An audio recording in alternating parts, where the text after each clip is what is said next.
1, 2. Good morning, all. It is 29 minutes past 9. We are ready to start the day's proceedings. Please make sure that your cell phones are off or on silent. Keep them quiet. Thanks so much.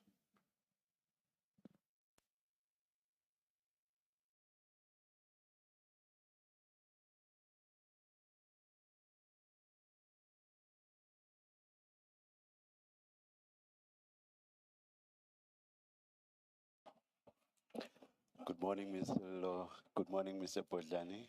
Good morning, Chair. Good morning, Commissioners. Morning, Yes, Chair yes. and Commissioners. Chair and Commissioners, today we continue with the testimony in the IDAC stream, and we present today Advocate Andrea Johnson, the head of IDAC. Thank you.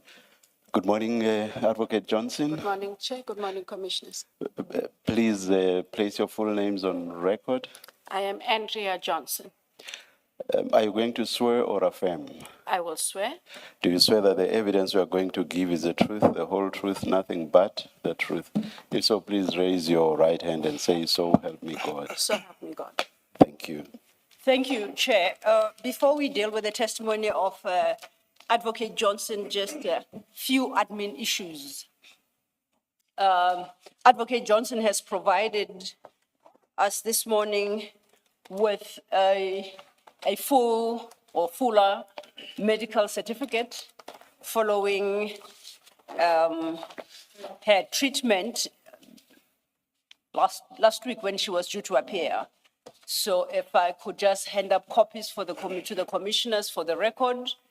We do not intend to take any issue with what's contained in the certificate, nor do we intend to engage Advocate Johnson on same, just for record purposes, Chair.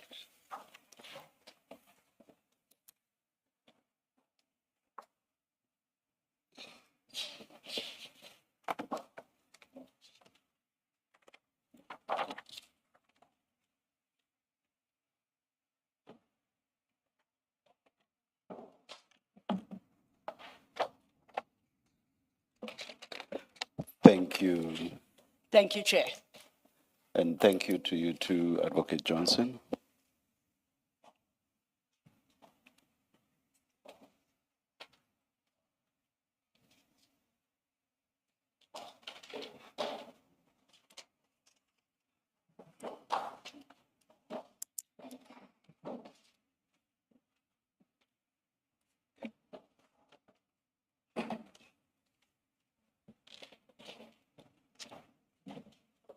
Thank you. Thank you, Chair. The second issue is last week during the testimony of Colonel Padiachi, certain documents became relevant to the commission, and following his testimony, during the course of his testimony, the commission issued a subpoena calling upon him or upon IDAC to disclose 3 documents based on the testimony of Colonel Padiachi. A further subpoena was issued yesterday calling for further documentation. All that document is relevant to the testimony of Advocate Johnson.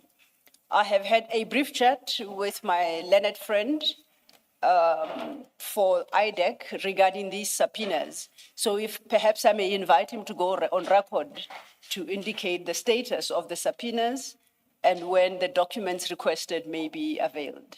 Thank you. Mr. Podlani. Thank you, Chair. I acknowledge the 3 subpoenas mentioned by Ms. Silva. The 2 were received last week and the other one came in yesterday late. My instructions are the documents concerning the arrest and prosecutions relating to General Kumalo and others are no longer in the possession of Ms. Johnson, nor is she responsible for them. The instructions does that mean IDAC as a whole, no longer in the possession of IDAC? What I understand, Chair, is that since the 18th of June or thereabout, Ms. Johnson asked that she be relieved of the responsibility to deal with those matters given what was said at some point, even about her personally. She felt that she is conflicted and therefore should not be the one leading those processes. The instruction I have is that one advocate, Nicolette Bell, who is the Deputy National Director of Public Prosecutions and Head of General Prosecutions, is the one who is now charged with the responsibility to oversee all the matters emanating out of the referral that was made by Mr. Adams, MP, so that the head of IDAC is no longer responsible for that process. But I didn't relate this to my colleague because it came to my attention only yesterday when we received the last of the 3 subpoenas, when I was asking what happened to the initial two subpoenas, whether we had complied or not. But the position is as I've just stated it. What I'm told is that the prosecutors from IDAC remain in charge of those cases, but they do not report to the head of IDAC. Also, the instruction is that those prosecutors would be in possession of the relevant documents, but the witness before you today is not the one from whom they take instruction, nor does she issue instructions to them. I wish the subpoena that came yesterday had come earlier, because then perhaps I would have relayed this to the evidence leader, and then the relevant person would have been the one to whom a subpoena is issued. But I do think that to the extent that we were told off record that some of those documents would relate to Ms. Johnson's testimony tomorrow, then perhaps a subpoena can issue still today to the relevant person. And would IDAC be taking the formalistic position of insisting that a subpoena be issued in the name or names of the person or people who are in possession of the relevant material? Are they not willing to just cooperate and furnish the material to the commission? I would not have. Or you have no instructions on that? I don't have an instruction in that regard, Chair, but I can tell you my experience. I see a number of people around here who I assume have something to do either with Ms. Johnson or the NPA. Are you not in a position to take instructions? The only person I know is Mr. Mtunzi Maga, who's seated somewhere behind me. The rest I do not know, but certainly during an adjournment, I can take an instruction. Yeah, I'm making the assumption purely on the basis that I hardly ever see people sitting in front of Ms. Zianda over there. Oh, no, sir. And it's purely on that basis that I'm making the assumption that they may well be connected to Advocate Johnson. Now, Chair, I have an explanation for that. Yes. It has just come to my attention because I had to turn back and look at them. I understand who they are. They don't have any authority in regard to the issues that we're debating. They are Ms. Johnson's protectors. Oh. They would be useful to you and they have to protect her, bringing those documents to you. Insofar as you asked me, Chair, whether we adopt a formalistic approach, I don't have instructions, but in the short time that I've been involved with IDAC, my experience has been that there's a lot of authorizations and red tape, the typical thing that you would find in government institutions. So in as much as I would make a few calls and nudge and ask that the documents be made available, I would still request that a formal subpoena be issued so that when it is later asked on what basis were specific documents made available, then there's something to rely on. That does not, of course, mean before that process is undertaken, I would not make the requisite number of calls that must be made. I was about to say exactly that. I'll come back to you just now, Mr. Lo. I was about to say perhaps the two processes should run parallel to each other. And I hope sense will prevail and that there will not be an insistence on a subpoena, especially on material that they do not own personally. Indeed. It's just public information, as it were. Public, not in the sense of it being in the public domain, but public in the sense that it actually belongs to us as the populace, as South Africans, in that sense. Yes. May I just close off by saying, in relation to the two earlier subpoenas, at the time when they were out, I didn't have time with Advocate Johnson because of what had happened when he was supposed to appear before he was indisposed, and then I couldn't have access to her. But I only then was able to have a consultation with her yesterday. This is when I got the instruction as to what is happening with specific documents that relate to General Khumalo and others. Thank you, Chair. Thank you. Ms. Thank you, Chair. I think I'm at a bit of a loss. We address subpoenas to the institution. And it is not required of the Commission and its members to go locate this. Do you actually have a copy readily at hand now, just to read what it says? As Mr. Bodlani was addressing us, I did wonder in my mind to whom this subpoena or these subpoenas we're trying to call it up, whether were addressed. Yes. And based on his submissions, I then assumed that probably they specifically refer to Advocate Johnson. they wouldn't, the subpoenas issued last week wouldn't specifically refer to Advocate Johnson. They would refer to IDAC. Or as Mr. Padiache, Colonel Padiache was given to saying to management of IDAC. Yes. And we have now the very head of that management sitting before you today. Whoever they are addressed to, insofar as they concern the affairs of IDAC, they don't belong to that particular individual. They are neither the prosecutor's documents nor the investigator's documents. They remain IDAC's documents. That person is deployed to execute certain functions, and if he or she were hit by the proverbial bus, the process would follow by a successor. One is showed up to me now, by way of example, Chair, in response to your question, the subpoena. This would be the subpoena dated the 20th of July, 2026. This is addressed to Advocate Andrea Johnson in her capacity of investigating director of the Investigating Directorate Against Corruption, IDAC. So I would argue this is addressed to IDAC through its head, the investigating director, Advocate Johnson, sitting before us here today. In my view, it is the appropriate way to address such subpoenas and such requests. It is to the institution. Upon receipt, the institution will determine who is the best placed person within that institution to deal with that subpoena to enable the institution to respond thereto.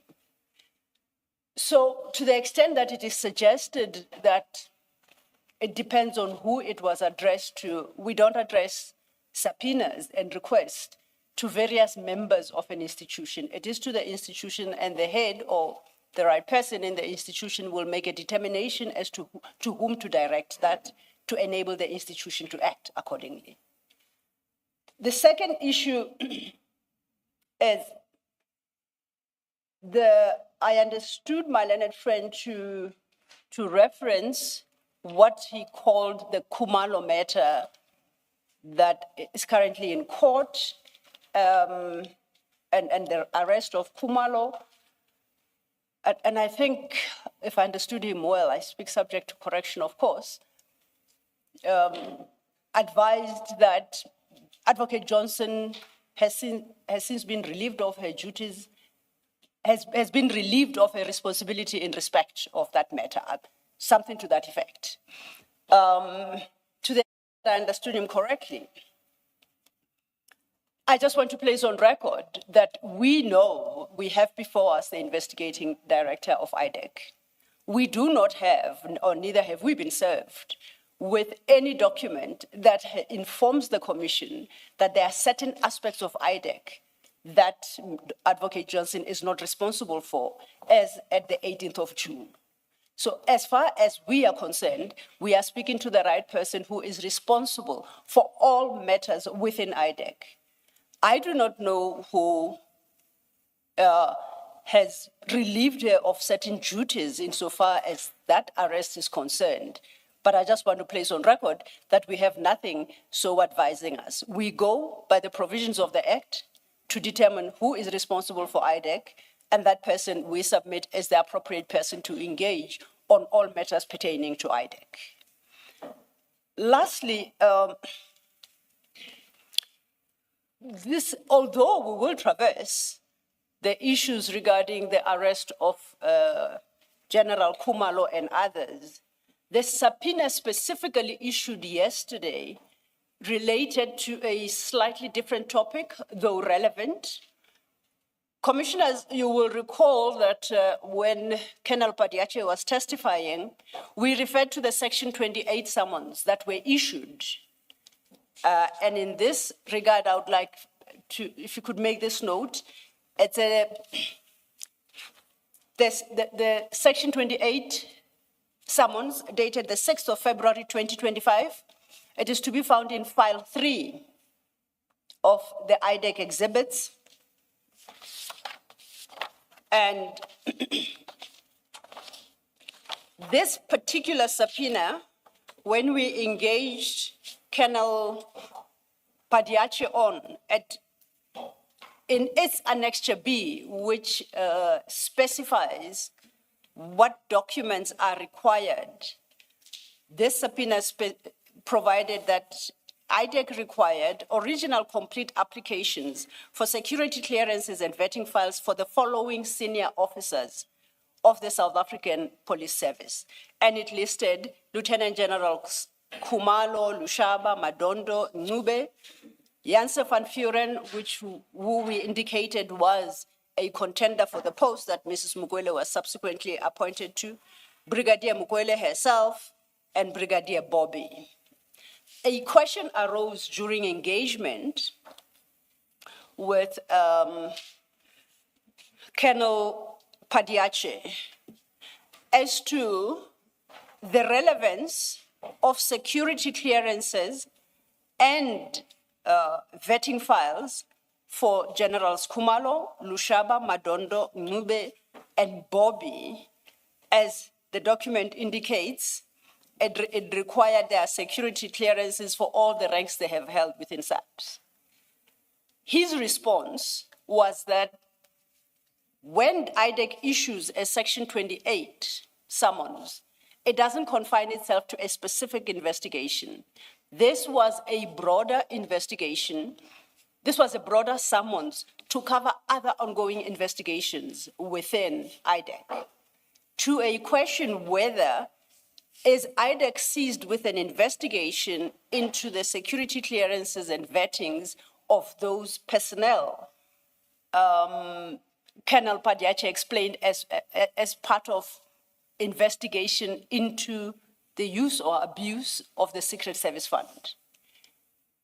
A further question was posed to him whether that particular investigation, as authorized in terms of a Section 27 affidavit/affidavits or Section 28 sub 1 of the Act, which empowers the ID to initiate an investigation. His response, not surprisingly, was he is not in a position to, either he's not in a position to so state or management would be able to speak specifically to that issue. We then issued a subpoena regarding that particular bigger investigation that then entitles IDAC to request the documents as listed here in the Section 28, which go beyond the scope of what Colonel Padiache was investigating.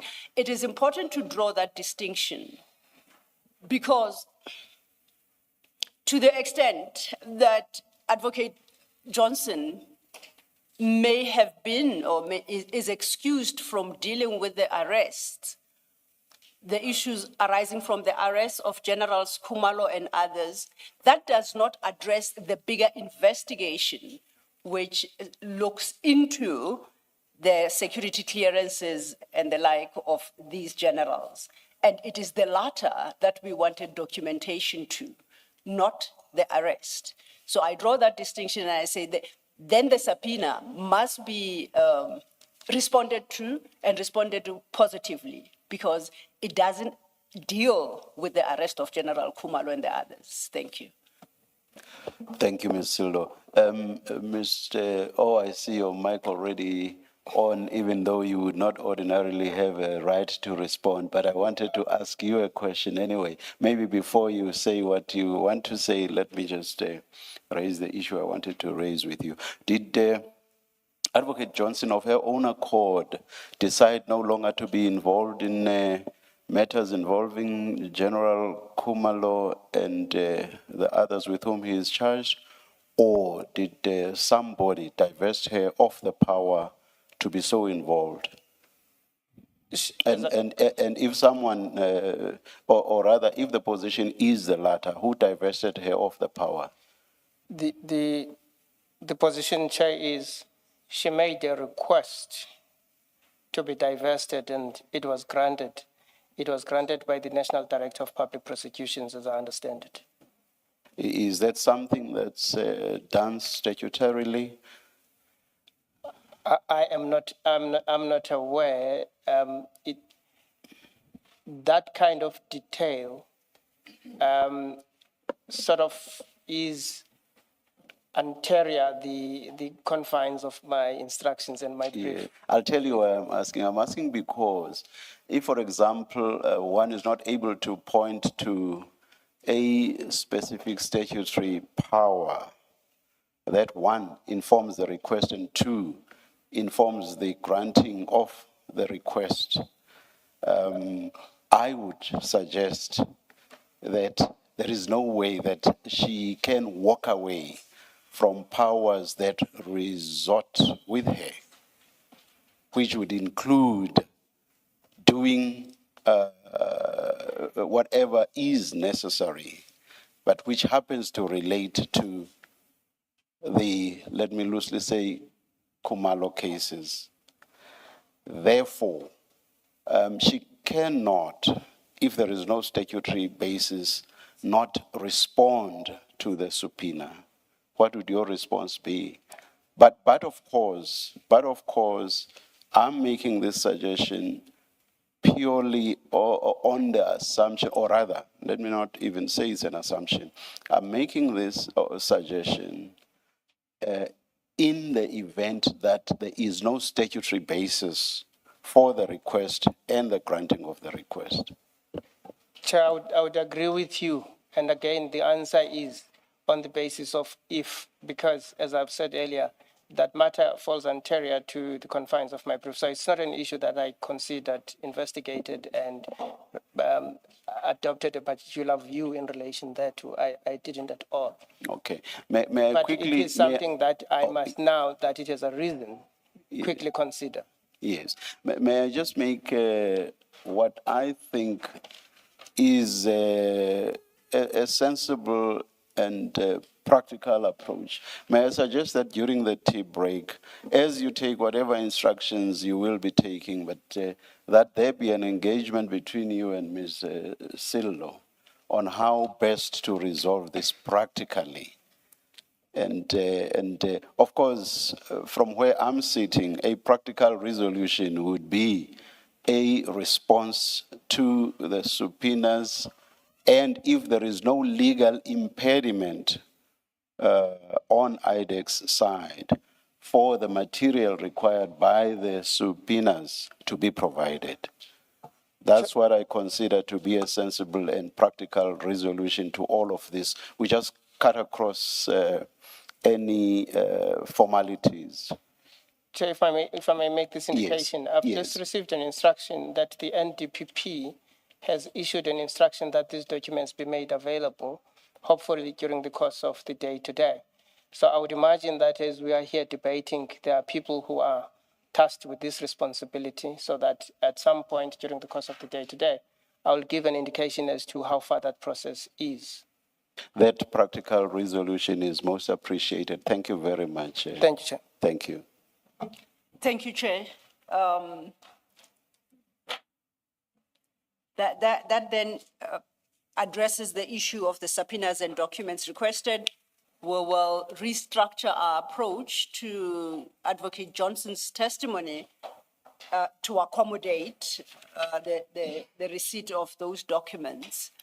How do you propose dealing with this? I hope I did not miss anything. I saw 3 statements by Advocate Johnson. There's what I should call the main statement, and then right at the end of my thinner file, I have a supplementary statement, and then I have one that I was given yesterday, which raises Advocate Johnson's protection against self-incrimination. Yes. Do I have all 3? You have all 3. Or how do you propose doing the part of the evidence where we are not probing except for clarity-seeking questions? You start with the main statement, then the supplementary, and then lastly, the one I and hopefully my colleagues as well got only yesterday. Yes. In that order. That is correct, Chair. The third one came in yesterday. Yes.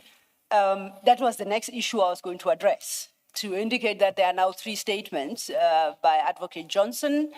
The first from October 2025, the second from July 2026, and the last one coming in yesterday. I have had a brief conversation with Advocate Bodlane regarding the third statement, and we have agreed that we will use the T adjournment to have discussions, because the main question that arose was whether or not, before that statement is engaged with, it is necessary to have a full-blown legal argument before you, for the commissioners to determine whether the issues and the defenses raised therein are appropriately raised, whether they are valid and whether they are upheld by the commission. So it's a question of process rather than content at this moment. We believe that during the course of the T adjournment, during our engagements, we'll be able to find each other about how we treat that. The idea being, it would not be appropriate, much as Advocate Johnson is an advocate, IDAC is fully represented before you. So it's not a debate by right I should have with the witness, it's a debate I should have with her legal representatives. So for purposes of the record, as we start, we are going to place the 3 statements on record, where we will not have reached the third statement before T, and hopefully after T, we'll be able to indicate to you how we approach the third statement. Thank you, Chair. Thank you, Mr. Thank you. Mr. Law.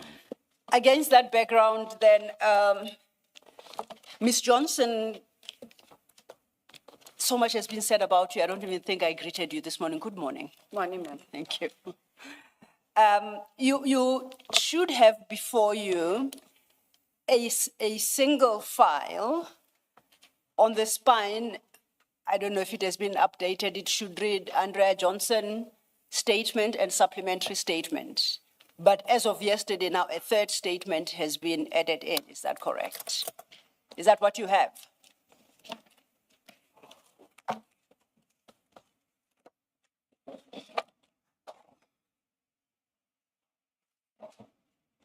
That is correct. Thank you. So then that confirms that you have supplied statements to the commission, and those are contained in the file that I have referenced. There are other numerous files around you that for the moment you do not concern yourself with. To the extent that it's necessary, I will specifically, or the commissioners will specifically refer you to a file and to locate a particular document upon which we'll then have an engagement. You will have assistance in finding your way around the files, so don't worry about that. Let's turn then to what you call your first statement under tab 1. This, on my record, is a undated statement running into 12 pages.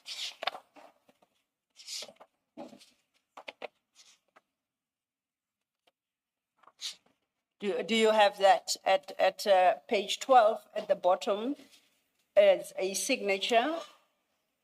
Is that your signature above your name? That is my signature. I note that it is undated.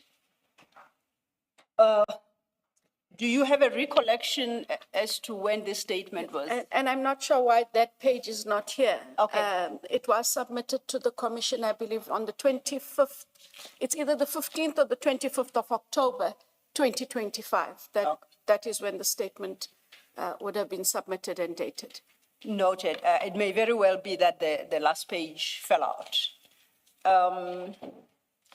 Good morning, Advocate Johnson. Was it commissioned? That is correct. So there is a page missing with a stamp It of the would seem that there commissioner. is a page that is missing. And we'd have to locate that page because it is commissioned and it is dated and it is in October of 2025. Thank you very much. That explains the question I had because I was looking at all the pages. They have two initials, and I was wondering who the second initial belongs to. Thank you. That clarifies it. Thank you, commissioners. And this is an affidavit. It does indicate so at page 1 in the trim lines that you deposed to. Do you confirm this is your statement and do you confirm the accuracy of its contents? I do. Do you stand by the contents of this statement as you sit here before the commission today? With one correction, there is in the third statement, I did allude to the fact that I would need to amend certain paragraphs in this statement so that just for purposes of the record, this statement is correct insofar as it relates to everything except for the 3 portions I asked in my last statement must be corrected, or else the statement then in those paragraphs, Chair, would be factually incorrect. That's fine. I propose that perhaps we first enter them into record, all 3 of them. Then as we deal with each statement in turn, you then can highlight the parts within the statement that you suggest require correction. We'll do that. Thank you. So, but for those corrections, you confirm the correctness of the one we are dealing with now. That is so, Chair. All right. Thank you, Chair. Let's turn then to the next statement under tab 2. And that statement is a 9-page document. It is dated the 10th of July, 2026, and that appears at page 9 of that statement. And you have filed it as a supplementary statement of Advocate Andrea Johnson. If you go to page 8, above your name, it bears a signature. Do you confirm that's your signature? That is my signature. And do you confirm the correctness of the contents of this statement? And do you stand by them? I do. Thank you. Your third and last statement is over tab 3. It's a 5-page document. And at page 4 of that affidavit, once again, is a signature above your name, and it was commissioned on the 20th day of July, 2026. Is that correct?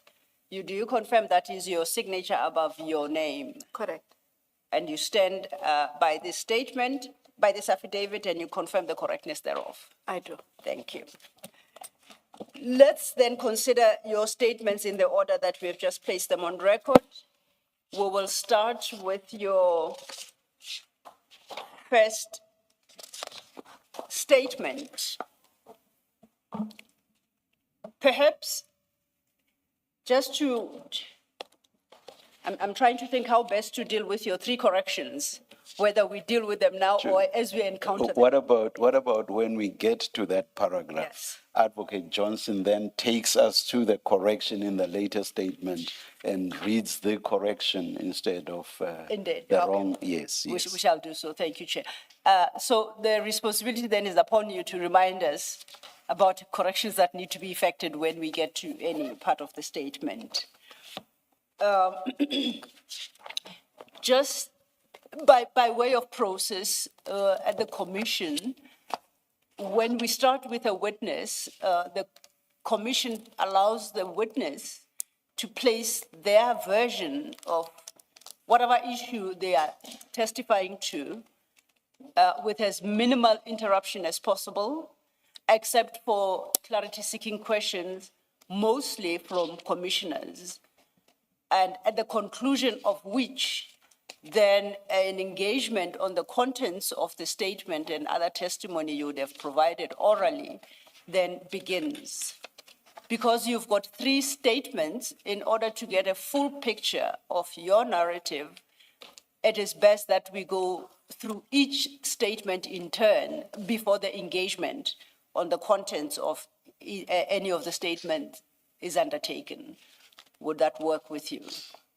That is fine, thank you. Okay, then if we now on our first statement, I note in this statement you deal with, in dealing with the issues, you don't have an introductory chapter that tells the reader about yourself, your professional history, your educational background and the like.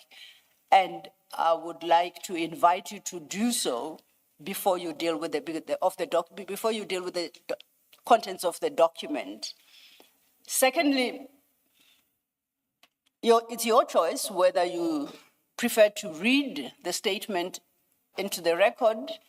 Some witnesses do so, but I would like to believe that as an advocate of long-standing, it would be easy for you to summarize succinctly the key issues arising from the statement. But like I say, the choice is yours. You make the call how to go about this. You may, on the other hand, choose to do a hybrid, a bit of both. Sometimes you read and sometimes you summarize, whatever works best for you. Noted. Against that background, then I'll invite you perhaps to start by placing on record your quote-unquote CV, a brief CV, and then we will get into the contents of your statement. Thank you. Thank you, Marcelo and commissioners. I attended school in KwaZulu-Natal at a primary school, a high school there as well. But in terms of my tertiary education, I attended at the University of Durban-Westville. I matriculated in 1988, commenced university in 1989. I completed both a B.Juris and an LLB degree. During the course of 2007, whilst I was at the Directorate Special Operations, colloquially the Scorpions, in the year 2007, I completed part-time at the University of Johannesburg a diploma in criminal justice and forensic auditing. It was just a one-year diploma. I do have short courses that one would have attended, both in terms of management, project management, and those things that relate to your work in terms of being a prosecutor. I also did attend this, well, not as it currently stands, the Justice College prosecutor course in February and March of 1997. This building most certainly didn't look like this back then, but I was then appointed as a prosecutor, commissioners, on the 1st of June, 1996. I commenced prosecuting at the Alberton Magistrates Court. I was there till April of 1997. I went to the regional court in Germiston. And on the 1st of June, 1998, I commenced duties at the office of the then Director of Public Prosecutions in Johannesburg under Attorney General De Vries. And shortly before then, it had become the National Prosecuting Authority. I was a state advocate. And on 1 December 1999, I became a senior state advocate at the colloquially called Scorpions in Pretoria. I was there and became a deputy director of public prosecutions in April of 2004, which position I then held up until the 1st of March 2022.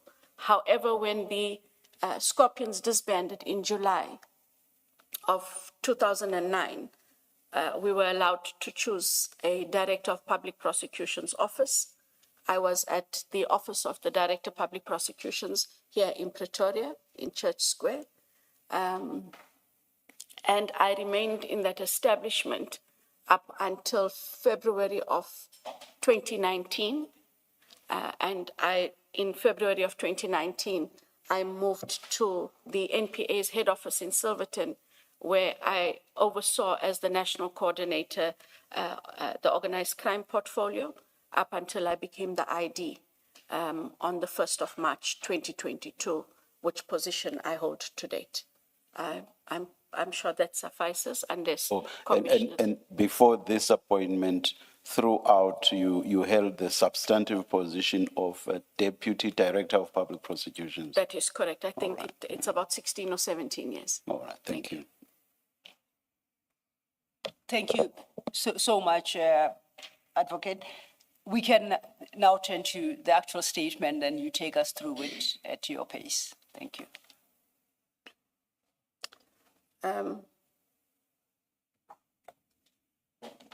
So the statement before you, Commissioners, I did confirm the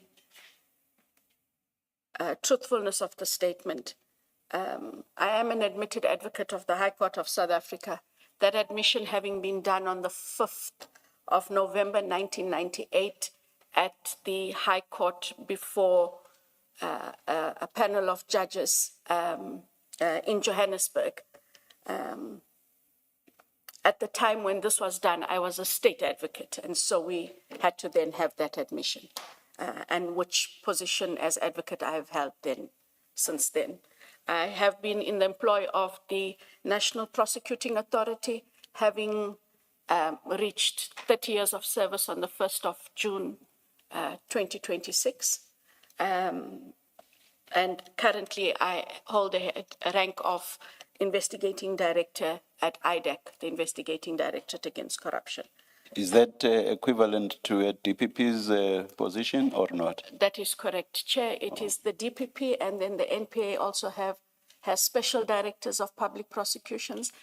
Those three are an equivalent in terms of rank. Thank you. I was appointed to the position of the ID by the President on the 1st of March 2022, and as Memehlapi indicated, I might summarize, but if I need to make reference to the specific provisions, I'm sure the commissioners would ask. I suggest that we should be formal here and... Advocate Mehlapi, that we... Sello, yes. Yes. Yes, please continue. I just wanted clarity, Advocate Sello. Is the summation fine? I don't want to be seen to be cutting corners if there are portions that might be relevant. No.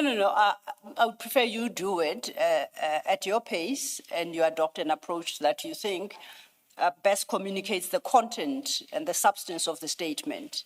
As you go along, like I indicated, questions of clarity may arise, particularly from the commissioners, and the question would be posed to you and you respond. So it's not my place to dictate to you how you do it. Just make sure that the salient issues that you raise in the statement are at least placed on record, and to the extent that you need to expound on any particular issue, this is your opportunity to do so. Thank you. But I think With what you've said thus far, I think you can now start at paragraph 4, unless you think otherwise. Thank you, Commissioner. Yes. Chair, I depose to this affidavit in response to a notice in terms of Rule 3 of the Rules of the Judicial Commission of Inquiry into criminality, political interference, and corruption in the criminal justice system, arising from the allegations made by Lieutenant General Nhlanhla Mkhwanazi, KwaZulu-Natal Provincial Commissioner of the South African Police Services on the 6th of July, 2025. The service appearing there, the singular, is actually correct, Advocate Johnson. Police services. No, the service singular is correct. Thank you. Thank you. Paragraph 5. The notice requires me to deal with the following issues on which Lieutenant General Nhlanhla Mkhwanazi testified. 5.1. That IDAC allegedly and unlawfully operates outside of its mandate in terms of Section 71A of the NPA Act as amended. And 5.2, that IDAC has allegedly pursued a criminal case against Lieutenant General Khumalo and other officials at Crime Intelligence in the furtherance of ongoing political interference in SAPS. 6, I deal with the issues identified above later in this affidavit. Before I do so, there are various issues I need to deal with if my answers to the issues above are to be sensible. Thus, I have structured the affidavit as follows. 6.1. First, I deal with the mandate of IDAC. 6.2. Second, I introduce the charges against Lieutenant General Samuel Dumisani Khumalo, in brackets, Lieutenant General Khumalo, close brackets, and others. 6.3. Third, I deal with the arrest of Lieutenant General Khumalo. 6.4. Fourth, I establish the relationship between the charges faced by Lieutenant General Khumalo and the mandate of IDAC, and then answer the questions that have been referred to me. And fifth, I conclude.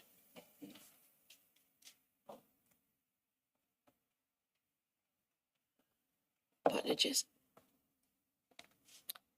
We turn to A, the mandate of IDAC. Paragraph 7. IDAC is a creature of statute.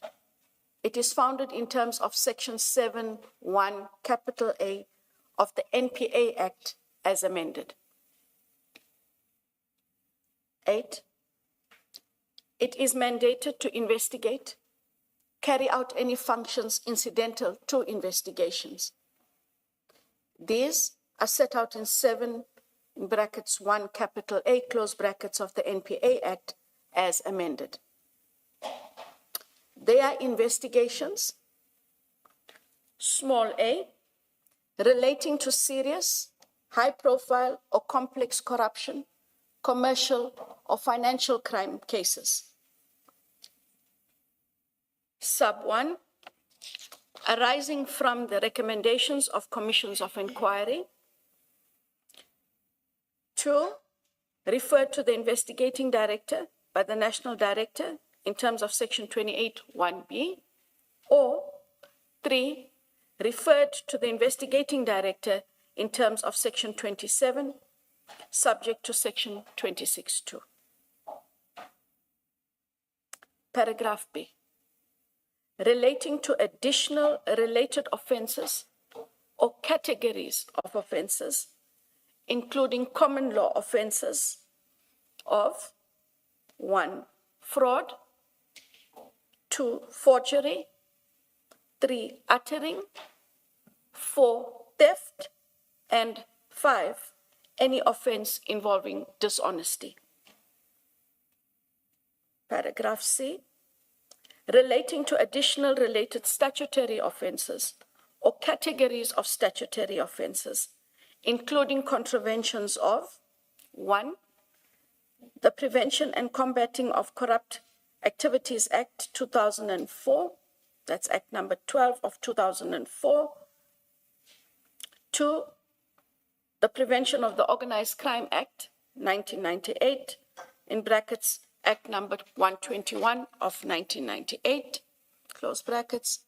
3, the Protection of Constitutional Democracy against Terrorist and Related Activities of 2004, that being Act number 33 of 2004.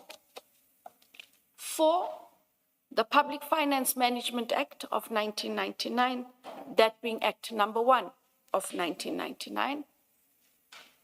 5, the Local Government Municipal Financial Management Act 2003, that being Act number 56 of 2003. 4, the Financial Intelligence Center Act 2001, that being Act number 38 of 2001. And 7, any other statutory offense involving dishonesty, and D, where appropriate, institute criminal proceedings and carry out any necessary functions incidental to instituting criminal proceedings relating to any offense contemplated in paragraphs A to C. This may not necessarily be of relevance to what we are inquiring into, but I'm interested to know how you read the or between high profile and complex corruption in paragraph A of the section. How do you read that or? Do you read it literally as or, which would be problematic, or do you read it as and, which would also still be problematic? If it's the former, it would be problematic to investigate cases purely because they are high profile, even if they are not serious. But at the same time, if you read it as and, the problem there would be a case can be high profile, but not necessarily serious.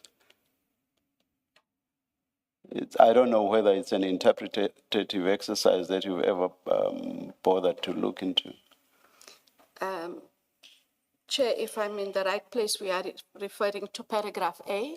Yes, Yes, A. relating to serious, high profile, or complex corruption, commercial or financial crime cases. Or the high profile goes with the serious that comes before. It goes with the serious that comes before. But what if it's not high profile? Then it may be serious, but not high profile. Then it remains as serious or complex corruption, commercial. Anyway, let's not bother it. It's something that has exercised my mind, and I appreciate that. Yeah. All right. Thank you.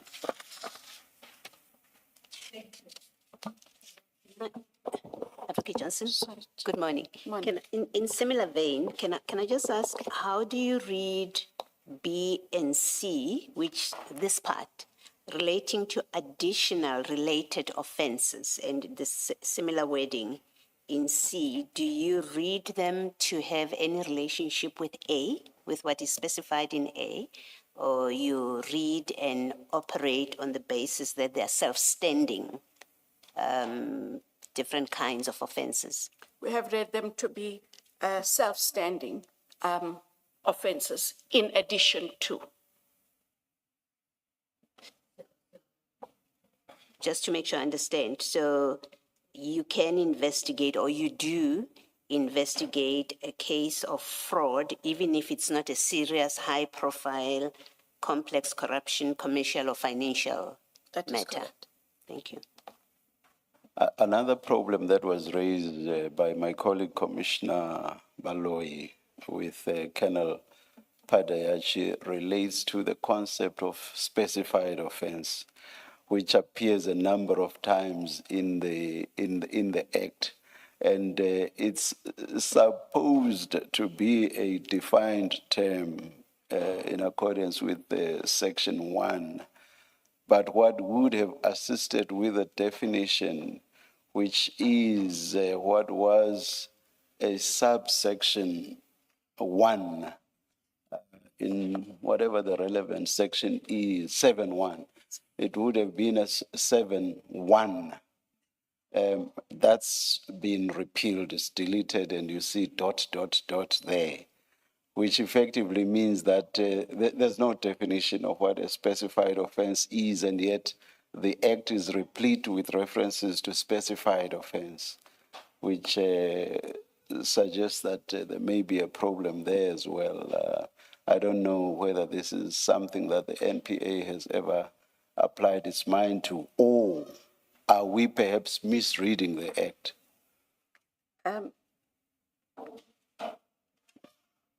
The 7.1, in terms of the specified offences, was deleted, and we have the 7.1A. And we did raise that seems to have been an error in deletion. It was an error by the legislation. And the specified offences should not have been deleted. But Yes, we're yes. working But on what we have. Yeah, for completeness on what I said, here's the definition in section 1, the definition of specified offense. Specified offense means any matter which, in the opinion of the head of the investigating directorate, falls within the range of matters as contemplated in section 7.1, and then it goes on. Then you go to 7.1 expecting what's Specified. Yeah, that cross-referencing to have a meaning or to complete the definition. When you go to 7, and then there is indeed the 1, the bracketed 1, but then the ... I referred to, the effect of which is that the definition is incomplete. Yeah. It is. So I think that's something that the NPA needs to address and have, or rather attend to, or initiate an amendment to the Act. Anyway. I take note, Chair. Can I just follow up on this? The deletion is in August 2024. Since then, and you say there's been a recognition that it was a mistake, has there been any moves afoot to legislate it back into the Act, the deleted part, in whatever form? Is there anything happening there? Commissioner Baloy, may I come back with that response, because it is dealt with by a separate legislative section in the NPA. Okay. And when we do find shortcomings, we do escalate to them for their engagements with the Department of Justice. All right, you can I'd come rather back give on you a that. correct answer. All right, thank you. Thank you, Ms. Commissioners. Ms. Zulu. You may proceed with your statement, Advocate. Paragraph 9, having identified the mandate of IDAC, I now turn to the charges against Lieutenant General Khumalo and co-accused. Capital B, the charges against Lieutenant General S.D. Khumalo. Paragraph 10, a charge sheet is a public document. Thus, as opposed to regurgitating its content, I should do no less or more than to refer the Commission to the charge sheet. A true copy of his charge sheet is attached here too and marked AJ1. Paragraph 11. The charge sheet concerns not only Lieutenant General Khumalo, but his co-accused as well. In the charge sheet, I emphasize and draw the attention of the Commission to the charges which each of the accused persons, Lieutenant General Khumalo in particular, is facing. The Commission will note that they are facing, among others, 11.1, contraventions of the provisions of Section 4A of the Prevention and Combating of Corrupt Activities Act, 12 of 2004. 11.2, contraventions of the provisions of Section 4B of the Prevention and Combating of Corrupt Activities Act, again 12 of 2004, and 11.3, fraud and other related offenses. Paragraph C, the arrest of Lieutenant General Khumalo. The evidence before this commission is that Lieutenant General Khumalo was arrested in a dramatic fashion. Nothing can be further from the truth. It is important that I address this aspect as well. Paragraph 13. Lieutenant General Khumalo was arrested on 26 June 2025 at Oliver Reginald Tambo International Airport, Oratile.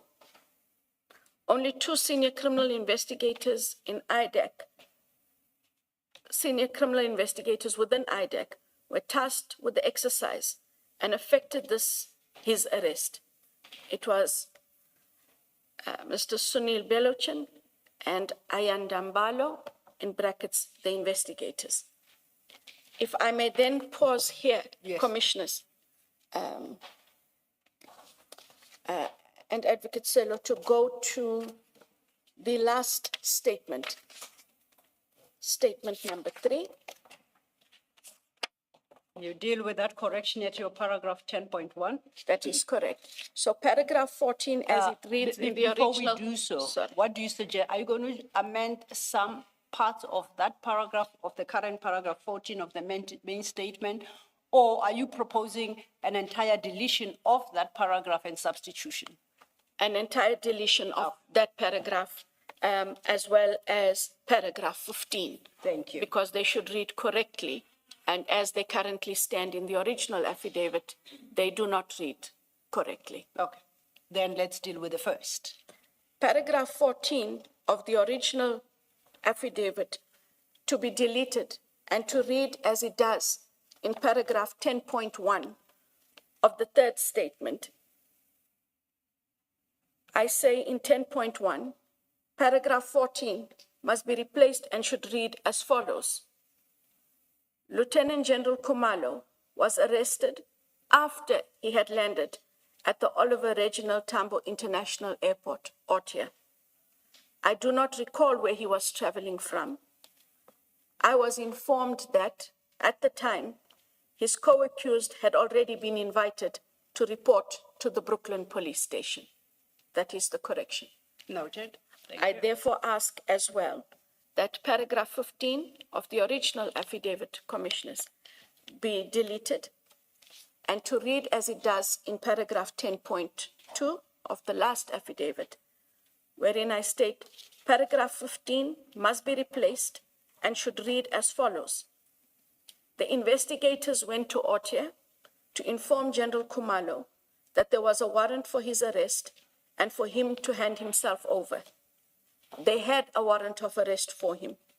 Warrants of arrest had also been sought and obtained for his co-accused before they were requested to hand themselves over at the Brooklyn SEPS. Those are the corrections, Commissioners, to paragraphs 14 and 15 of the original affidavit. Noted. Thank you. We may proceed, I think, with your statement. If I could just have some water.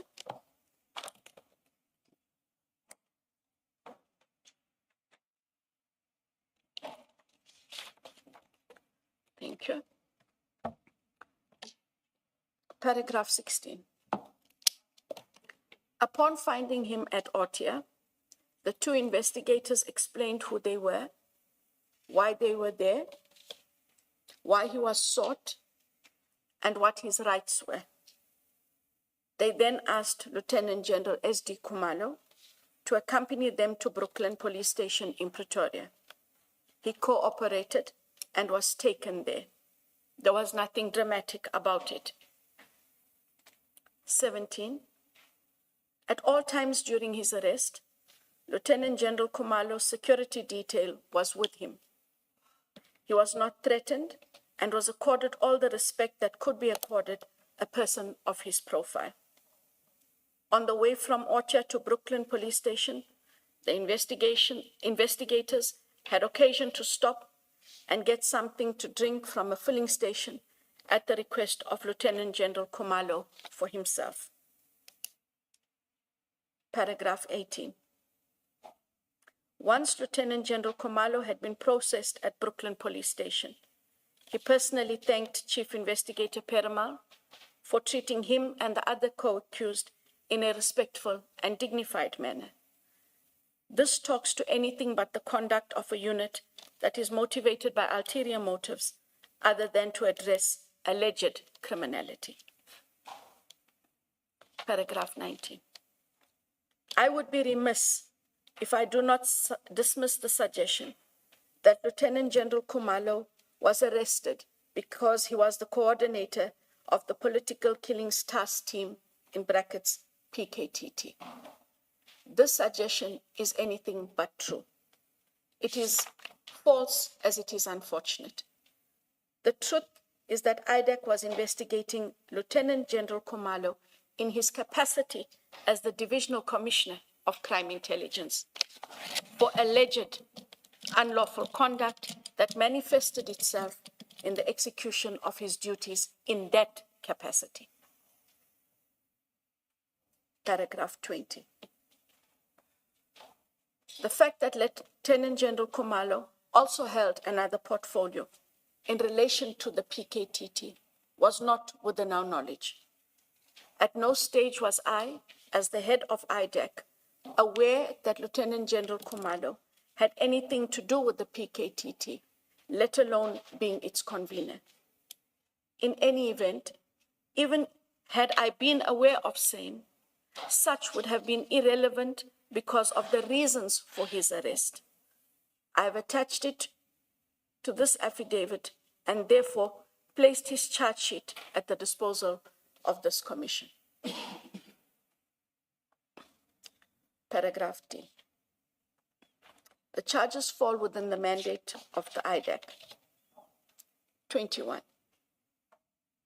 The allegations concerning Lieutenant General Khumalo and co-accused came to the attention of IDAC by way of a referral that was made in terms of Section 27 of the NPA Act. 22. Section 27 of the NPA Act provides that, quote, if any person has reasonable grounds to suspect that a specified offense has been or is being committed, or that an attempt has been made or is being made to commit such an offense, he or she may report the matter in question to the head of an investigating directorate by means of an affidavit or affirmed declaration specifying A, the nature of the suspicion, B, the grounds on which the suspicion is based, and C, all other relevant information known to the declarant, close quote.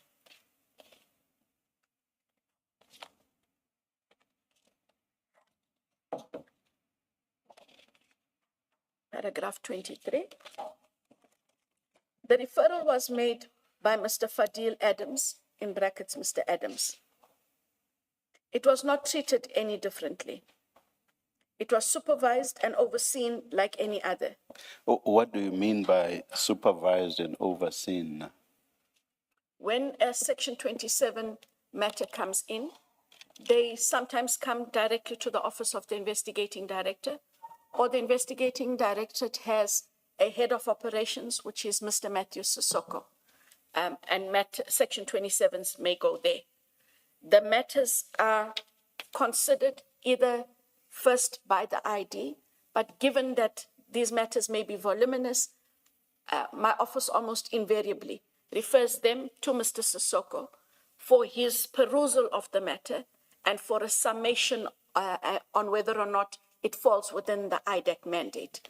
He will then bring the entire matter to myself for me to then peruse the matter, consider his recommendation. If the matter falls within the mandate of IDAC, that matter is then, commissioners, allocated to a team. And when I say team, there are various teams in IDAC led by deputy directors of public prosecutions and then comprising advocates and prosecutors of different ranks, criminal and financial investigators, and project managers. And they then will take this matter, consider it, and then bring an application where they agree that it falls within the mandate of IDAC as per what we have suggested, an application for an authorization for an investigation. That comes out of the team to whom the matter is referred. Oh, so there are what is Mr. Sissoko also an advocate? Mr. Sissoko is an investigator. Investigator. Yes.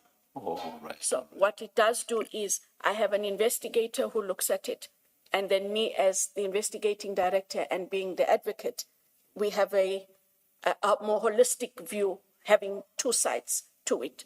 So whilst that final decision may rest with my office, it has been more practical to have his view and his insight, and then the final decisions that do come out of the Office of the ID. So your decision that there should be an investigation always comes after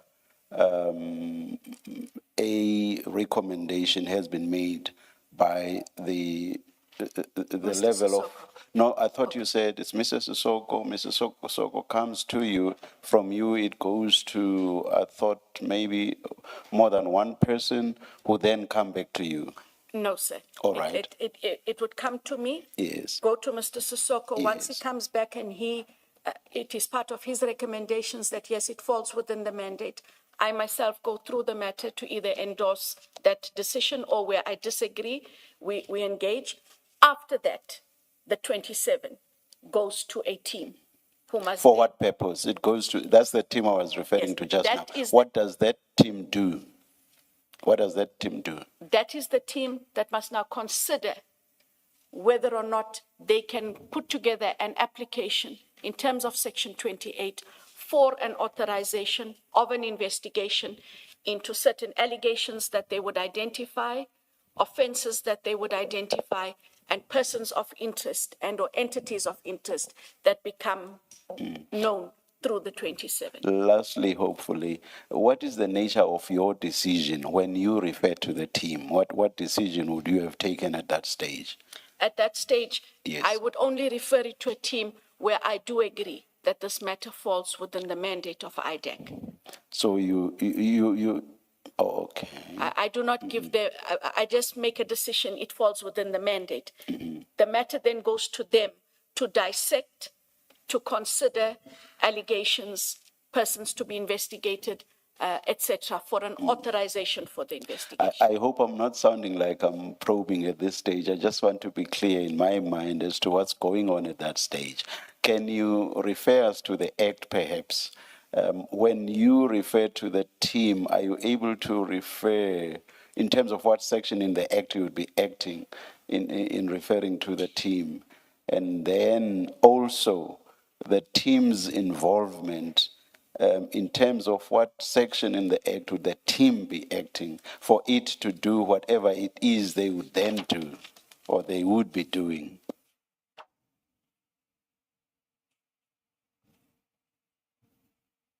Chair, this is it has been more of a practical consideration so that it is not the investigating director who makes decisions around who must be investigated, what must be investigated. They bring the application. The investigating director would then have to apply her mind to the application on what offenses, persons, etc., must then be investigated. That then becomes my decision or the investigating director's decision in terms of Section 28 of the Act. It's a practical step. So that you are not able to slot that practical step into a juristic act authorized by the Act itself. I'm not saying it's unlawful just because you are not able to slot it into a particular section within the Act. I'm not suggesting that at all. I just wanted to understand its juristic nature. It is a practical consideration. All right, okay. Right. Can I just follow up on this? So when Colonel Padeachi speaks of a committee he spoke of a committee, an intake committee, I think that's the word.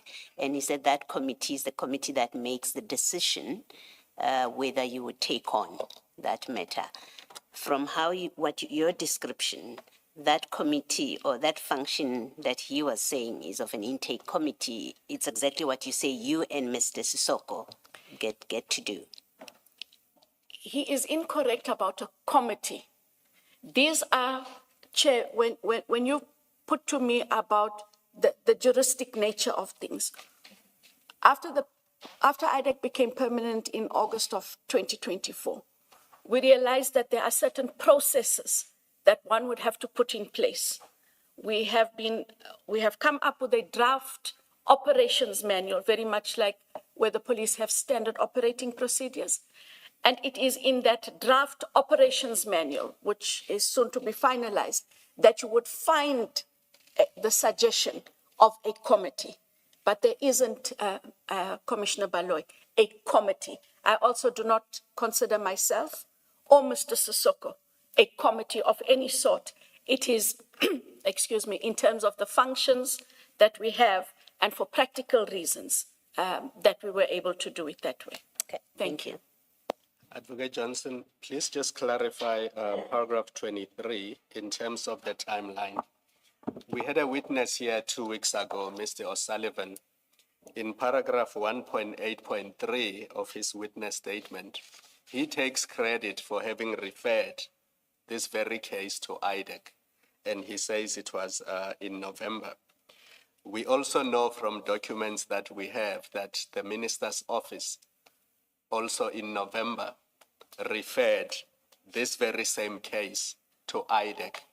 So for now, maybe we'll come back to those later. For now, which one came first? Which of the three came first? Was it Mr. O'Sullivan, or was it the minister, or was it Mr. Adams? So when it first came to you, which one did you look at first and then gave to the people below you who were supposed to look at it?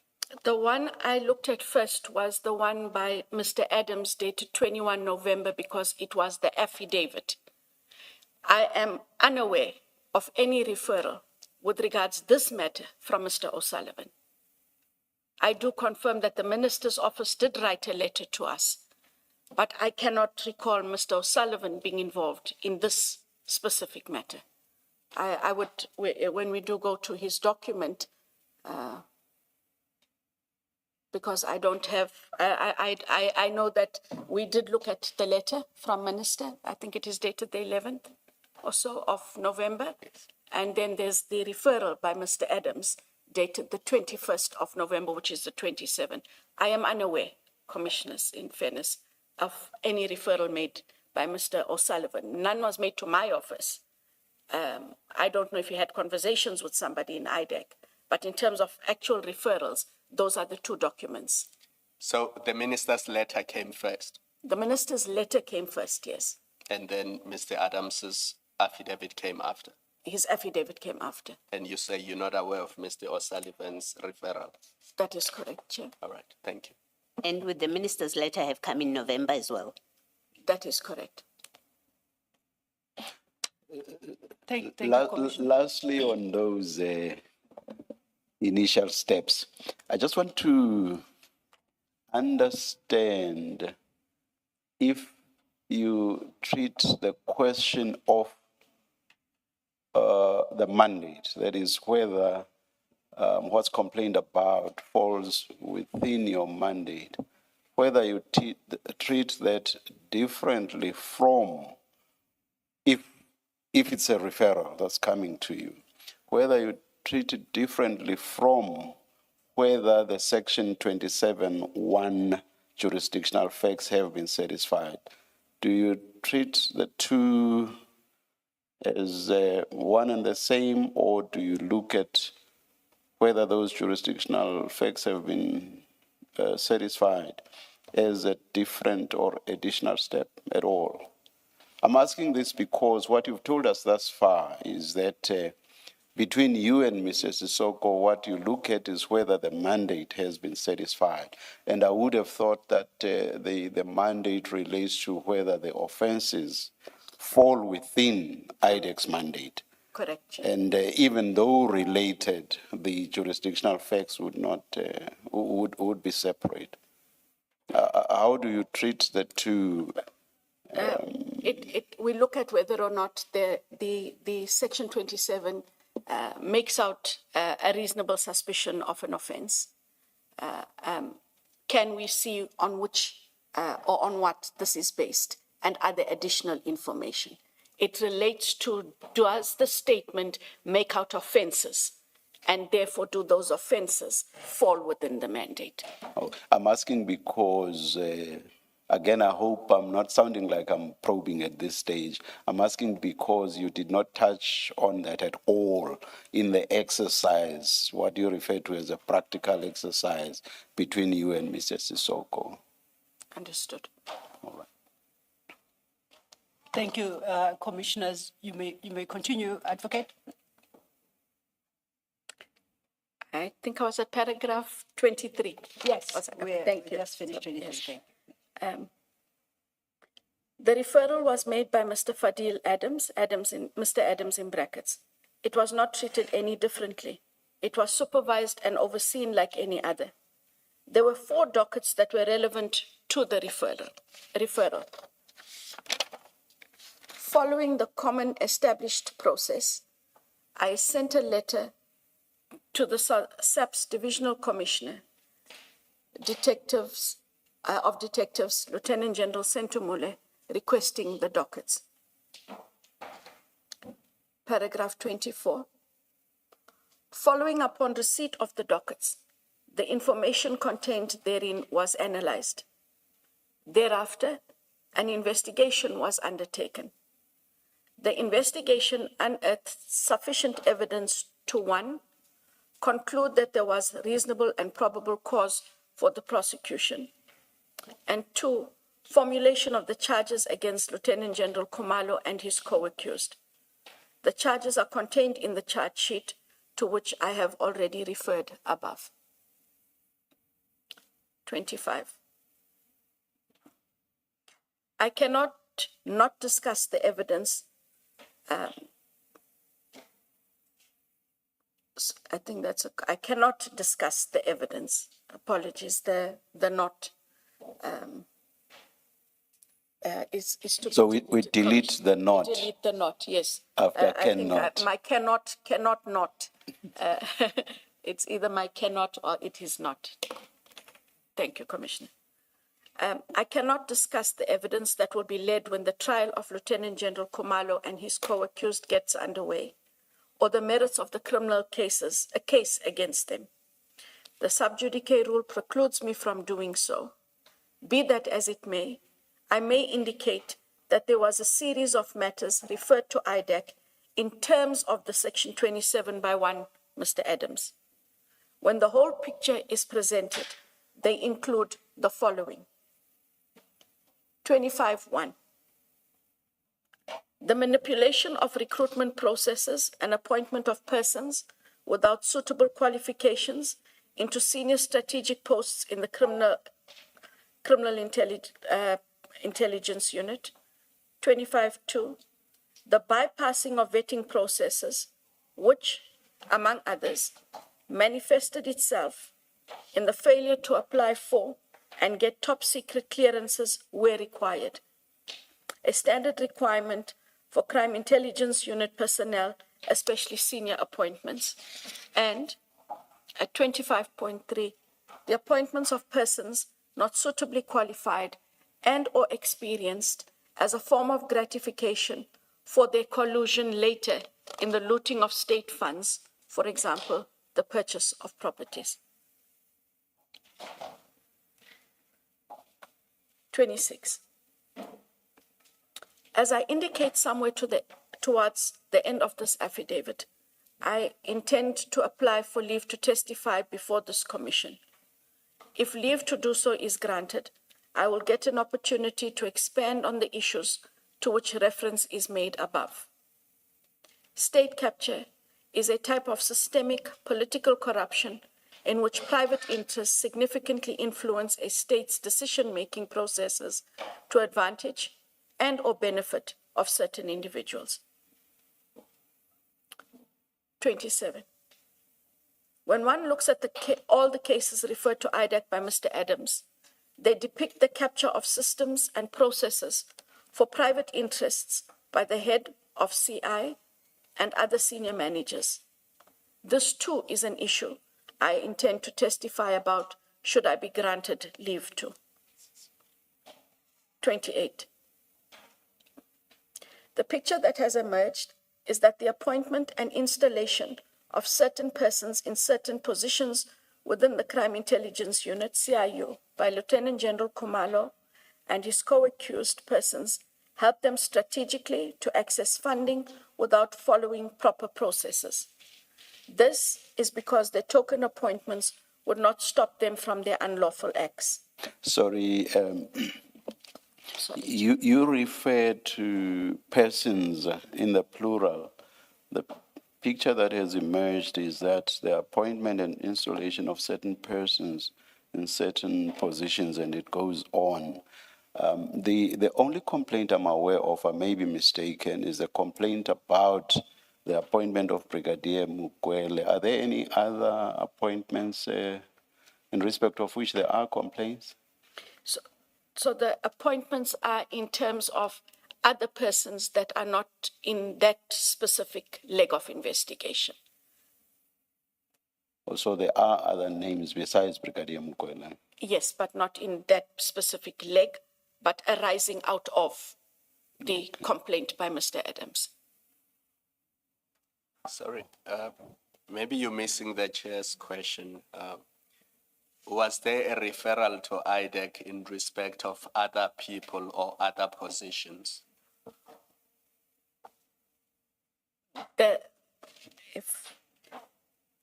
When we got the referral from Mr. Adams, and it was given to the prosecutors together with those dockets, they were able to identify that there are issues relating to vetting and appointments. The appointment of Brigadier Mukwele was one of them, but I think there is one other matter where the issue of an appointment is also part of the complaint, a part of the investigation that was dealt with. You're still not answering, Advocate Johnson. Was there a referral to IDAC in respect of other positions other than Ms. Mukwele or Brigadier Mukwele? Not out of this, no. So to the extent that IDAC went and looked at other people who were quote unquote strategically placed, it's IDAC that decided to do that. There was no referral saying there are people who are strategically placed within crime intelligence. Investigate how they were placed there. Commissioner Khumalo, to explain perhaps as follows, I don't know whether I'm using it's not a complaint about an appointment as in a new appointment. Perhaps it is a complaint about the placement of a person in a position that arose out of the non-compliance with the vetting positions. So it's not, the only complaint about an actual appointment was the Mukwele, that the allegation is she should not have been appointed. So then there is no complaint to IDAC about appointment and installation of certain persons, plural? No, it is a person. Person. I correct myself, thank you. And that person is Brigadier Mukwele? That was the only one that I am aware of that was referred to as an appointment. Thank you. Thank you. Please proceed.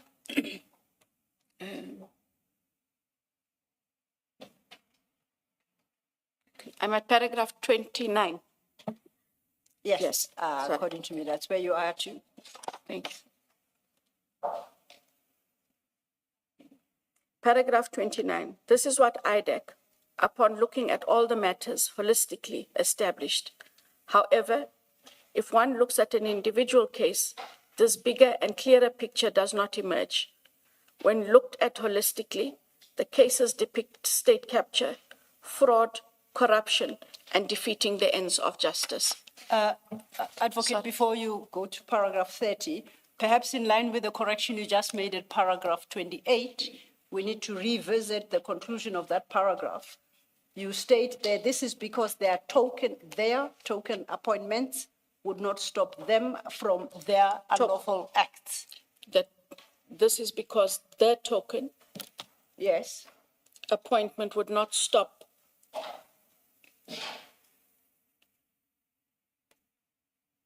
So the token appointment is Ms. Brigadier Mukwele's Yes, appointment. would not stop her Unlawful acts. from unlawful acts. Am I then reading correctly? Yes, no, I Advocate thought that amendment is necessary in light of the change you had made from, to the start of that paragraph, that you're not talking about appointment of Persons. certain persons, it's only one person. So then that last line, Commissioners of paragraph 28 would read, this is because the token appointment would not stop her from unlawful acts. Thank you. Then on paragraph 29, the one you just read, this is what IDAC, upon looking at all the matters holistically established. Just for clarification, I don't know if 29 flows from 28 because you were speaking about persons in the plural, whether the the matters referred to in 29 are matters in respect of the plural in 28, or whether these are matters arising from your investigations following the receipt of the Section 27 affidavit from Mr. Adams. Where do we land? And then it becomes particularly relevant after we have effected changes to 28. Yes. The paragraph 28 is in the singular. Yes. IDAC then looked at all the matters arising out of that referral. Okay. And holistically established, as one indicates then in paragraph 29. So it's all matters arising Out out of- of the referral. Correct. Okay, I'm with you. Thank you.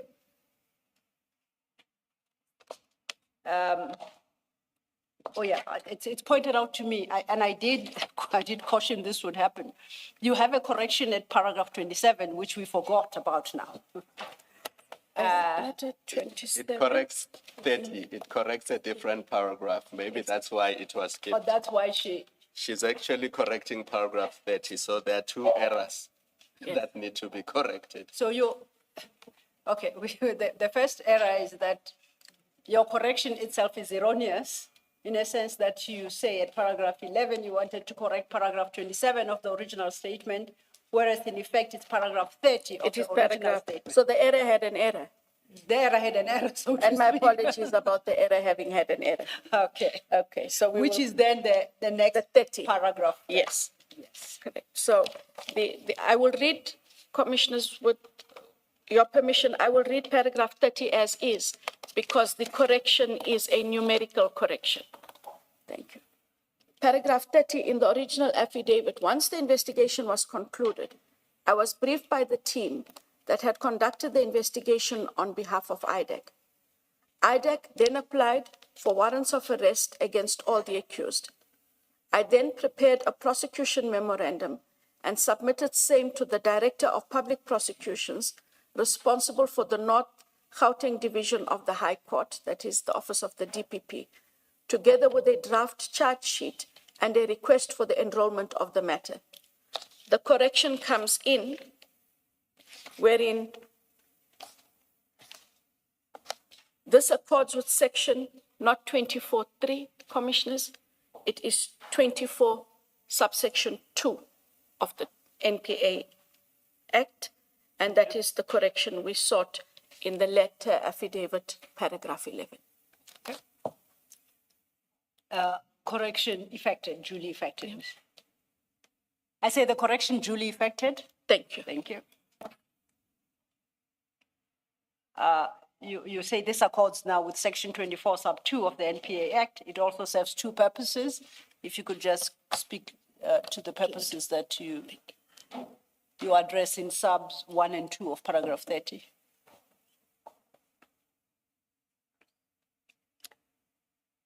Paragraph 30.1. The first is that the DPP is a measure for checks and balances. And 30.2.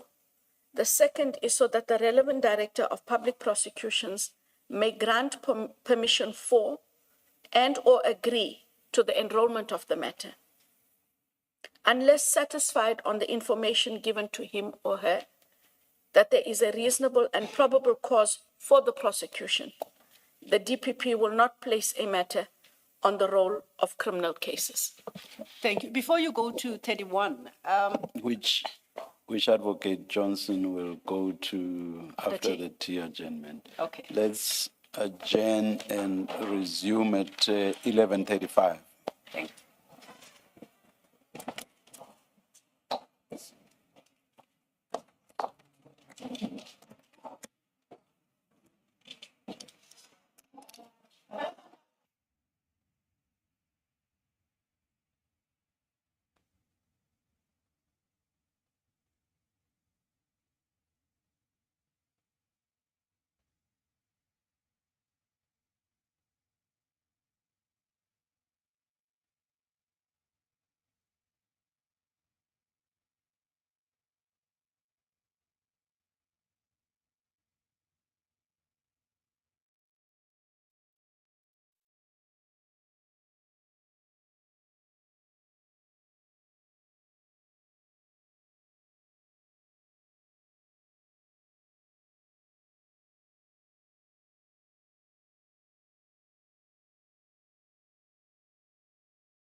Good morning again. It's 11:34. We are ready to resume. Please make sure that your devices are quiet. Thank you.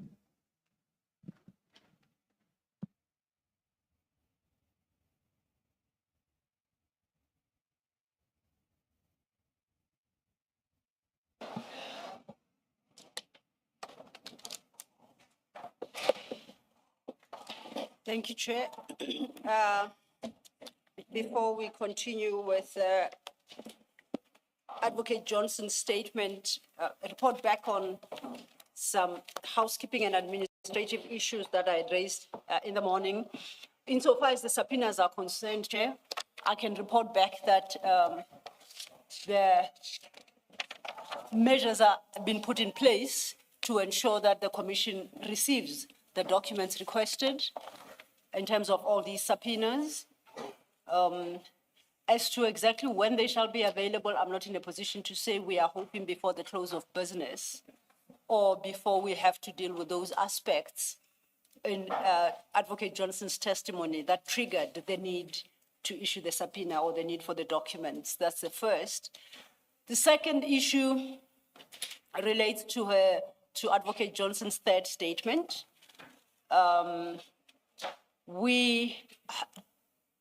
By we, I mean Advocate Bodlani and I have discussed the matter. And the issue is the witness, after the witness has finished dealing with that statement, we will briefly address you as to the position we assume as evidence leaders in regard to the issues that she wants to invoke, the right not to self-incriminate and how she approaches it. And Advocate Bodlani will have a say on the matter. So it's really more about how the issue is dealt with during the course of her evidence than a refusal to testify at all. But it makes sense, I think it only makes sense if we address it after she has spoken to her third statement. Otherwise, things become a bit confusing.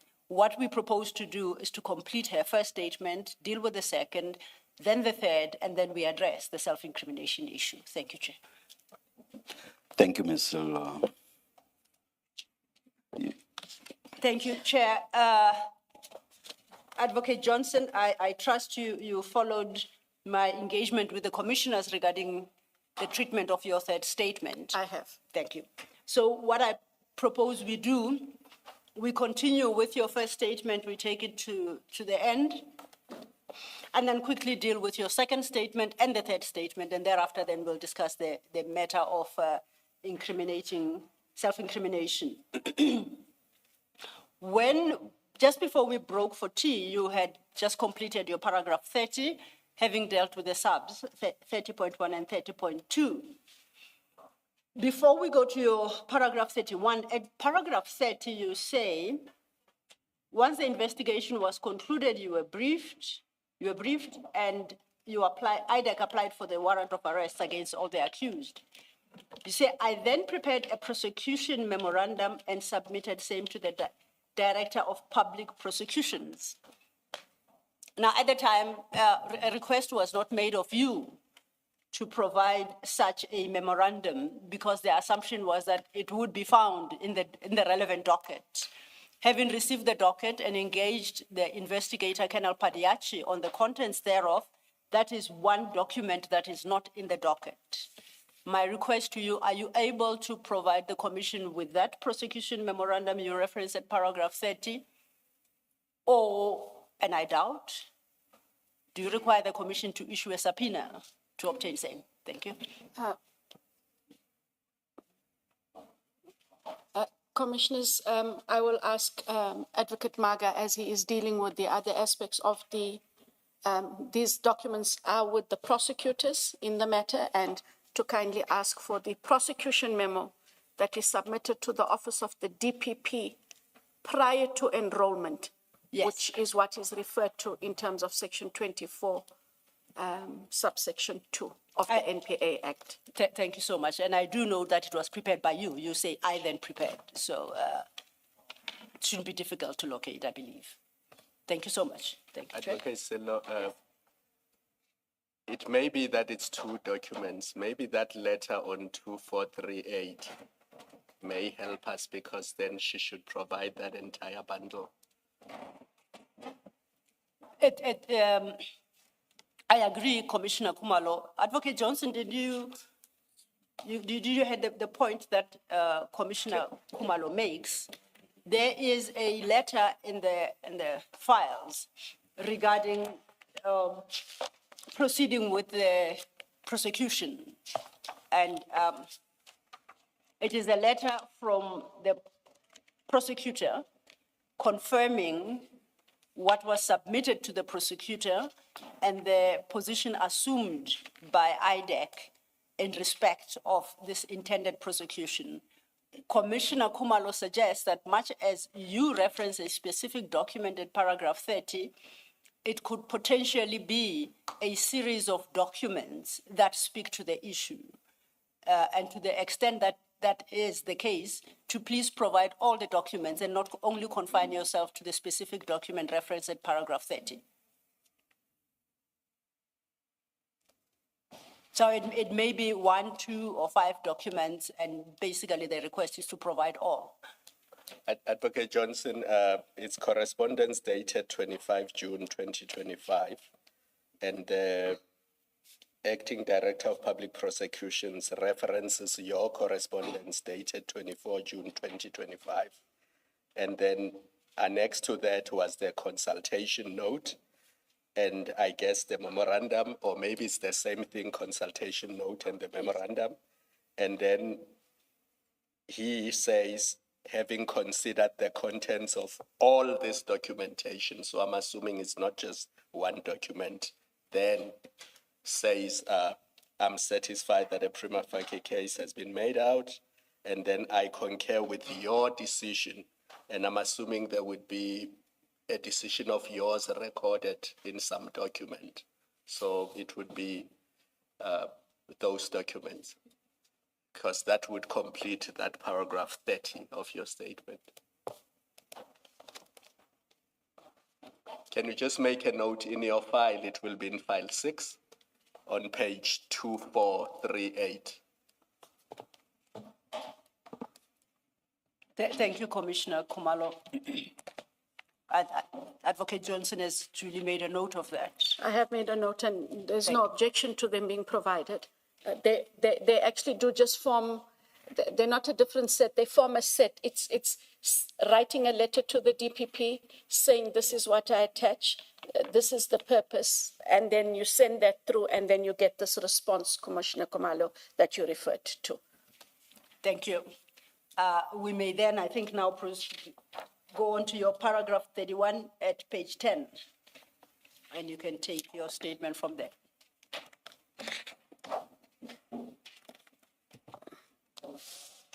Thank you, Commissioners. Paragraph 31. When I joined the Investigating Directorate, ID, predecessor to the IDAC, there were already several complex fraud and corruption matters in place. These matters implicated very senior member of SAPS in alleged criminality. This was especially so in the supply chain management unit of the SAPS. Some of these matters were enrolled in various courts. 32.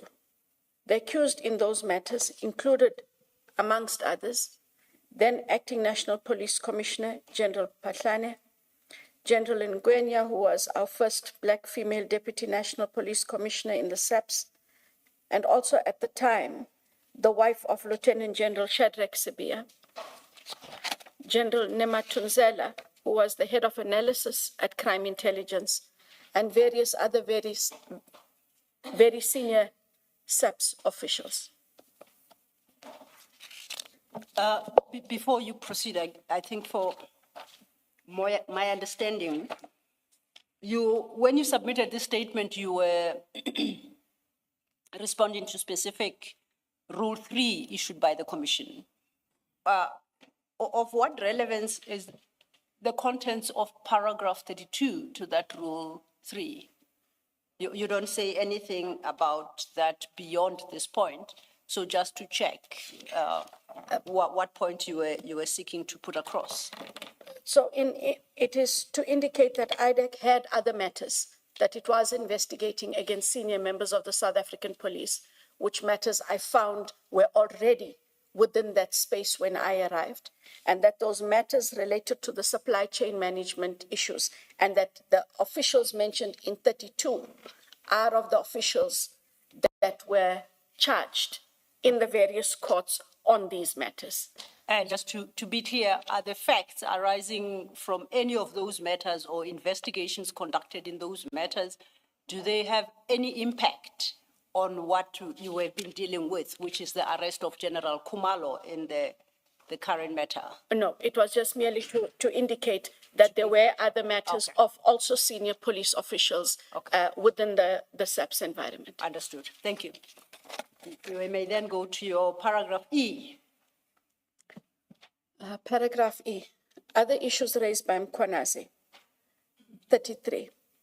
Mkhwanazi also testified, that is General Mkhwanazi, also testified IDAC sought to get involved in matters involving syndicates in Gauteng. He is incorrect on the submission. 34.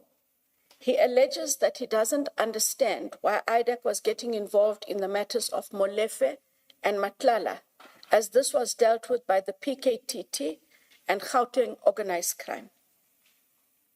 35.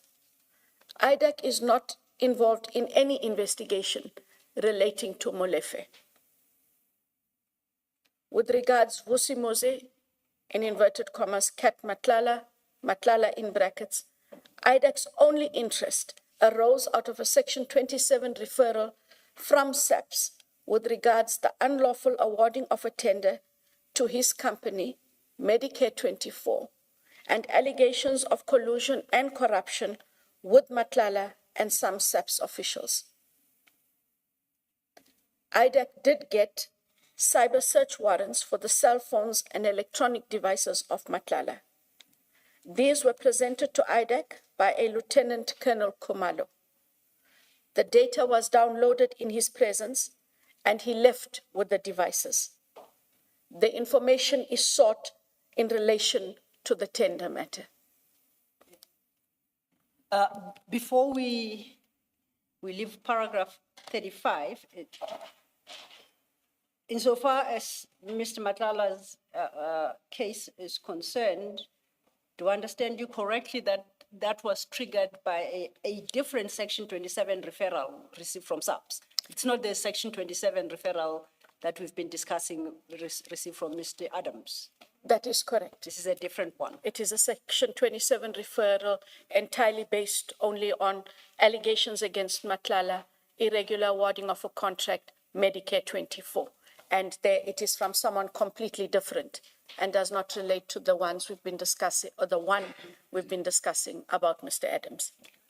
On the basis of what we discussed regarding paragraph 32, where you introduce other cases, General Pashani and them, for the sake of completeness, are you able to provide the commission with that particular Section 27 referral?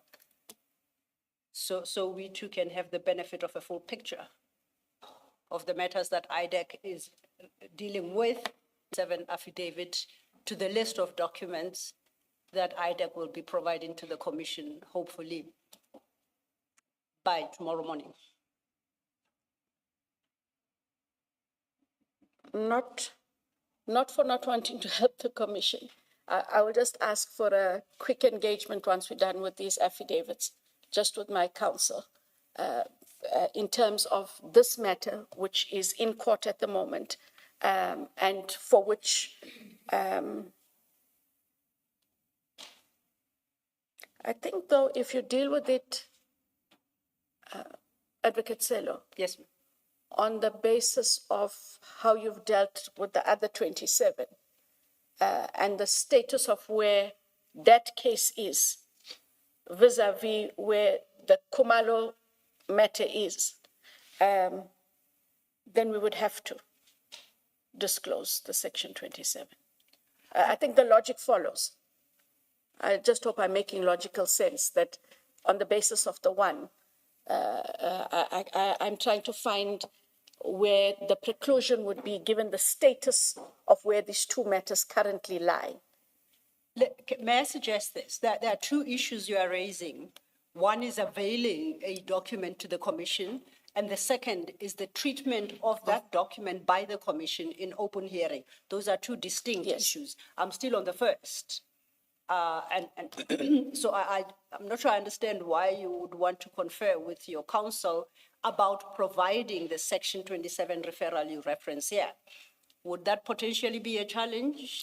It's And not. if so, what would be the challenge? It's not the providing. And I distinguish that from how then, after receipt, the commission engages with that particular document. Correct. Yes. It is just to engage on how the commission would deal with the document. But the document shall be provided. Is that where we'll end? Yes. Okay, thank you. I think your second request is reasonable. You can confer with your counsel, and to the extent that it is necessary, he and I will engage on such matters. By the time we appear before the commissioners on that particular document, we will have hopefully a common position. Noted. Thank you. You may proceed.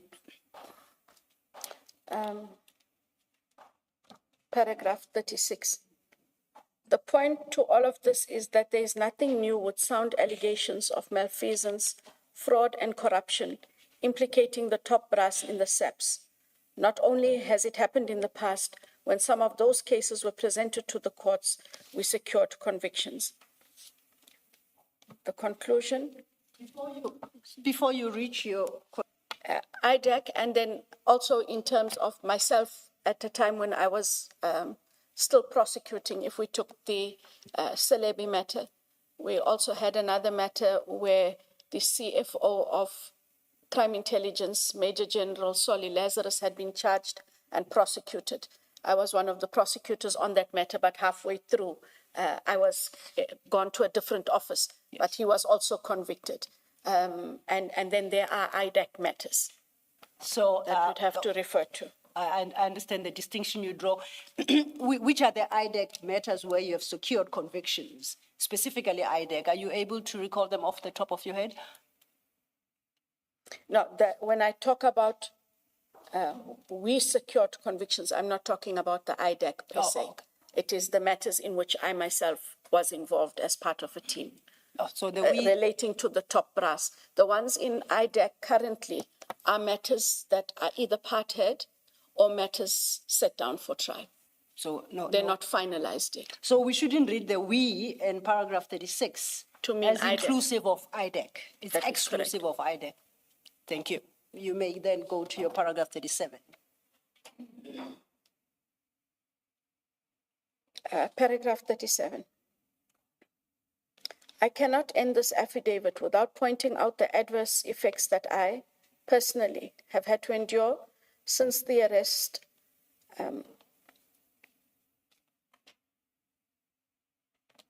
immediately just before the arrest of Lieutenant General Khumalo and co-accused was effected before June 2025, before 26 June 2025. May I suggest, I think we have a correction. Yes. The typo. Have had to endure since the arrest. I think it's all since. Had to endure since the arrest of. Have had to endure since the arrest of. Since the arrest or since immediately just before the arrest. Yes. So it makes sense to me when I replace the of with all. Yes. I think that was what was intended. Correct. Thank you. Was affected before 26 June. I received a death threat directly on my cell phone. It read, Mrs. IDAC, you and your guy Shabalala, Perumal, Padiachi, and Belochin have went too far. You're going to wish you did not. I think everyone that has a document can read that word. Yes. With us, get body bags ready, close quote. 38. In my long career as a prosecutor, this is the first time that I received a death threat. The NPA has put several measures in place to secure myself and other colleagues. Before you move from that topic, this sounds like a serious threat.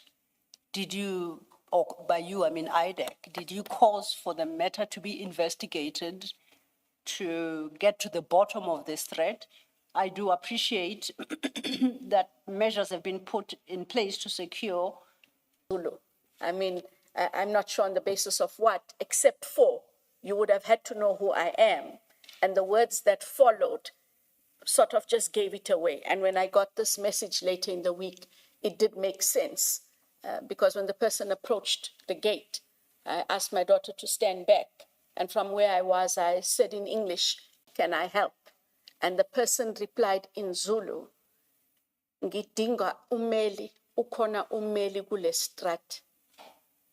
And I replied in English, "I'm so sorry. I don't know what you are saying." And then he said in English, "I want a lawyer." And it's a fully residential area, but the way he was dressed, he walked off and he went down the road, stood on the corner of the road, and then you could see him making a call. And so we decided to just wait to be safe till he left. So, and then this came after, but that was the sequence of those events, yes. So where we land is the matter at least is still under investigation. Simply you haven't because, given up on the threat somehow. We haven't, but the measures had been put in place to take care of me. Your guy Chabalala is a prosecutor. Peramal Padiache and Belochan are investigators. Okay. Thank you. That then leads us to your paragraphs 39 to 42. To date, there have been other incidents that have affirmed the validity of these threats, more especially to me. It has affected my entire household, paragraph 40. 41, I'm hoping that this affidavit and the attachments to it, which I give to the Commission, will provide better insight into the workings of IDAC, the commitment of its people, and the fact that we are process-driven and consistent in our approach on all matters.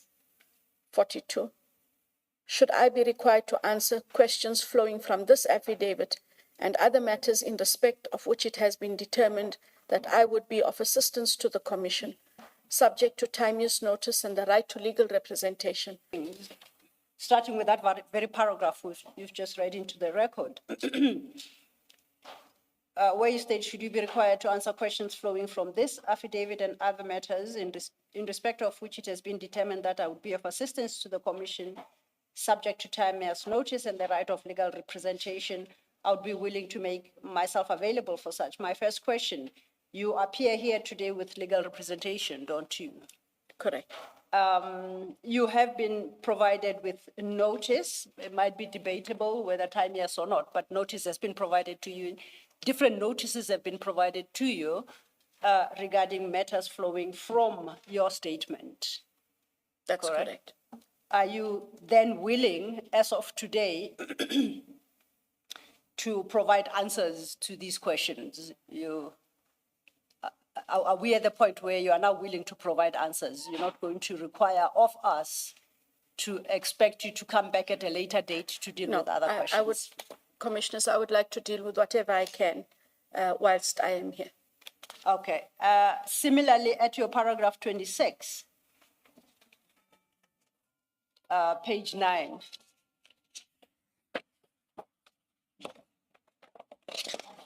There you state, as I indicated somewhere towards the end of this affidavit, I intend to apply for leave to testify before this commission.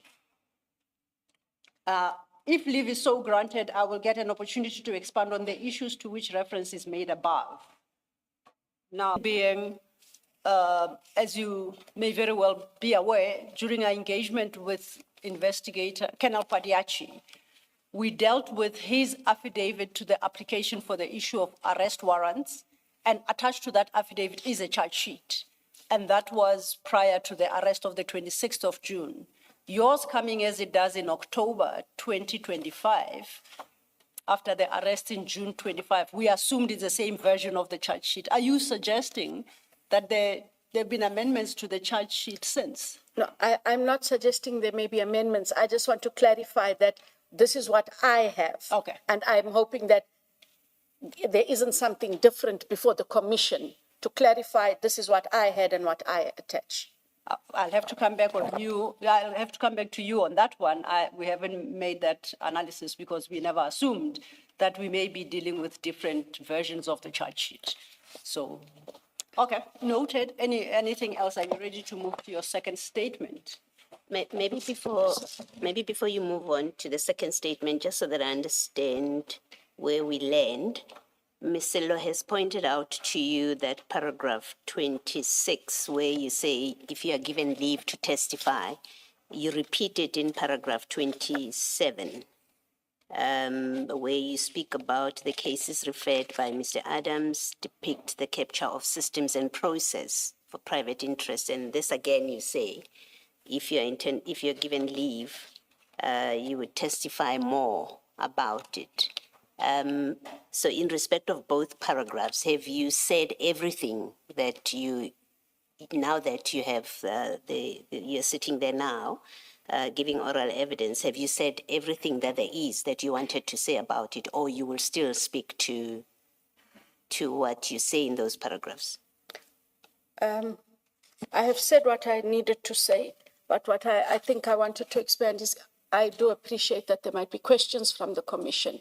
And where I am able to assist, I am happy to assist with responses to questions. All right, thank you. Over and beyond what I thought I'm supposed to allude to. Thank you. Yeah, thank you, Commissioner Baloy. If you have highlighted everything in regard to the first statement, perhaps then let's turn our attention to the second statement. It would be under your tab 2. And it's the statement we confirmed is dated the 10th of July, 2026. And it's a 9-page statement. This statement, commissioners, will require us to go to the original Rule 3 or subpoena, because once again, as with Colonel Padiache, the response to that subpoena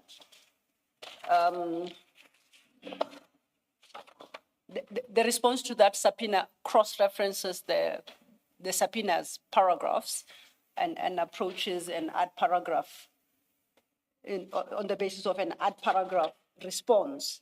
So I will have to each time then read the specific paragraph that the witness responds to, and then we will deal with what you state in the statement in regard to that particular paragraph.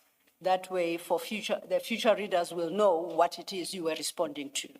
Thank you. Thank you.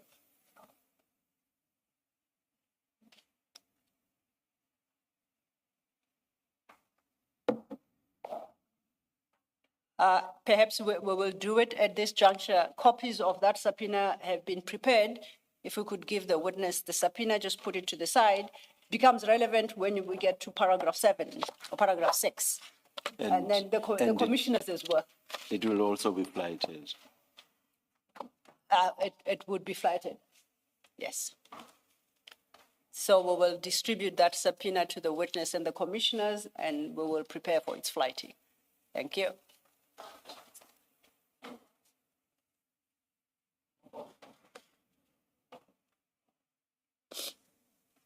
I suggest we start with your second statement. We will sort out the logistics here of the subpoena in the meantime. Thank you. Thank you. This is the supplementary statement of Advocate Andrea Johnson, which we have referred to commissioners as statement number 2. I, the undersigned, Andrea Johnson, hereby depose under oath as follows. 1. I am an adult female South African. I am currently employed as the investigating director and head of the investigating directorate against corruption, IDAC, a unit within the National Prosecuting Authority, NPA, established in terms of Section 7, in brackets 1, capital A, close brackets, of the National Prosecuting Authority Act 32 of 1998, brackets the NPA Act. I was appointed to this position by President Cyril Matamela Ramaphosa with effect from 1 March 2022 in terms of Section 13(1)(b) of the NPA Act. I have personal knowledge of the facts to which I depose in this supplementary affidavit. I file it in response to the subpoena served on me on 4 July 2026. 3. To the extent appropriate, I deal with matters arising from the evidence before the Commission. Where a matter is before court, under consideration by the prosecution team, or outside my personal knowledge, I state that limitation expressly. Paragraph 4. In October 2025, I deposed to a statement submitted to the Commission in response to a Rule 3 notice. That notice required me to deal with the following issues on which Lieutenant General Nhlanhla Mkhwanazi had testified. 4.1, that IDAC allegedly and unlawfully operates outside its mandate in terms of Section 7(1)(a) of the NPA Act as amended, and 4.2, that IDAC allegedly pursued a criminal case against Lieutenant General Khumalo and other officials at Crime Intelligence in the furtherance of ongoing political interference in SAPS. Paragraph 5. On 4 July 2026, I was served with a subpoena in terms of Section 3(2) of the Commissions Act 8 of 1947, requiring me to appear personally before the Commission on Monday, 13 July 2026, to give evidence and to be questioned about the following. 5.1. Matters arising from the evidence of Lieutenant General Nhlanhla Mkhwanazi before the Commission on 17, 18, and 19 September 2025. 5.2. Whether criminal syndicates, organized criminal groups, politically connected persons, or other unlawful actors have infiltrated, captured, exerted undue influence over, or otherwise compromised the South African Police Service, SAPS, the NPA, the Directorate for Priority Crime Investigation, Crime Intelligence, IPID, or any other component of the criminal justice system. 5.3. The nature, extent, and consequence of such alleged infiltration, capture, corruption, or undue influence. 5.4. The identity of the individuals, officials, office bearers, intermediaries, entities, and organizations alleged to have been involved in, facilitated, benefited from, concealed, or enabled such conduct. And 5.5. The factual and evidentiary basis for any allegations attributed to me in relation to the alleged capture, corruption, and criminalization of the components of the criminal justice system. Paragraph 6. The subpoena further requires me to give evidence on the following matters under investigation. 6.1. Allegations that IDAC operates outside of its mandate in terms of the prescribed legal prescripts, namely Section 7(1)(a) of the NPA Act as amended. 6.2. That IDAC has allegedly pursued a criminal case against Lieutenant General Dumisani Khumalo and other officials at Crime Intelligence in the furtherance of ongoing political interference in SAPS. 6.3. Allegations concerning my role in interference in criminal investigations and prosecutions.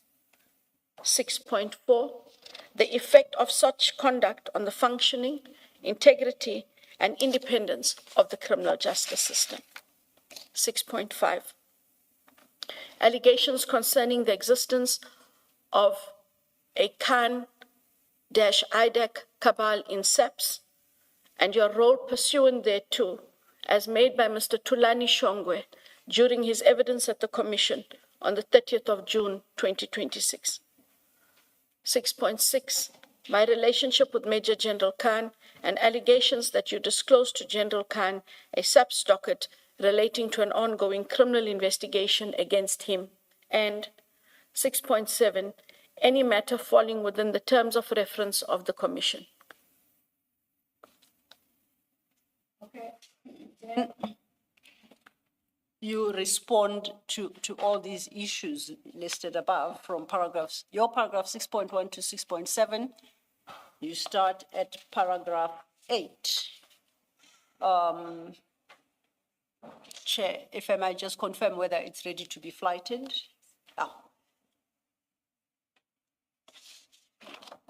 I don't know if the witness was provided with a copy. She was supposed to have one before. No were we.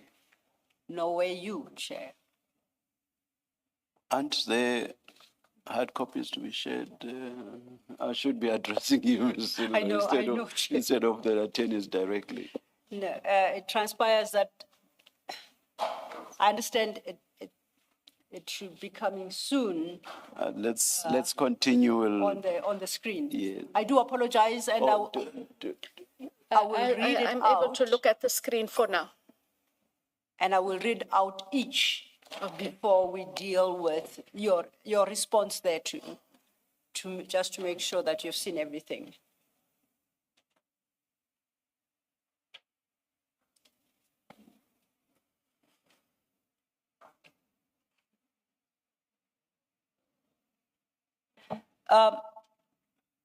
What we have on the screen for the record is a subpoena addressed to you at page 2. And you will see that, unlike with the one we referenced before, this is addressed specifically to you.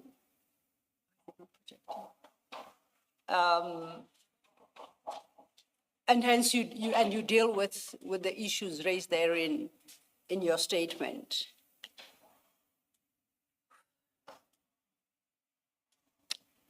At the first issue you were invited to speak to. This has disappeared now. I know, Chair.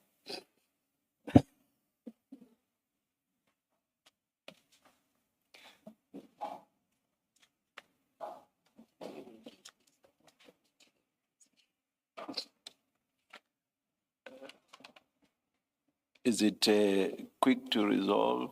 I know you are not the technical person. It should be, Chair. I'm not sure I understand what the challenge is.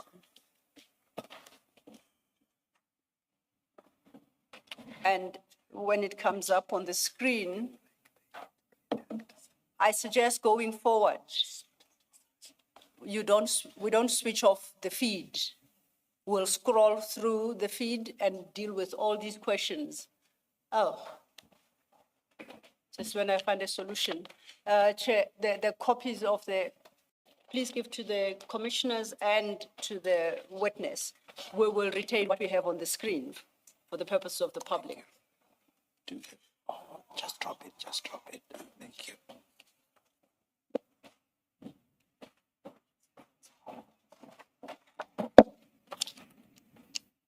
Thank you, Chair. Apologies for that. Ms. Johnson, Advocate Johnson, to confirm, this is the subpoena you reference at your paragraph 6. It's dated, if you go to page 4 of that, it's a 4-page document. It's dated the 3rd of July, 2026. Correct. And you said it was served on you on the 4th of July, 2026. Correct. You confirm that's the correct subpoena? Yes. The first, under paragraph 2,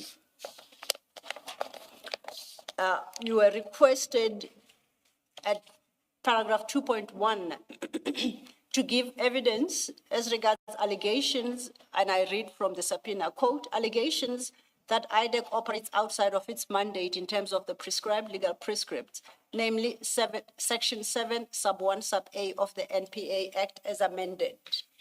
Your response is at paragraph 8 of your statement, starting at page 4. I think it will take you to paragraphs 8 to 10, if you could then give your response to that issue. Thank you. Paragraph 8, within response to paragraph 2.1, states as follows. The IDAC operates strictly within its mandate. That mandate is set out in section 7(1) capital A of the NPA Act as amended. Paragraph 9, it also considers matters referred to it and arising from the state capture, the commissions that were colloquially known as the Justice and Party and Justice Nugent Commissions, and any other matter referred to it by the National Director of Public Prosecutions. 10, IDAC has not dealt with matters outside its mandate. That is in relation, Commissioners, to 2.1. Thank you.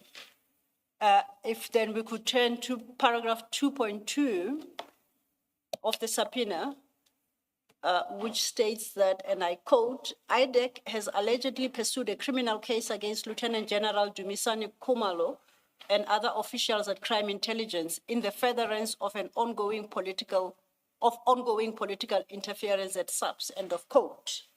Your response to that starts at paragraph 11. It's paragraph 11 and its sub-paragraphs. If you could deal then with what you state at your paragraph 11. Thank you. The response then at paragraph 2.2. At paragraph 11, I deny these allegations.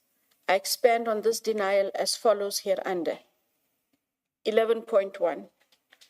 IDAC has a prima facie criminal case against Lieutenant General Dumisani Khumalo and other officials at Crime Intelligence. That matter was not pursued for any political purpose, at the instance of any political actor, or to advance any form of political interference within SAPS. 11.2. The investigation and prosecution have at all material times been dealt with through the ordinary prosecutorial processes applicable within IDAC and the NPA. The matter is presently before a court of law. In those circumstances, and because representations submitted by the accused are under consideration by the prosecution team, it would be inappropriate for me in this affidavit to address the merits of the prosecution, the strength or content of the evidence, the contents of any docket, or any matter that may properly fall for determination by the court or the prosecution team. 11.3. Before you move on, just to clarify, where you refer to consideration by the prosecution team, what is the prosecution team? Maybe, because I don't work in this space, my impression was representations are made to the National Director of Public Prosecutions. If I could take Commissioner Bolo a step back. So when the prosecutions are instituted, one of the legal remedies is once certain documents have been disclosed, accused persons can make representations based on what is disclosed to them in terms of the docket plus the charge sheet. Step one is that those representations are first made through the prosecutors for the consideration either by a DPP, in our instance, by the ID. If their representations are unsuccessful, they then have the further recourse to make representations to the Office of the National Director. So here you're still at that first step. We're still at the first step. Thank you. With their representations having been received. Thank you.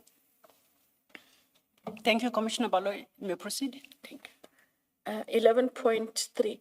I say what is stated in the preceding subparagraph, not so as to avoid assisting the Commission, but to protect the integrity of pending proceedings, the independence of the prosecution function, and the rights of the accused persons. I emphasize, however, that I have not been directed, encouraged, permitted, or participated in any politically motivated prosecution or investigation against Lieutenant General Khumalo or any crime intelligence official. And 11.4, prosecutors independently evaluate the evidence and make prosecution decisions. I perform an oversight function and am not involved in adjudicating the evidence in this and other matters. I have no insight into the dockets or the evidence contained therein. Before we leave the question and the response, just to clarify two issues for me. Paragraph 11.2, I'm trying to appreciate what you are communicating there. And line 3, you say the matter is presently before a court of law. That's a criminal trial. Then you say, in those circumstances, and because representation submitted by the accused are under consideration by the prosecution team, it would be inappropriate for me in this affidavit to address the merits. My question is,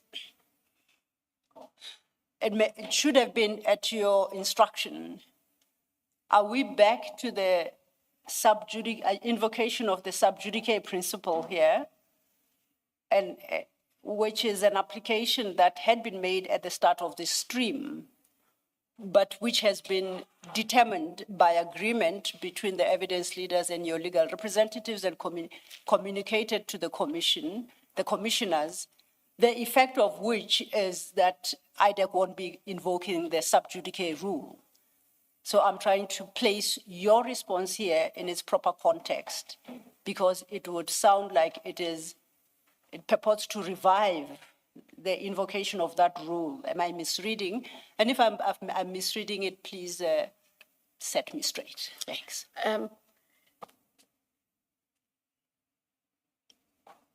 Because there are already representations and they are made to the prosecution team, the prosecution team is adjudicating those representations based on the docket and the charge sheet. I don't know what the representations purport to allege. This process is still ongoing. And what had happened in the interim, and I would have to make, Chair, you did ask earlier about this issue of the ID being removed from matters. What governed that, or where is that?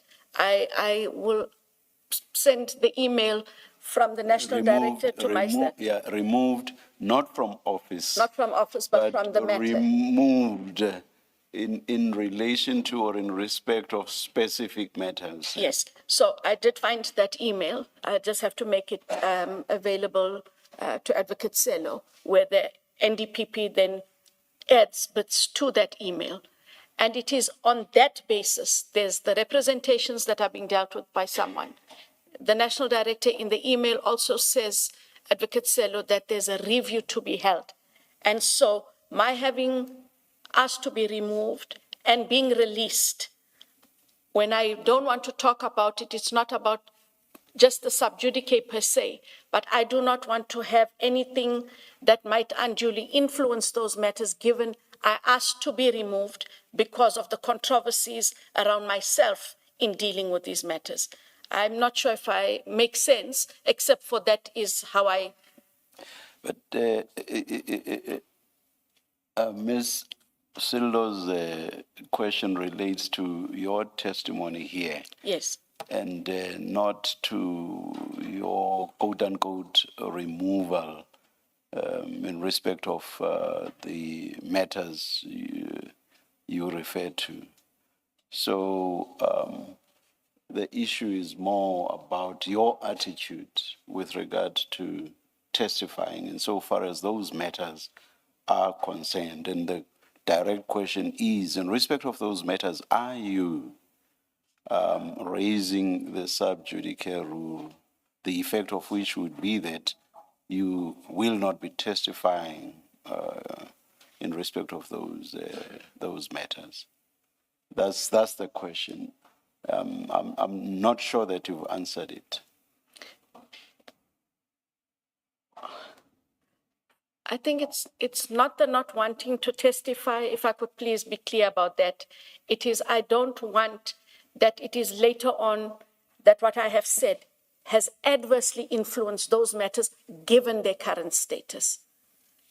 I would have to wait for the questions, I assume, which might be a more logical stance to take.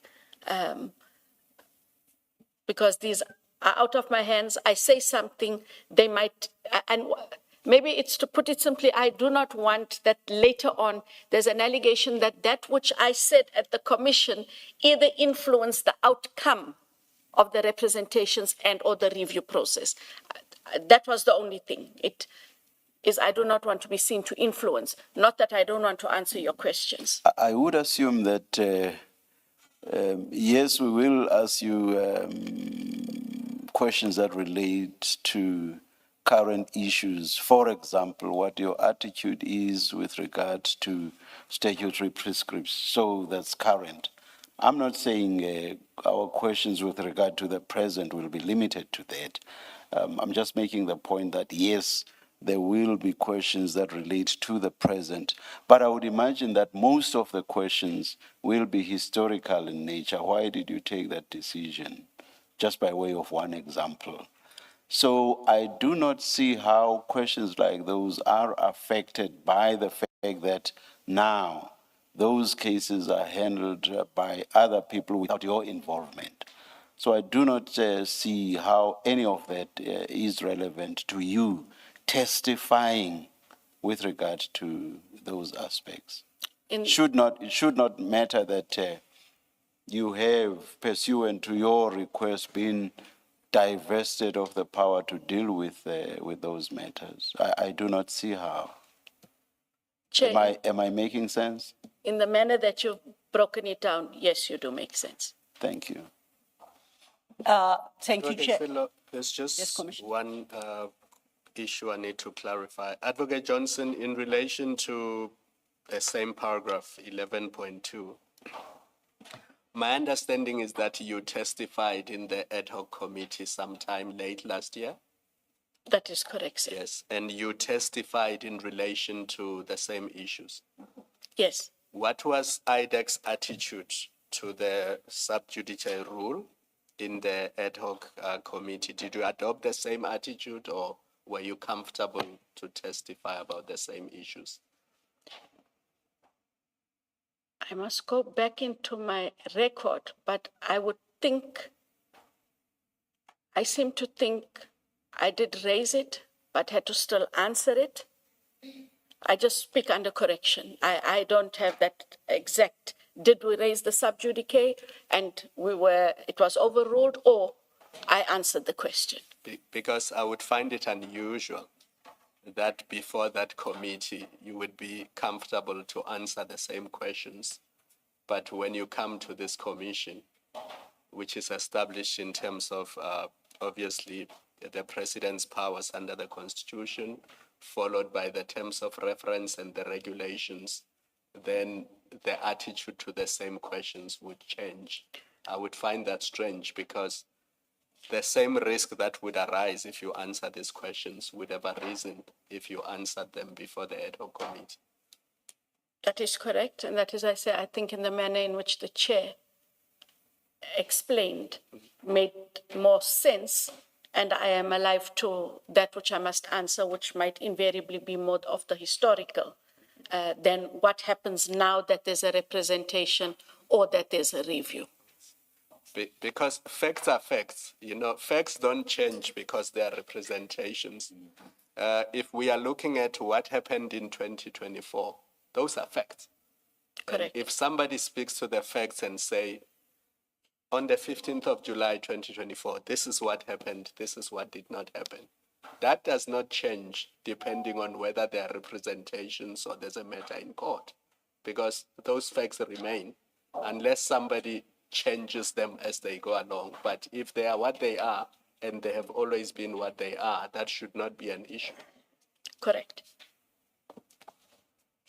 Thank Johnson, you. sorry, Mr. Just to clarify that I understand your position correctly, you're not invoking the sub judice shield. You're not saying No, you ma'am. won't answer because of that. No. You expressing a difficulty that now that you're no longer seized with these matters, you should not speak in a way that may appear to influence a decision that will eventually be made, either by the court or whoever makes decisions on these representations. Correct, Commissioner Bala. Okay, thank you. And then if I understand your response correctly, to your response to Commissioner Baloyi, that paragraph 11.2 deals with two issues. The first, at line 3, is the matter being presently before court of law. The second is regards representations. You testified that those representations submitted by the accused are under consideration by the prosecution team, and that they are based on disclosed documents. So the representations are done, and they are under consideration. How exactly do you anticipate your testimony before the commission may potentially influence the outcome of those representations? Are you suggesting that the decision maker will take on board what you state in this commission and go beyond the bounds of what is contained in that file pertaining to the representations? If my assumption is correct, representations are made by the accused and the prosecution team has an opportunity to respond thereto, and the decision maker makes his or her decision. Where exactly do you see the testimony you provide here today fitting into that process, and do you fear the decision maker will take that into consideration? Because the response, as I take it, is formal, it's by the prosecuting team, and it will not be influenced by the views of anyone else. Is that your understanding as well? So if you agree with me, how would your testimony here impact that process regarding the representations made by the accused? Thanks. The representations are still under consideration. The reason for what I said is on Friday, the Friday that passed, the accused, Brigadier Mokwele, did submit in writing for the attention of the National Director, as well as Advocate Bell, who now oversees these matters, an additional document wherein her legal team alludes to the evidence of Mr. Padiachi, especially in relation to aspects elicited during the examination at the Commission on the Section 27, and makes it clear that these cannot be ignored for purposes of completing the representations. I was copied in. I think they forgot that I'm not involved, and that's the basis on which I saw it. So the fact that there was a referral to what was said and the intimation that what was said is critical, NPA, you cannot ignore what was said as you continue to adjudicate over my representations. That was the basis of my contention. Okay, as I understand it, and this is what we engaged Colonel Padiachi on, the Section 27 referral was not part of the docket. The entire docket has been disclosed to the accused, but the Section 27 referral is not a part of that docket. It was only dealt with here and was submitted to this commission.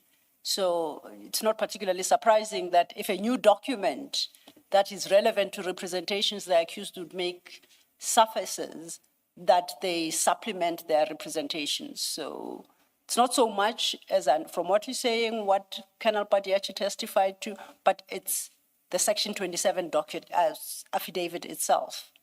So even there, I don't see, I just want us to perhaps be clear so that we are not confronted with whatever you are putting forward at 11.2 each time we have to deal with issues. Understood. My last one then is at your paragraph 11.14. You suggest there. 11.4 you mean? That's 11.4. Thank you, Chair, 11.4. Paragraph 11.4 at your page 5. Your last statement there, well, you talk about prosecutors independently evaluating the evidence and making prosecutorial decisions. You say, I have no insight into the dockets or the evidence contained in them. You see that? Yes. Just help me, how does that tally with what you state at your paragraph 24, your first statement? At your first statement, you say, following upon receipt of the dockets, the information contained therein was analyzed. Thereafter, an investigation was undertaken.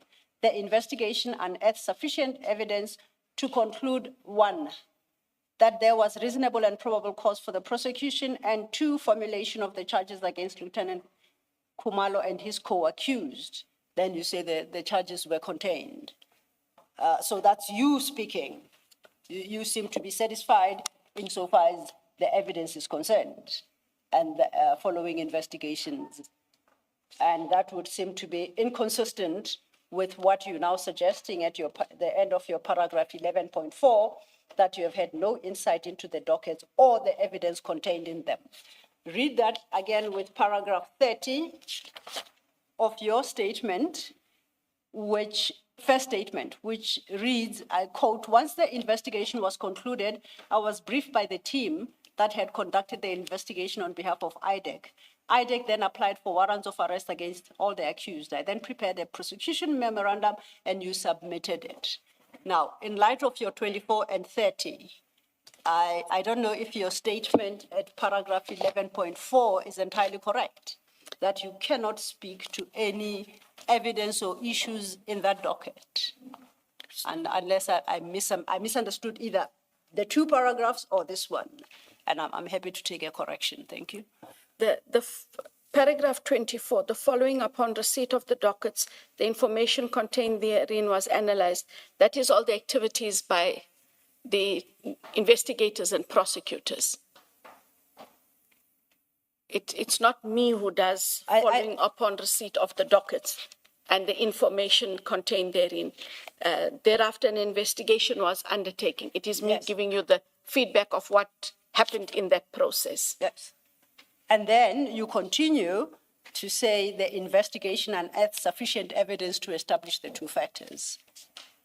So my reading of your affidavit then is by the time you get to paragraph 30, and then you prepare a prosecution memorandum and a draft charge sheet and a request for the enrollment of the matter, there is you are at a level where you are satisfied that the investigations have unearthed sufficient evidence to sustain that charge sheet. Correct. I expect to find that in your prosecution memorandum.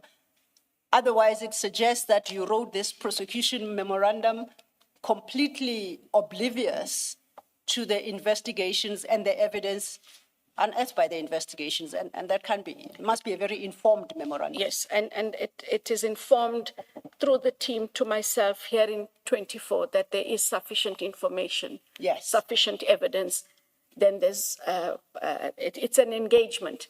And then that takes me into the compilation of the prosecution memorandum. Which then would give you some level of insight into the Level of dockets and the insight, evidence? yes. Okay. Yes. So it's not so rigid. No, I'm not saying I'm oblivious. Yes. But there may be details I miss, but it is, a lot of it is, it's in dockets, it's in documents, I get briefings, we have an engagement, and from there I'm able to take it forward. What's the best thing to do in the circumstances? Is it to delete the last sentence altogether? Because with the insight that you accept to actually get to have, then that sentence does not make sense whatsoever. Don't we just delete that sentence?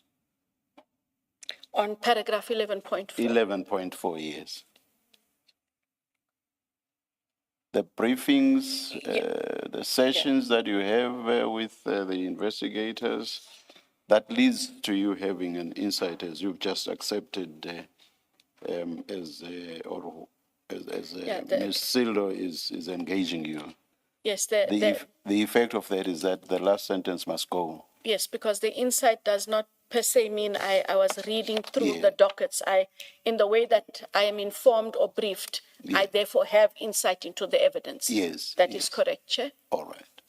Thank you, Chair. Sorry, Advocate Johnson, it goes further than that. Remember that letter I referred you to from the DPP, where they say they concur with your decision to prosecute.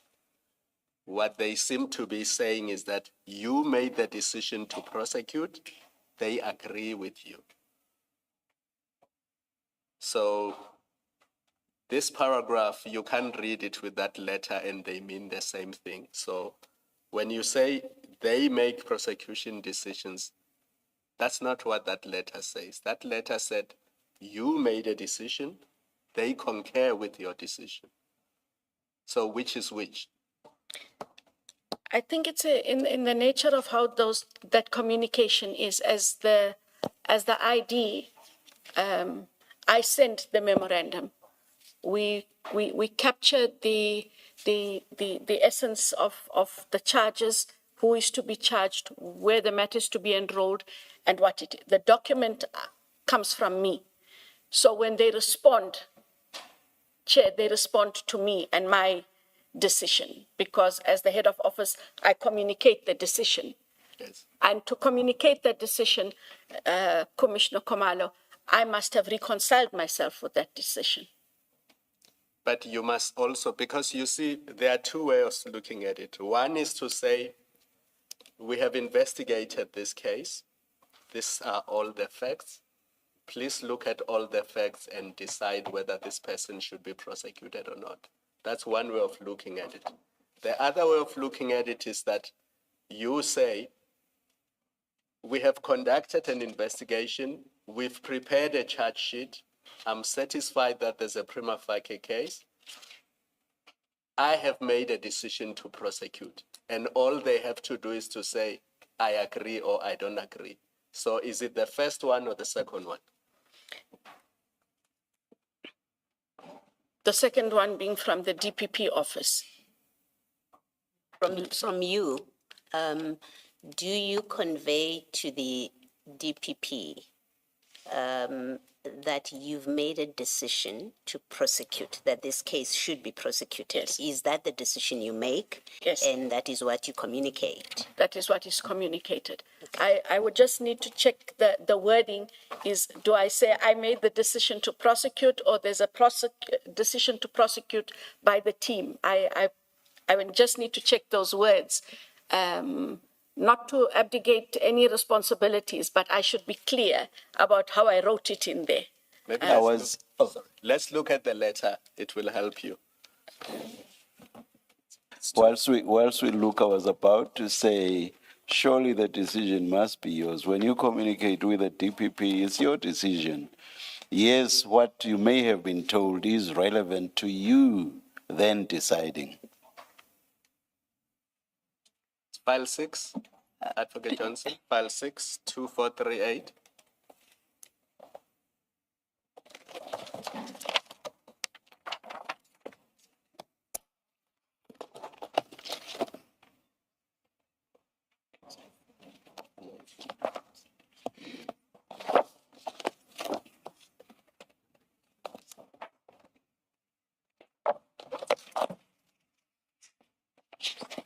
Commissioner Khumalo, 2438.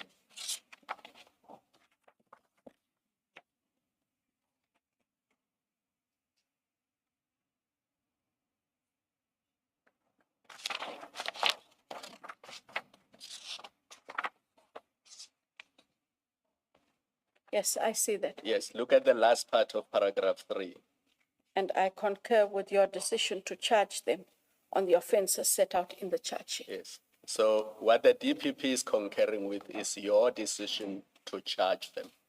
As communicated in the prosecution memo. So that presupposes that you had made a decision to charge. That is correct, sir. Yes. So what is stated in 11.4 of your statement is not correct then, or at least needs to be qualified. Let's go to 11.4.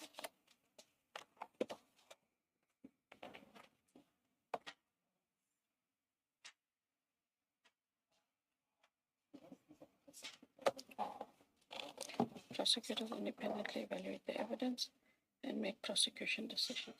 They perform an oversight function.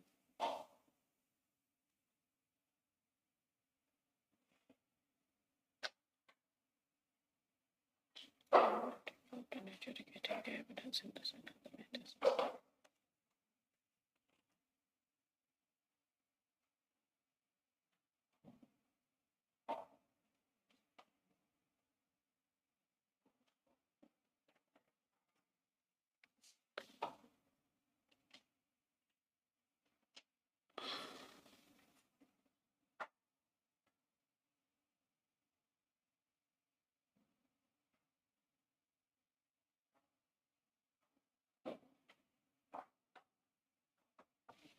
So, Advocate Johnson, so as not to put words in your mouth, what we are trying to fix for now is paragraph 11.4 of your statement to make sure that it is as accurate as possible.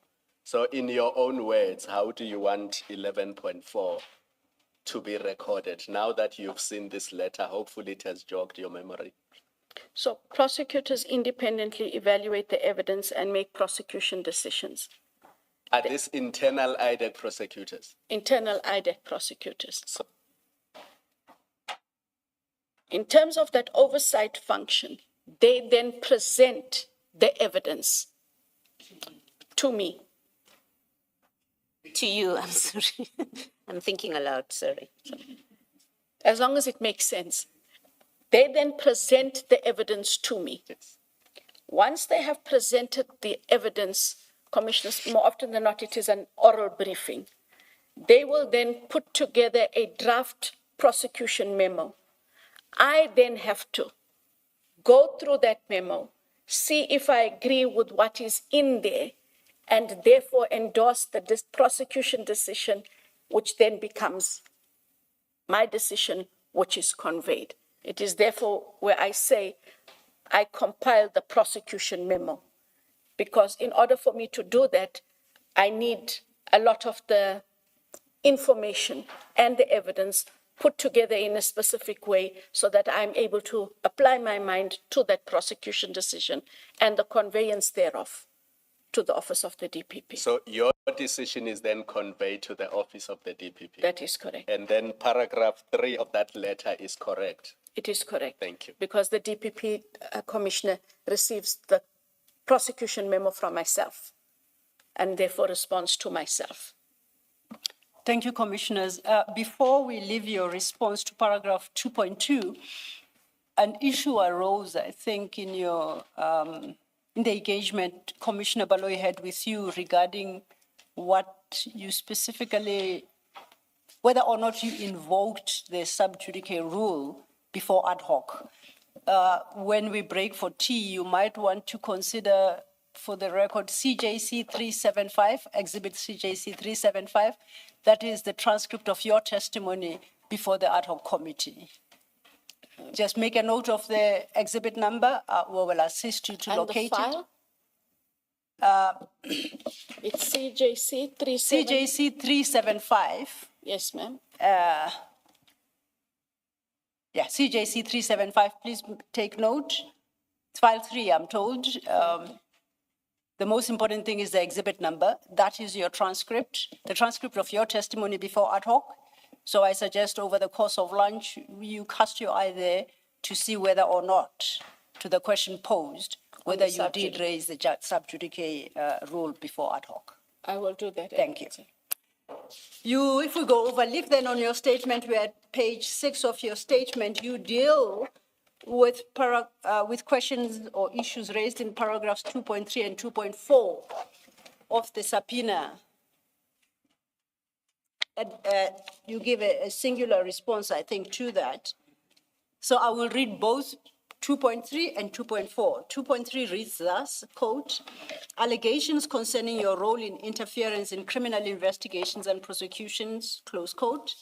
Sub 2.4, the effect, open quote, the effect of such conduct on the functioning, integrity, and independence of the criminal justice system, close quote. You respond to both of those from your paragraph 12 at page 6 of your supplementary statement. If you could then turn to deal with that. Thank you.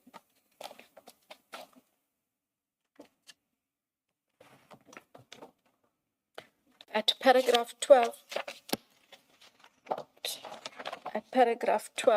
commissioners, at paragraphs 2.3 and 2.4, I deny any allegation that I interfered in criminal investigations or prosecutions. This allegation is, in any event, vague and unsupported by particulars. I expand on this denial as follows hereunder.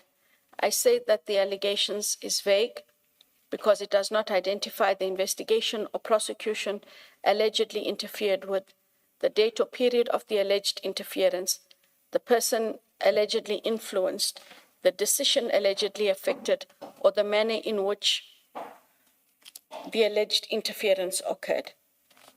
In paragraph 13, IDAC operates on a prosecution-led investigative methodology that I head.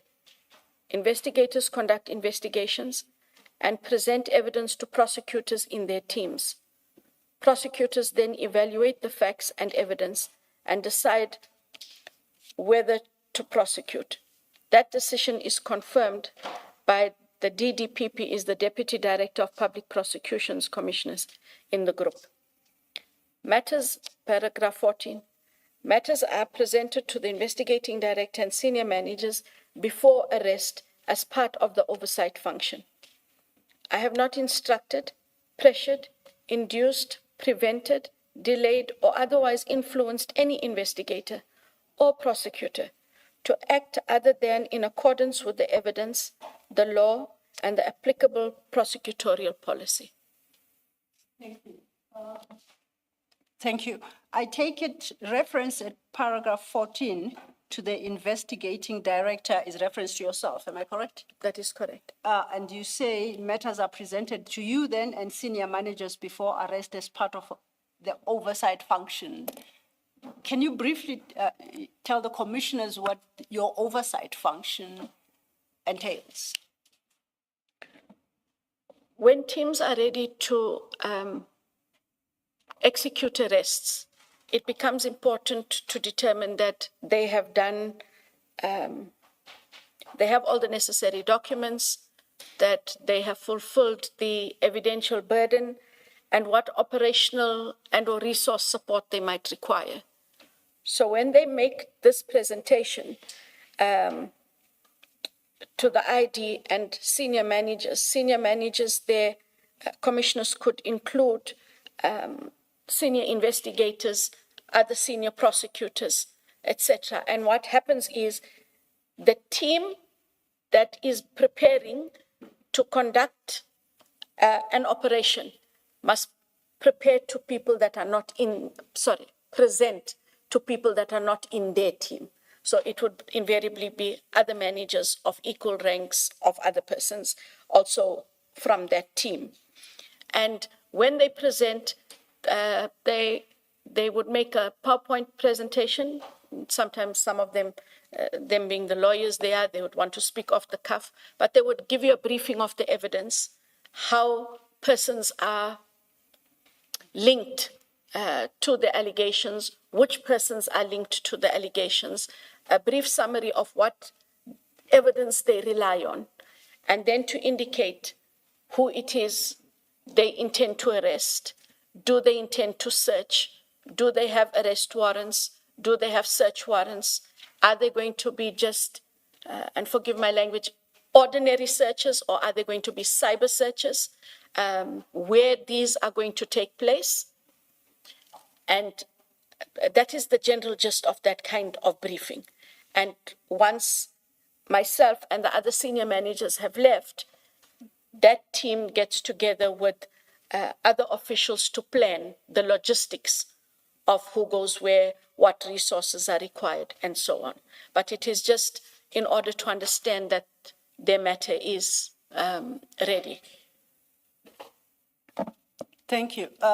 Then just to clarify, lastly, on that particular paragraph, on paragraph 14, you say you have not instructed or otherwise influenced any investigator or prosecutor to act other than in accordance with the evidence, the law, the applicable prosecutorial policy. I appreciate what you are communicating here to be that there was no undue influence from you on. My question is, did you, in the course of being briefed and having the presentations made to you, and in the exercise of your oversight function, do you have scope to instruct, advise, influence investigations? And I say so, you doing so in accordance with the law. I'm not imputing any undue, unlawful influence, but are you, as the investigating director, able to influence the direction, outcome, disagree with what is presented to you, and therefore influence the eventual outcome of the investigation, or you have no scope at all in that regard? It is not to seek to influence.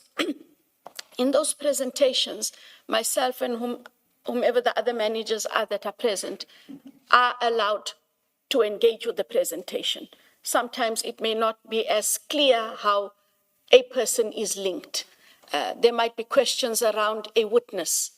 Why do you have a 204 witness? What do you have that corroborates?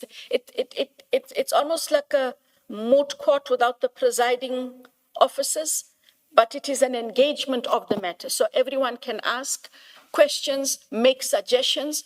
There has been, over the years, a time or two where the teams have had to go back because they thought they were ready, and other managers in the office took issue with perhaps how things were incomplete or what more you needed. So that allows for them to come back again. They would have to deal with that before they then, and there have been matters, just one last thing, even when if the investigating director is not in the office, it doesn't mean these operations don't happen. Yes. There are other senior persons. The head of operations, Mr. Sissoko, is there, together with other senior managers, and they would convene in a similar fashion. So if there are glaring anomalies in the either investigation or conclusions reached pursuant to investigations, there is scope in the exercise of your oversight function to draw attention to that, and it gets redressed. And to send the matter back. Indeed. For those to be addressed. And if they are not addressed, then that's a different discussion, because not having addressed does not take the matter forward. Absolutely. I'm clarified. Thank you so much. Can I? We then, Can I? yes, ma'am. In that exchange where you say there's consultation and discussions and debate, do you have are you able to say, I disagree, and so it will not happen? And I want to give you a more direct example on a topic that will come up for discussion later, that if your team puts forward to this discussion that we intend to go and arrest Commissioner Khumalo, because that's who we are investigating. He's saying he doesn't want to be arrested. And are you able, do you have the standing, and this is a question really that takes us to standard operating procedures, protocols, or is this one of those where we work it out as we go along? You know, in practice, this is how we do it. Are you in a position to say, no, we are not arresting, we are summoning? Because we know, for example, that you have summoned some of the people that Correct. you have had charged. Yes. Yet others have been placed under arrest, either at a police station or at an airport or something. Is it your final decision to say we are not arresting, we are summoning, or that decision rests with somebody else, and irrespective of what you think about it? I am able to make my feelings known. And there is an engagement on why. There are certain things investigators take into account in how best to secure a person. But there is room for engagement. But apart from that, there have been times when I have disagreed, simply because I think the purpose of the exercise must be what is the best way to secure the attendance of a person in court. That has always been the legal principle.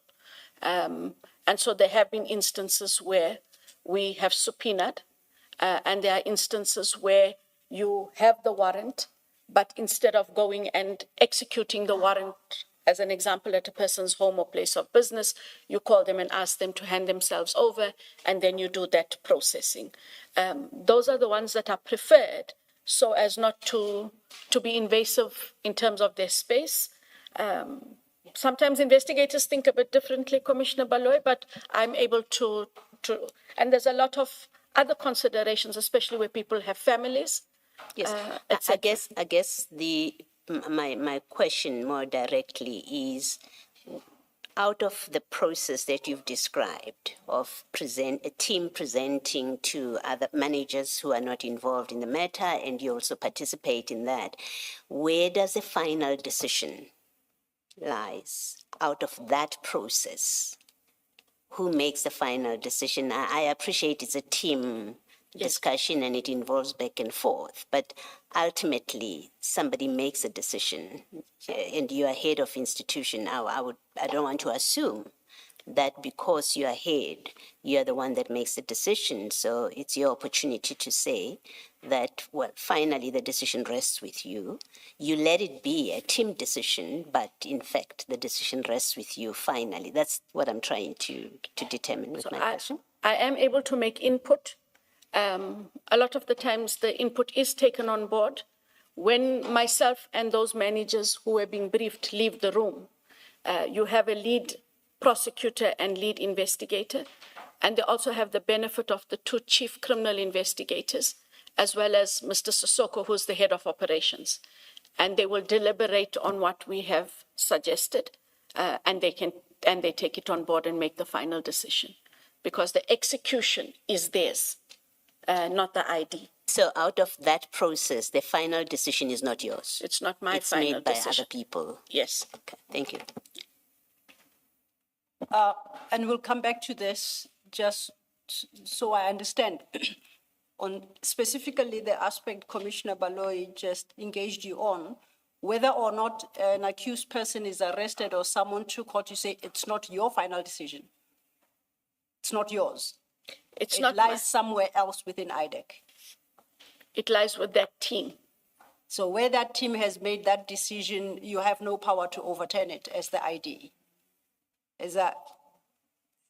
I just need to understand what your power is relative to that decision taken by investigators. Do you have any powers at all?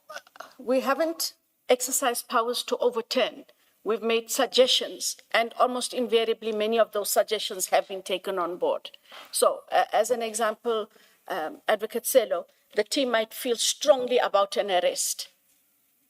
And in that engagement, the ID says, the reasons you provide just don't make sense for why a warrant of arrest, a subpoena should be issued.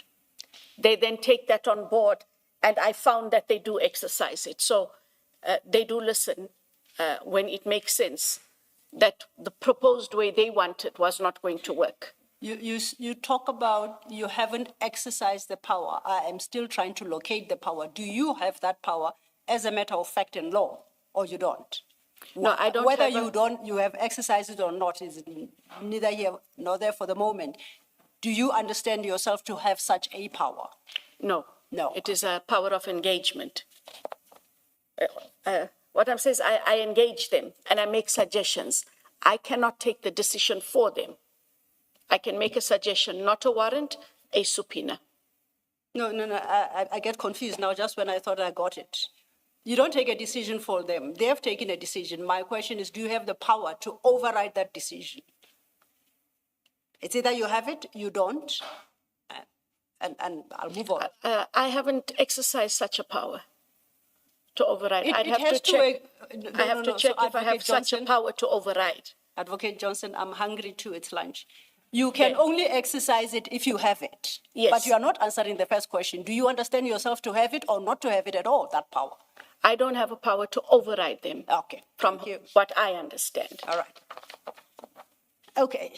That then I think that takes care of paragraphs 2 and 3. We deal with paragraph 2.5 in the subpoena, which reads thus: required you to address, quote, allegations concerning the existence of a quote unquote IDAC cabal in SAPS and your role pursuant thereto, as made by Mr. Tulani Shongwe during his evidence at the Commission on the 30th of June 2026, close quote. You deal with that from your paragraph 15. At page 6 of your supplementary statement. At paragraph 2.5, I have no knowledge of the existence of a IDAC cabal in SAPS. I also have no knowledge of a IDAC cabal within the IDAC. it follows that if such a cabal exists, I am not party to it. I have not authorized, encouraged, or facilitated its existence, nor have I benefited from any unlawful association involving General Khan, IDAC, SAPS officials, or any other person. To the extent that Mr. Tolani Shongwe's evidence suggests otherwise, I deny that suggestion. And thank you. That will then take us to, I think your answer is straightforward and clear. Paragraph 2.6 of the subpoena, which reads thus, I quote, your relationship with Major General Khan and allegations that you disclosed to General Khan and SAPS docket relating to an ongoing criminal investigation against him, close quote. You deal with that paragraph 2.6, starting from your paragraph 16 at page 7. If you could turn to that, please. At paragraph 2.6, I know Major General Khan, as a general based at Crime Intelligence Head Office.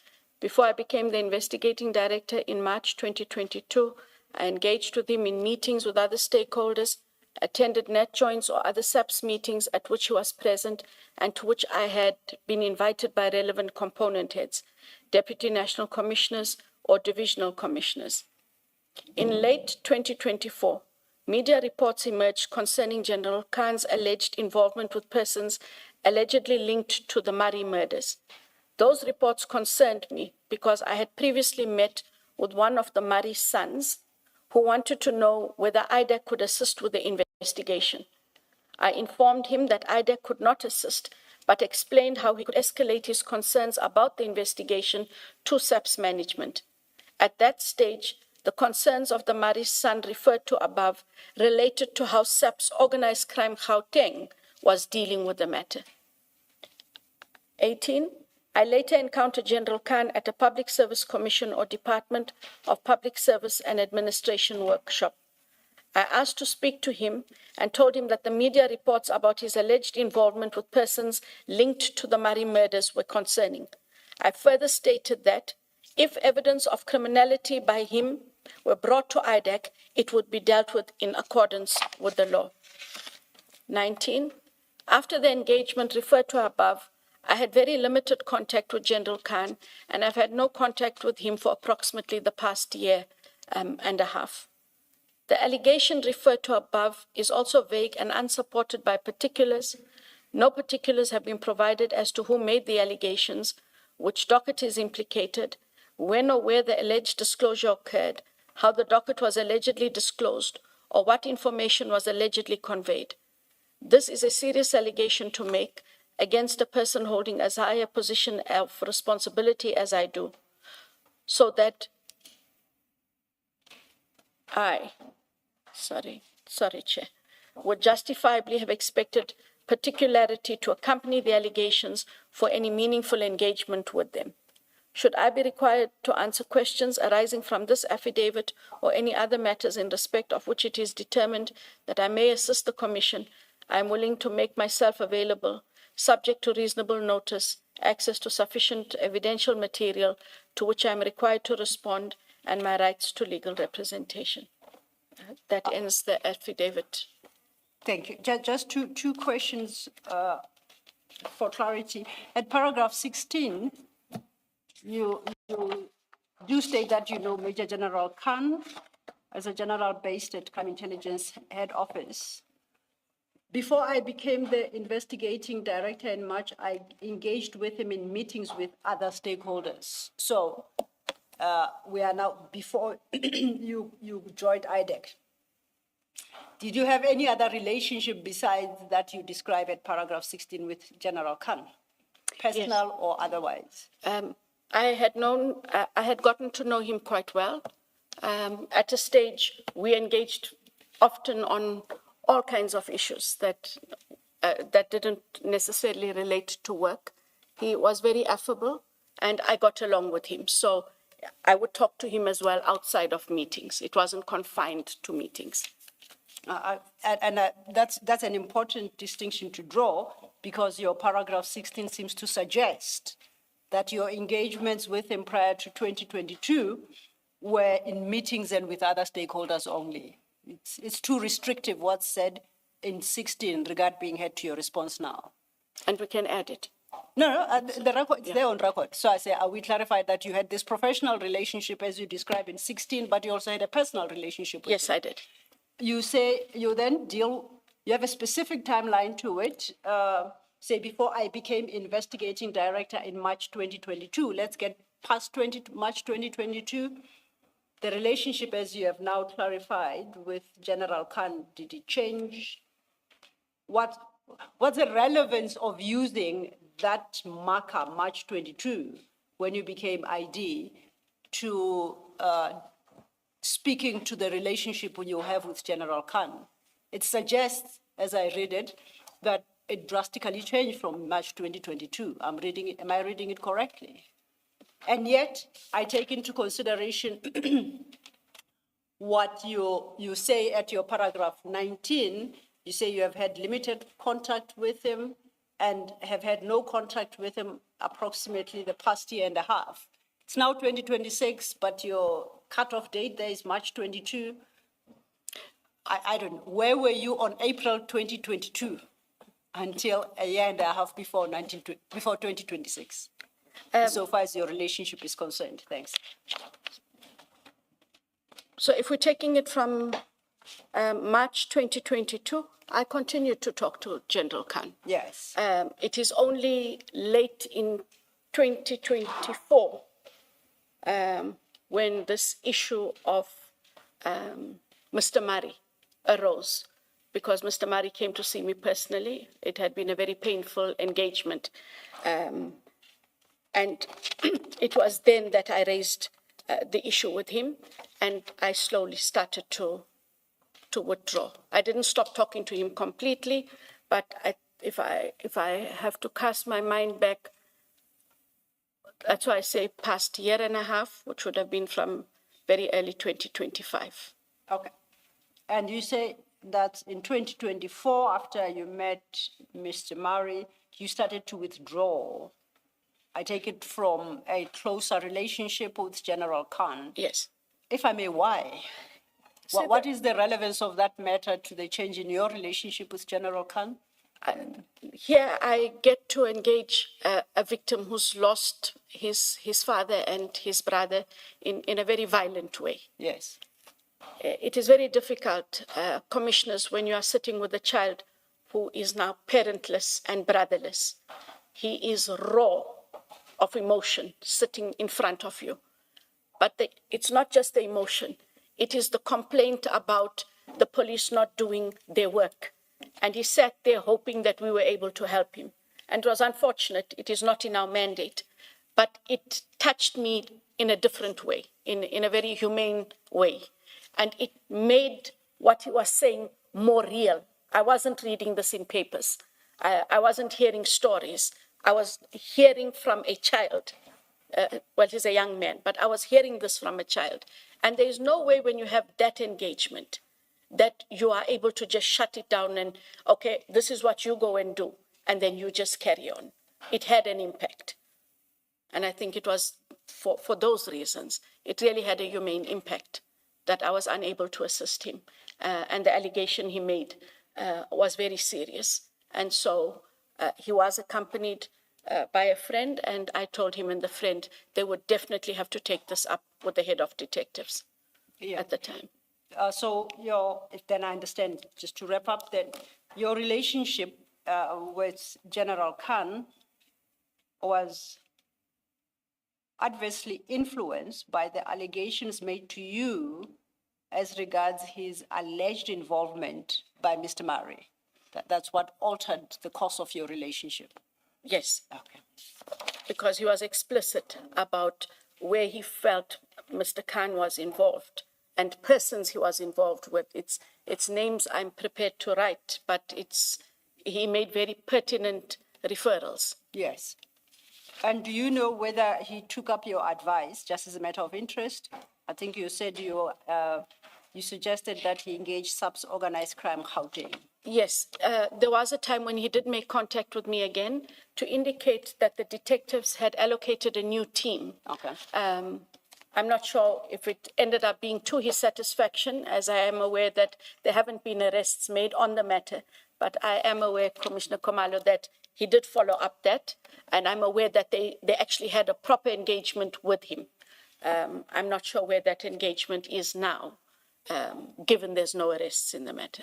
Understood. And lastly, at your paragraph 20, this in response to... Yes, maybe before you do 20, just so I make sure I understand, at that paragraph 16 and following, where you say you continue to speak to General Khan after March 2022, does that mean you socialized with him? What does that mean? Because you could be talking about work, you could be talking about family, friends, you could be meeting for lunch. What exactly do you mean when you say you continue to talk to him outside of meetings?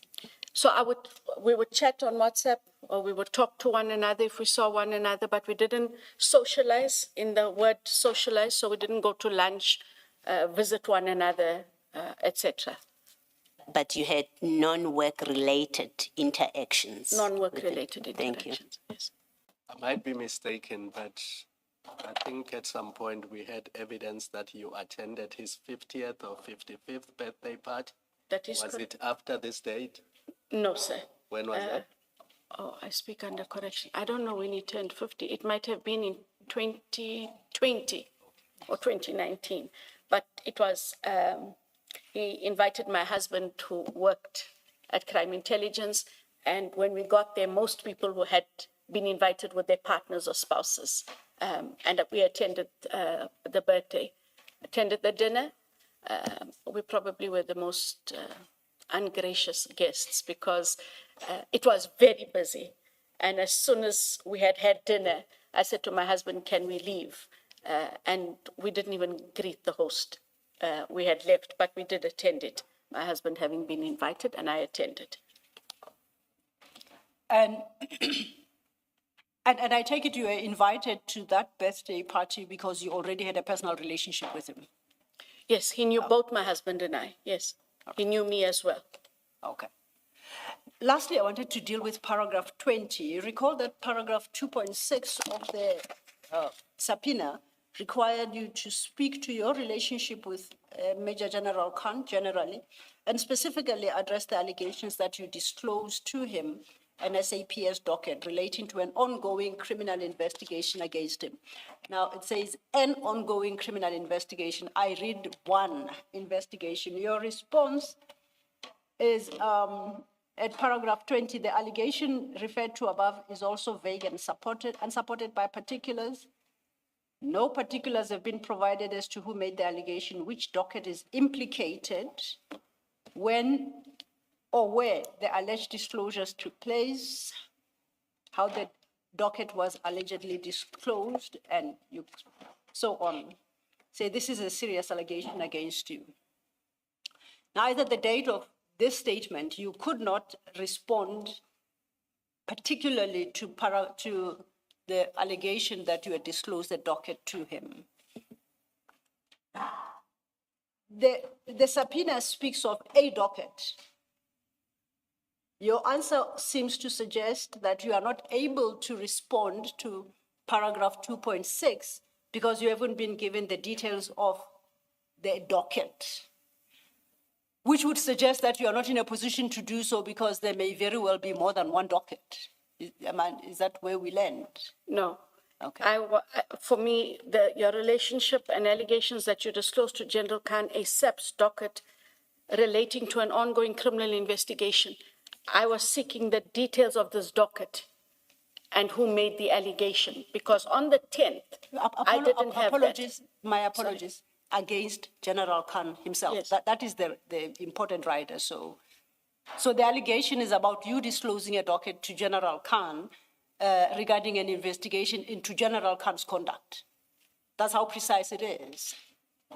So your answer, when you say no particulars have been provided, I'm not clear what particulars, you say which docket is implicated, then it leaves with me the impression that there may be more than one docket implicated. You just want clarity as to which docket is implicated, where you disclosed to General Khan a docket relating to ongoing investigations against him. I'm struggling with your response at 20, and I would like you to clarify perhaps. Because the subpoena seems to suggest one docket. Yes. Your answer seems to suggest I can't pinpoint the docket because you don't give me the details of which docket is implicated, implying there may potentially be more than one. On a point of correction, Yes. there isn't more than one. Okay. And it became, and at the time, I didn't recall disclosing a docket. Yes.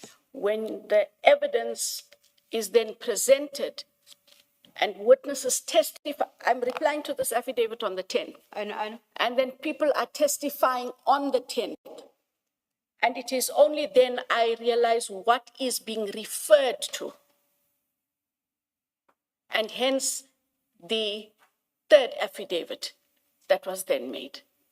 Because I now have more details about the docket that is being alleged to have been disclosed. So the effect, some effect of that is, had the witness not testified, you would still have not responded to the allegation that you handed a docket over. You wouldn't recall. I'm trying to understand, how does the testimony of the witnesses who appeared here on that Friday trigger your memory regarding a disclosure of a docket? You either know you did or you have never in your entire life. Where exactly were you on the 10th when you prepared the statement? We were in consultations with Yes, no, in yes. your mind, in your headspace. Sorry, I meant. Had you ever disclosed a docket such as described at 2.6 or never at all? That is why I needed my memory to be jogged. Okay. And then it'll take us into those aspects that we want to touch on in 3. And not because I don't want to... In statement 3. Statement 3. Statement Statement 3. Okay.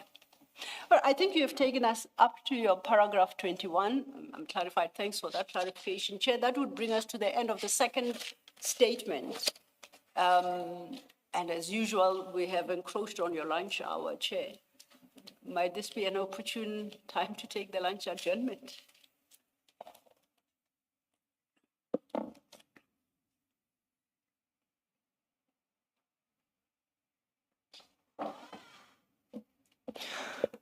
I'm instructed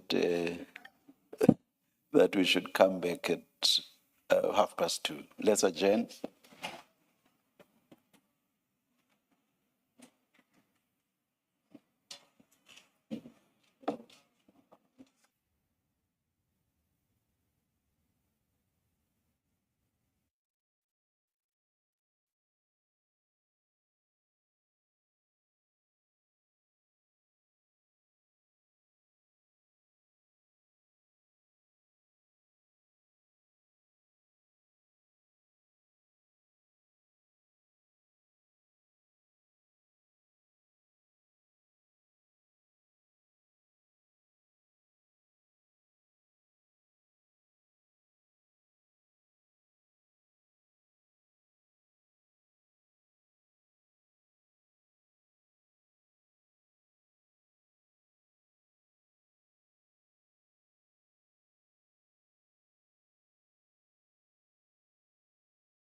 All your devices are quiet.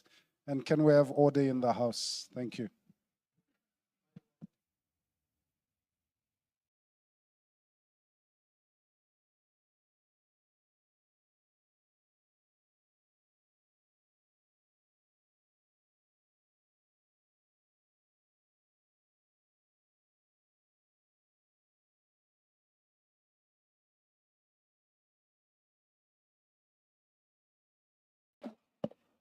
Yes, Ms. Thank you, Chair. Advocate Johnson, before we adjourn for lunch, we had just completed your second statement. Correct. Before we turn to your third and last, just to check, is there anything else you'd like to add or perhaps clarify, highlight as regards the second statement, or you're okay? If I would be allowed, Yes. on the example that was put by one of the commissioners on what role oversight in the briefing. And so, you know, are you just there? Do you have the powers? And so I just wanted to highlight that the ID, similar to DPP's, has powers in terms of Section 20 of the NPA Act. And if I'm just allowed, commissioners, so the first part of the powers are powers accorded to all prosecutors and heads of the prosecuting agencies, which is the power to institute and conduct criminal proceedings. And that in terms of Section 21, the power is contemplated in Section 179(2) and other relevant sections of the Constitution to A, institute and conduct criminal proceedings on behalf of the state, B, carry out any necessary functions incidental to instituting and conducting such criminal proceedings, and C, discontinue criminal proceedings, vests in the prosecuting authority, and shall, for all purposes, be exercised on behalf of the Republic. Those powers are also applicable, commissioners, to the investigating director. When we were talking about briefings on matters, there can be briefings on matters. And in Section 29A of the NPA Amendment Act 10 of 2024, if I could just relate to those powers and functions of investigators. An investigator. Sorry, Advocate Johnson. So has that amending act not been inserted into the main act? Is it a standalone act? It's a standalone section, as I find it, Chair. I'm asking because there will be ABCD Amendment Act to blah, blah. But when you go through it, you find that it inserts sections, new sections, or adds to existing sections into the main act or the act that it is amending. So are you saying that's not what has happened here? No, this it relates to a different power. Chair, Yes. if I may, our version of the NPA Act has inserted 29A that the witness references, and it was inserted by Act 10 of 2024. Yes. So she may very well be reading the Amendment Act, but it has since been inserted into the main act, and it's to be found there. Thank you. Okay.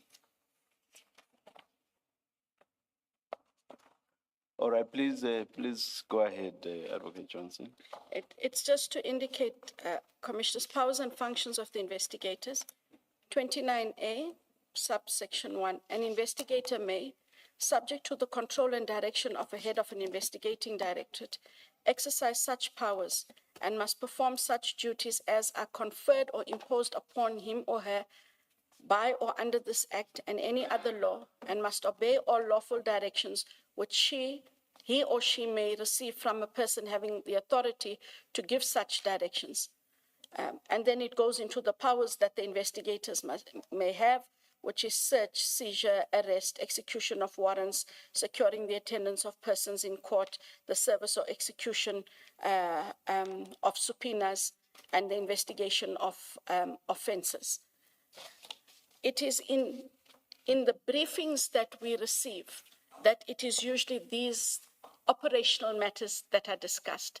And so investigators may be subject to the control and direction of the head of the investigating directorate.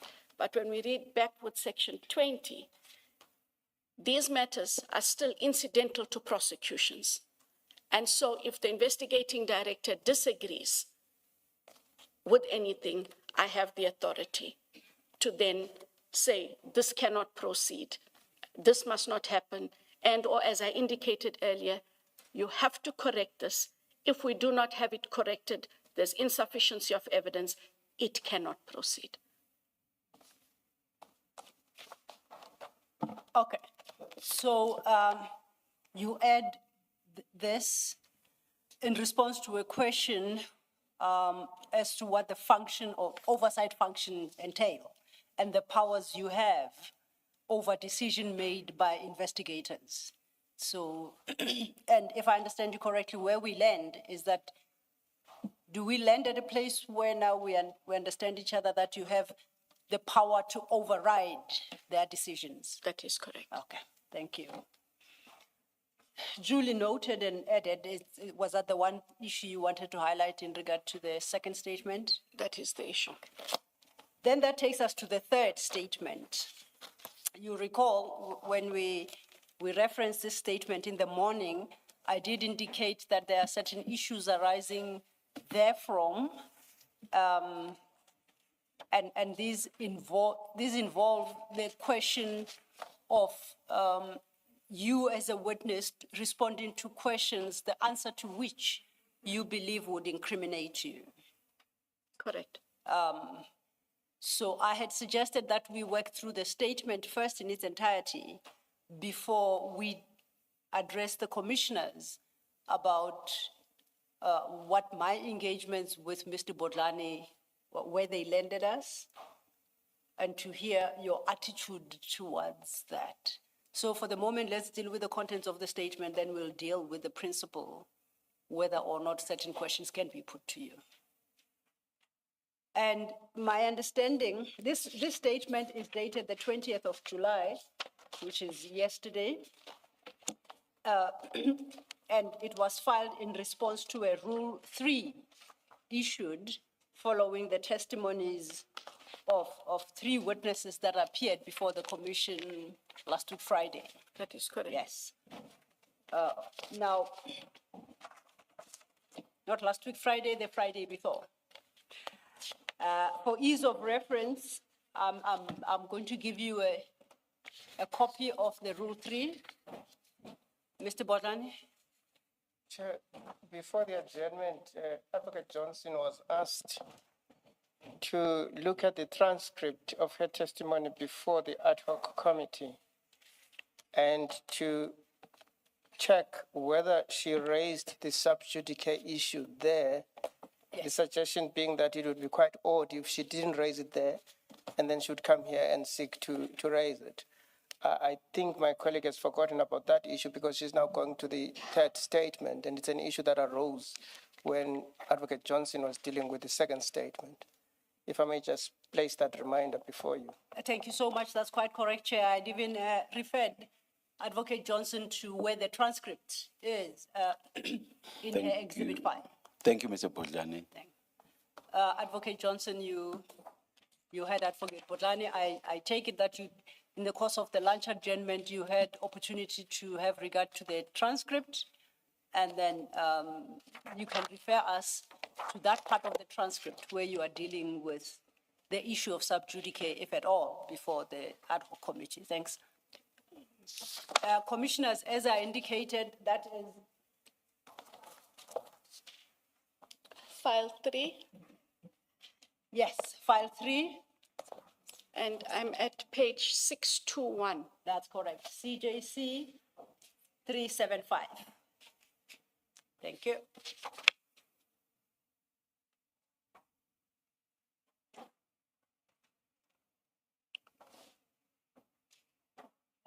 you may start. So on the question of the sub judice,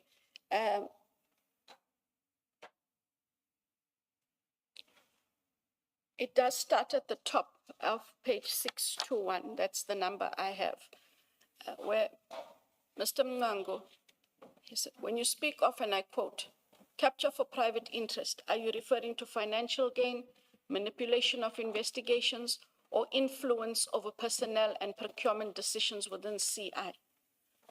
Advocate Johnson, it is the third one. Mr. Mngango, you also indicated that you can expand more on this matter before the committee. Could you provide specific examples or case references that illustrate how these systems were captured or manipulated?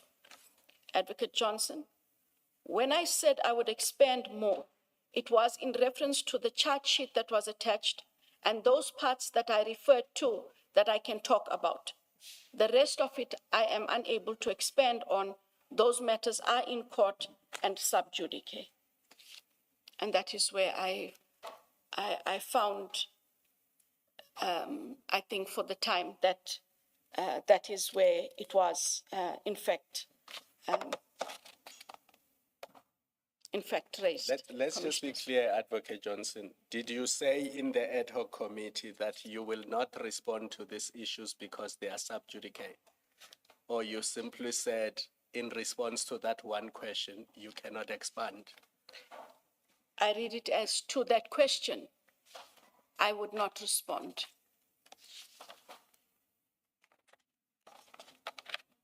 So are you saying in the ad hoc committee you never responded to issues relating to Brigadier Mokwele's appointment and the subsequent charging of the 5 or 6 people involved in that? I'm sure you remember, even without going I through am the sure that I transcript. did answer questions. You did, so Yes. you had no difficulty answering those questions? No, it was in the manner in which the Honorable Mngango Yes, had posed a had question, posed the one and I raised that issue. So to be fair to you, can we leave it here that you will respond to questions, but where you feel that you cannot respond to a specific question, you will invoke your right as you wish on a question-by-question basis, so that there is no blanket refusal to respond to these questions? That is correct. Are you comfortable with that? I'm comfortable. Thank you. Commissioner Khumalo, just a point of clarification. It takes us back to the application where sub judice is invoked. And I had understood when we started the stream that that issue has been disposed of. So before this commission, that rule is not available to her. Whether or not she can answer to a question as and when it's posed to her is in the context now of the third statement, which relates to the question of self-incrimination. Those are two distinct issues. Just so the witness doesn't, I don't confuse the witness and suggest to the witness that she may invoke the sub judice rule in relation to any issue put before her, because that has been disposed of by the commission. But that is distinct and different from the issue of self-incrimination. I just wanted to make sure the witness and I don't talk past one another on this point because it is quite important. Yeah, no, I think because the witness was responding to me, you can address her separately. I just needed to understand what her current position is. Yes. And that was not a ruling by myself or by the chair. It was simply me seeking clarity from her. And my understanding of what she said is that she invoked the privilege in relation to MP Mngango's question. Yes. But then she continued answering questions, so she did not have difficulty answering questions. And she may or may not, depending on what question is asked, then raise the issue. So I left it there on the understanding that we can ask her these questions and she will respond to them. And where she does raise an issue, then it will be dealt with there. But that was in response to me. So don't understand it to mean that that's how the matter ends as between you and her. No. I understand that, except that Commissioner Khumalo, then it takes me to the ruling by the chair when we started regarding the issue of sub judice. To remind us all, we indicated that we've been finished with 4 dockets. And the agreement between IDAC's legal team and ourselves was that the 3 dockets we will refer to extensively and with a no holds barred approach. There's only the 4th docket, the one that on the basis of which we now learn that General Khumalo was due to be arrested on the 16th of June 2026, thereabouts. We will exercise restraint only insofar as that particular docket is concerned. And that would not be on the basis of a sub judice rule, but more on the basis that that docket still involves extensive investigations, and we are quite sensitive that we do not undermine ongoing investigations. Where that lands me is that my understanding, at least, insofar as IDAC is concerned, is on the matters that will be traversing with any witness from IDAC, the sub judice rule doesn't even find application. And I just want the witness to understand that that is where we landed. So I do not expect a response, or I don't think the commissioners would expect a response from the witness that she cannot answer because the matter is in court. That issue has been settled. The only issue that is outstanding is a self-incrimination issue, but that is the subject of the 3rd statement that we are going into. Do you understand my position, Advocate Johnson? I do, Counsel. Okay. I think I'm clarified. So, is that when you referred us to the transcript, is that the only place you found where reference to sub judice Yes, is in made? the time that I had, that was the one that I could recall. And then as Commissioner Khumalo points out, notwithstanding what you stated, page 61, that you are unable to expand on that as those matters are in court and sub judice, you proceeded to answer questions relating to those matters. Correct. Before ad hoc. So in fact, much as you raised it, you did not seek to assert it fully and insist that the rule be respected throughout. Correct. Thank you. Okay. I'm indebted to my learned friend for reminding us of that. After a heavy lunch, I think, are there any other issues that perhaps you were to consider during lunch, Advocate Johnson, that you would like to bring to the attention of the commissioners before we go to your 3rd statement? Commissioner Khumalo had asked that I look at the statement of O'Sullivan at paragraph 1.8.3, which I did. And I do see what he says, but as well as Adams, section 27. I can't take that paragraph further than what it states in 1.8.3. Just to indicate, Commissioner, I did read it.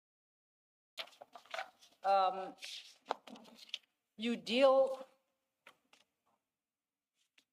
the crux of the issues are from your paragraph 5, and to this end you reference the Rule 3 notice that you received following testimony by Colonel Rule of Say Captain McLean and Witness O.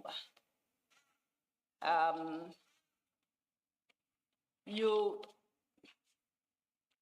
do not adopt the ad paragraph approach in that statement, but we have availed a copy of the Rule 3 and the issues you were called upon to respond to, which you seek to do in this particular statement. So when you are ready, I think you can safely say you can skip paragraphs 1 to 4 as they reiterate what you already have stated in your 1st statement and repeated in your 2nd. So if you could take it from paragraph 5, thank you. Paragraph 5, statement 3. The notice requires me to deal with allegations against me testified to by Colonel Kobus Rulofse, Captain McLean, and Witness O. The allegations, as summarized, implicate me in alleged criminal conduct. 6, the allegations are contained in a docket, which is now with the NPA for a decision on whether I should or not be prosecuted and further handling. That this is so was confirmed by the NPA on 10 July 2026, as well as by the witness McLean when he testified. Now that the matter is before the NPA on the basis set out above for a decision on whether I should or not be prosecuted, various consequences emerge. One of those consequences of the need for me to have my rights protected. Paragraph 8. Thus, when I testify on those matters, should I be called upon to, I will exercise my right not to incriminate myself under Section 35(3)(j) of the Constitution of the Republic of South Africa, read with Section 3(4) of the Commissions Act of 1947. These instruments guarantee my right against self-incrimination.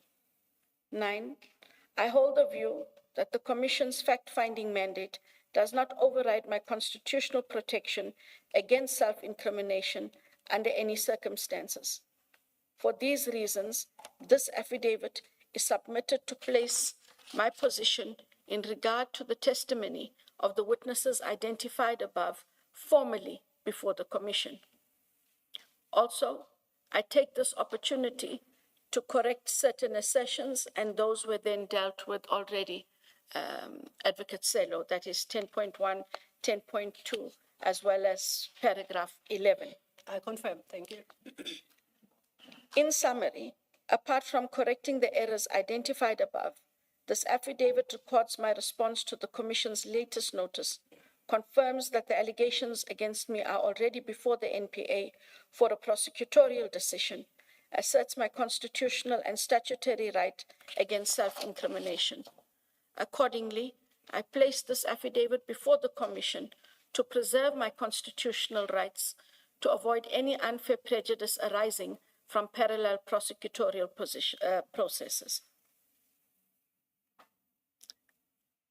Conclusion. Lastly, I see the need to state, paragraph 14, that prior to my then scheduled appearance on 13 July 2026, I took ill and did not appear before the Commission. I placed before the Commission a medical certificate on which a dim view was taken. I have since approached my doctor for the preparation of what I believe is a medical certificate that would be acceptable to the Commission for its details of what led to me being indisposed. It will, together with this affidavit, be delivered to the lawyers of the Commission. I request that the medical condition I suffered from not be made public. Should I be required to answer questions flowing from this affidavit and other matters in respect of which it has been determined that I would be of assistance to the Commission, the same of subject to time use notice and the right to legal representation, I would be willing to make myself available for such. Thank you. Thank you, Advocate Johnson. Is there anything else you would like to add to this statement?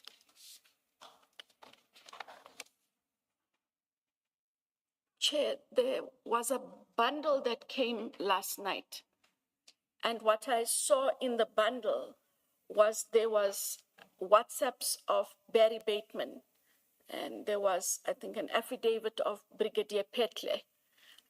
I know my counsel struggled to open it, so we were not able to consult on those matters, and I do not want to be seen to be leaving them out because they do relate to the same matter.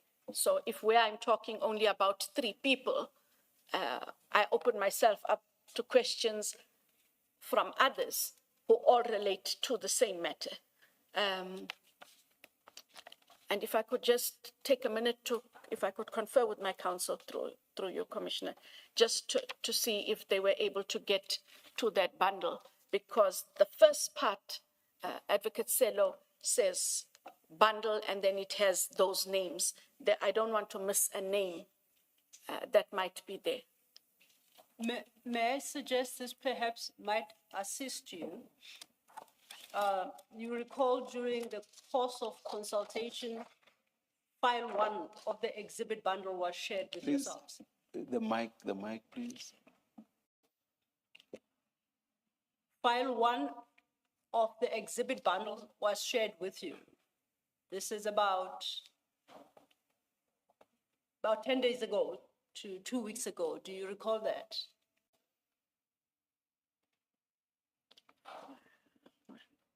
And in that bundle 1, at annexure 368, CJC 368. So those documents in their entirety were shared with you.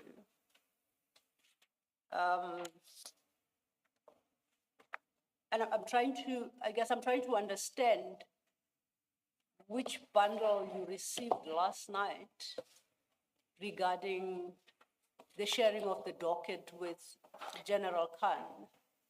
This is a very similar. We also got one last night at 1912. It could very well be updated documents or additional documents to the exhibit, the main exhibit bundle, which by now runs into 7 files. Yes. But I'm interested in this particular bundle 1 and say you received that bundle 1 in its entirety about 10 days ago.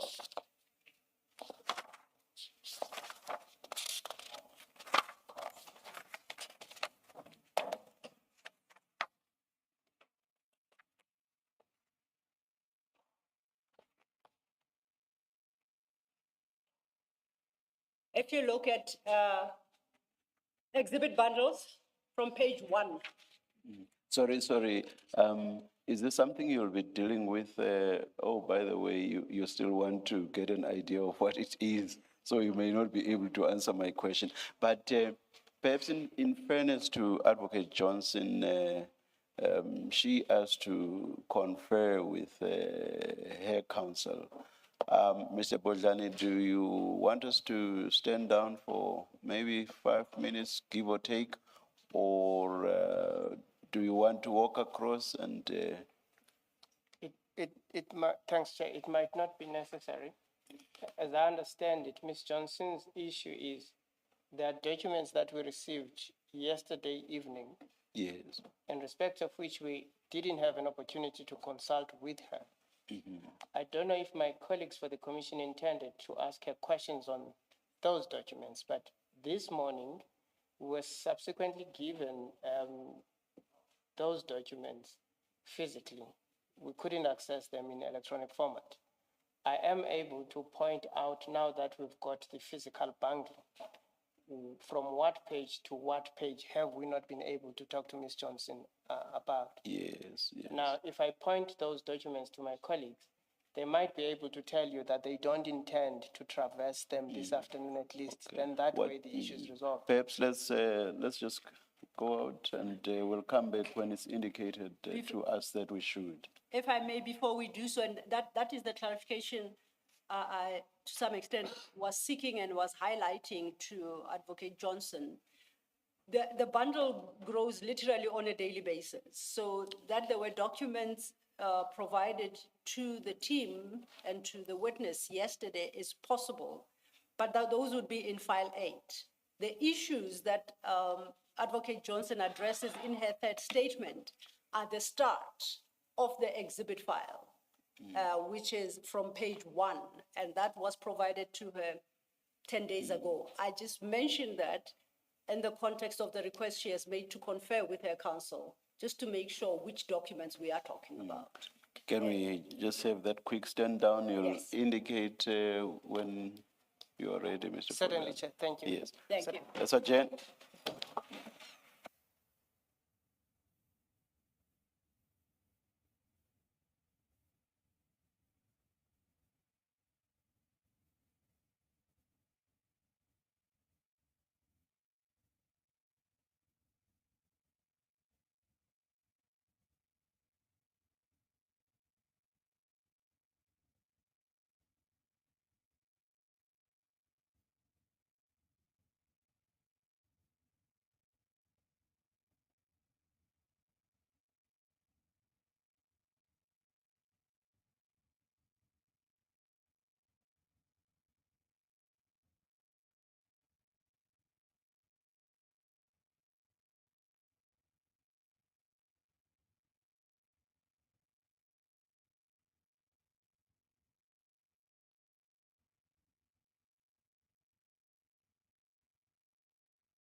Thank you, sir.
All right, we are ready to resume. Please do the necessary with your devices. Thank you.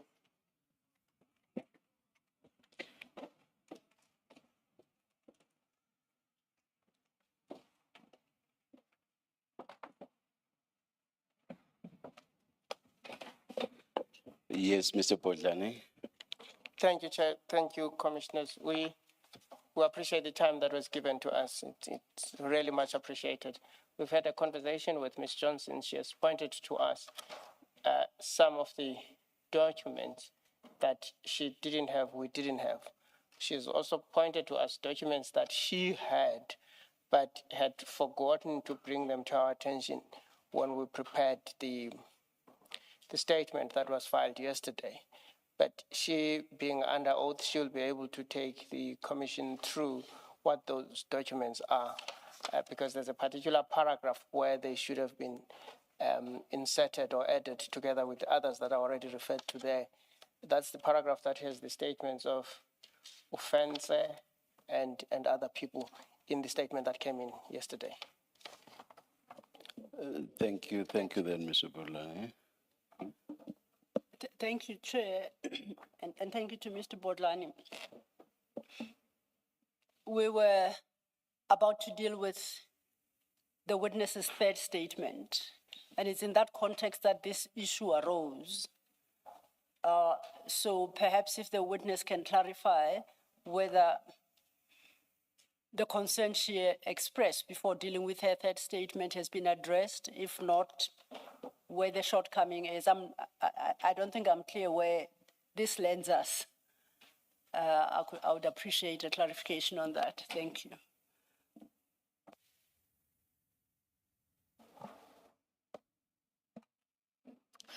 Sorry, Council, I hope I understood.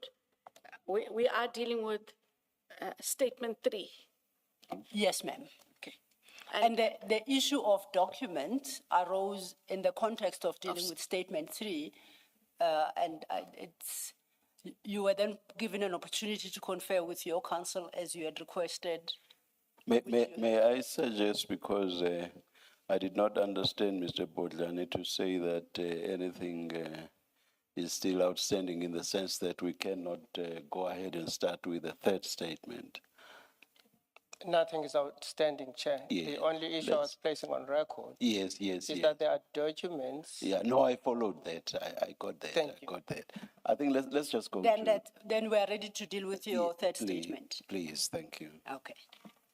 If then you had started on your third statement at paragraph 5. That is correct. And you may take it from there. The You should be at your paragraph 6 now. Yes. So I wanted to then indicate, Chair, that having consulted then with counsel, I wanted to make an addition under paragraph 5. Just for me to mention what it is, and then Commissioner will indicate if that is in order. Oh, all right, So please go ahead. Paragraph 5 reads as it does. It says the notice requires me to deal with the allegations against me testified to by Colonel Kobus Rulofse, Captain McLean, and Witness O. The allegations, as summarized, implicate me in alleged criminal conduct. What I wanted to add, Commissioners, is I omitted in this paragraph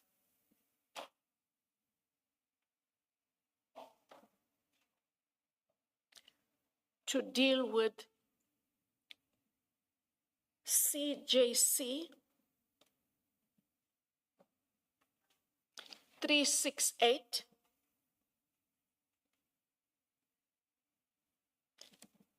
from pages 1 to 133, all included. Page 1 yeah. up to and including 133. Okay. That is the insertion I wish to make. All right. Are you able, off the top of your head, I know we can find it, but off the top of your head, can you just tell us what CJC 368 is? In Witness Bundle 1, CJC, we have 3681. Just a description of the nature of the document. 3681 project statement and yes. annexure. Sorry. Apologies, this is the index to the exhibit bundle. And it's from item 1. That's your CJC 368 to item 5. That is These are the correct. documents you reference.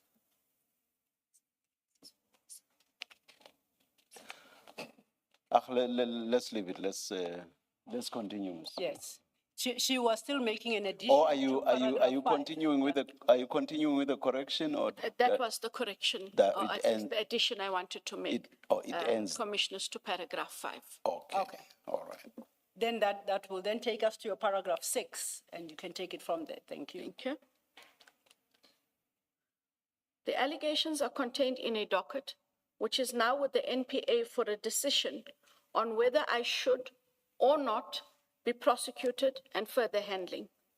This was so confirmed by the NPA on the 10th of July 2026, as well as by the witness McLean when he testified.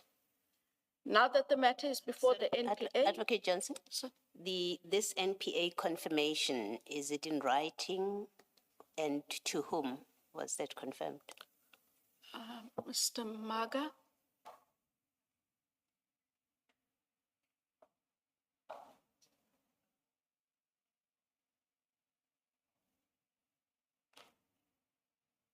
You can always come back to it.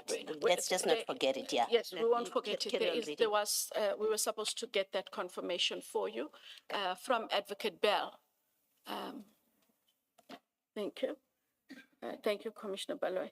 Now that the matter is before the NP on the basis set out above for a decision on whether I should or not be prosecuted, various consequences emerge. One of those consequences of the need for me to have my rights protected. Thus, when I testify on those matters, should I be called upon to, I will exercise my right not to incriminate myself under Section 35(3)(j) of the Constitution of the Republic of South Africa, read with Section 3(4) of the Commissions Act of 1947. These instruments guarantee my right against self-incrimination. Paragraph 9. I hold the view that the Commission's fact-finding mandate does not override my constitutional protection against self-incrimination under any circumstances. For these reasons, this affidavit is submitted to place my position in regard to the testimony of the witnesses identified above, formally before the Commission. Then we skip paragraphs 10, 10.1, 10.2, and 11, and we go to paragraph 12, Commissioners. In summary, apart from correcting the errors identified above, this affidavit records my response to the Commission's latest notice, confirms that the allegations against me are already before the NPA for a prosecutorial decision, asserts my constitutional and statutory right against self-incrimination. 13, I accordingly place this affidavit before the Commission to preserve my constitutional rights, to avoid any further prejudice arising from parallel prosecutorial processes. In conclusion, paragraph 14, lastly, I see the need to state that prior to my then scheduled appearance on 13 July 2026, I took ill and did not appear before the Commission. I placed before the Commission a medical certificate on which a dim view was taken. I have since approached my doctor for the preparation of what I believe is a medical certificate that would be acceptable to the Commission for its details of what led to me being indisposed. It will, together with this affidavit, be delivered to the lawyers of the Commission. I request that the medical condition I suffered from not be made public. And lastly, should I be required to answer questions flowing from this affidavit and other matters in respect of which it has been determined that I would be of assistance to the Commission, the usual subject to timeous notice and the right to legal representation, Commissioners, I would be willing to make myself available for such. Thank you. That brings us to the conclusion of your third statement. And once again, to check if there are any additions you'd like to make to that statement. It was the addition that I made, That you made Advocate in Stelo, paragraph under 5. paragraph 5. Okay. You say you omitted to, in paragraph 5, you add that you omitted to deal with an exhibit CJC 368. That's the first document in the exhibit file or pack of documents from pages 1 to 133. That is correct. Now,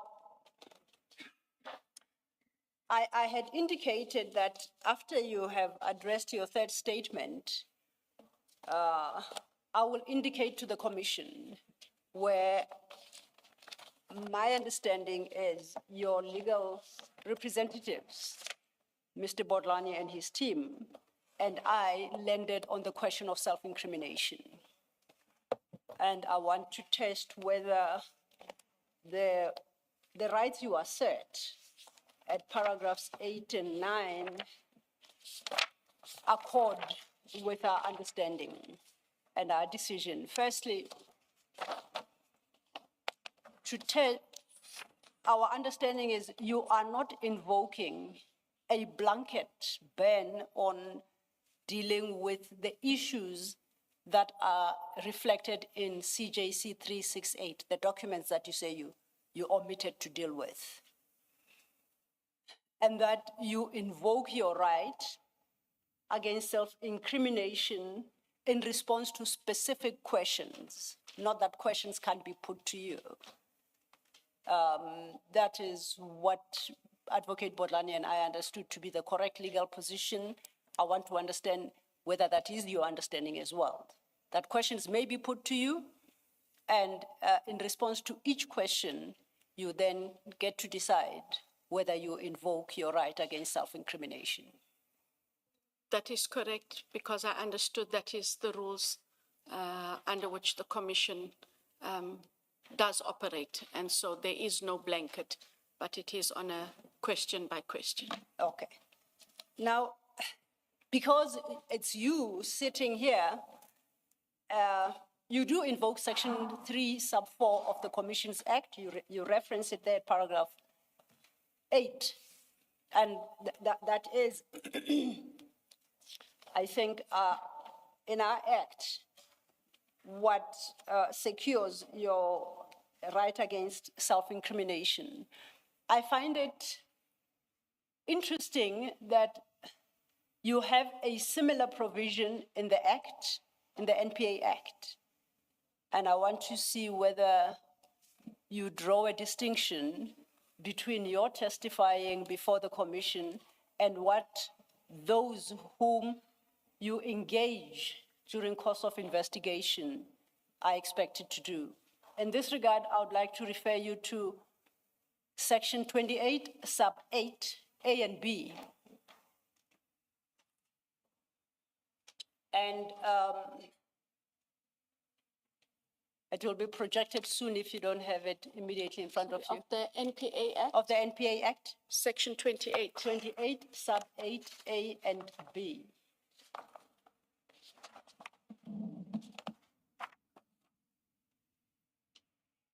And section 8A reads, I quote, the law regarding privilege as applicable to a witness summoned to give evidence in a criminal case in a magistrate's court shall apply in relation to the questioning of a person in terms of subsection 6, provided that such a person shall not be entitled to refuse any answer, to answer any question upon the ground that the answer would tend to expose him or her to a criminal charge.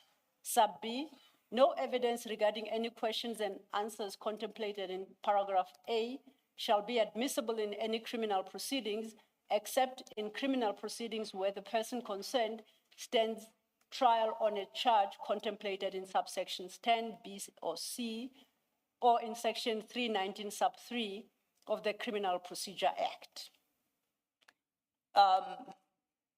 So, considering the position you assume in regard to Exhibit 368, do we land at a place where those that that IDAC interviews and questions are in a different position to witnesses, including yourself, appearing here today. Because if I understand sub 8, as the persons that you question during course of investigation may not refuse to answer a question upon the ground that the answer would tend to expose him or her to a criminal charge.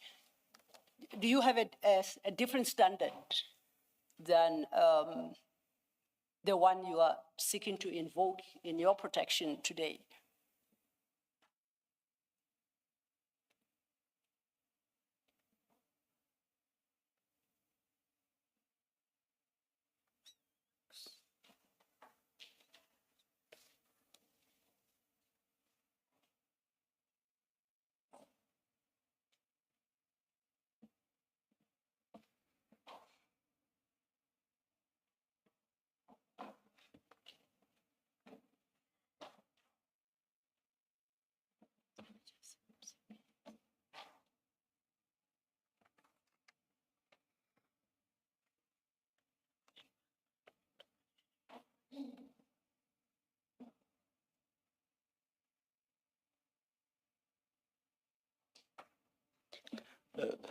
Sorry, Ms. Yes, Sello.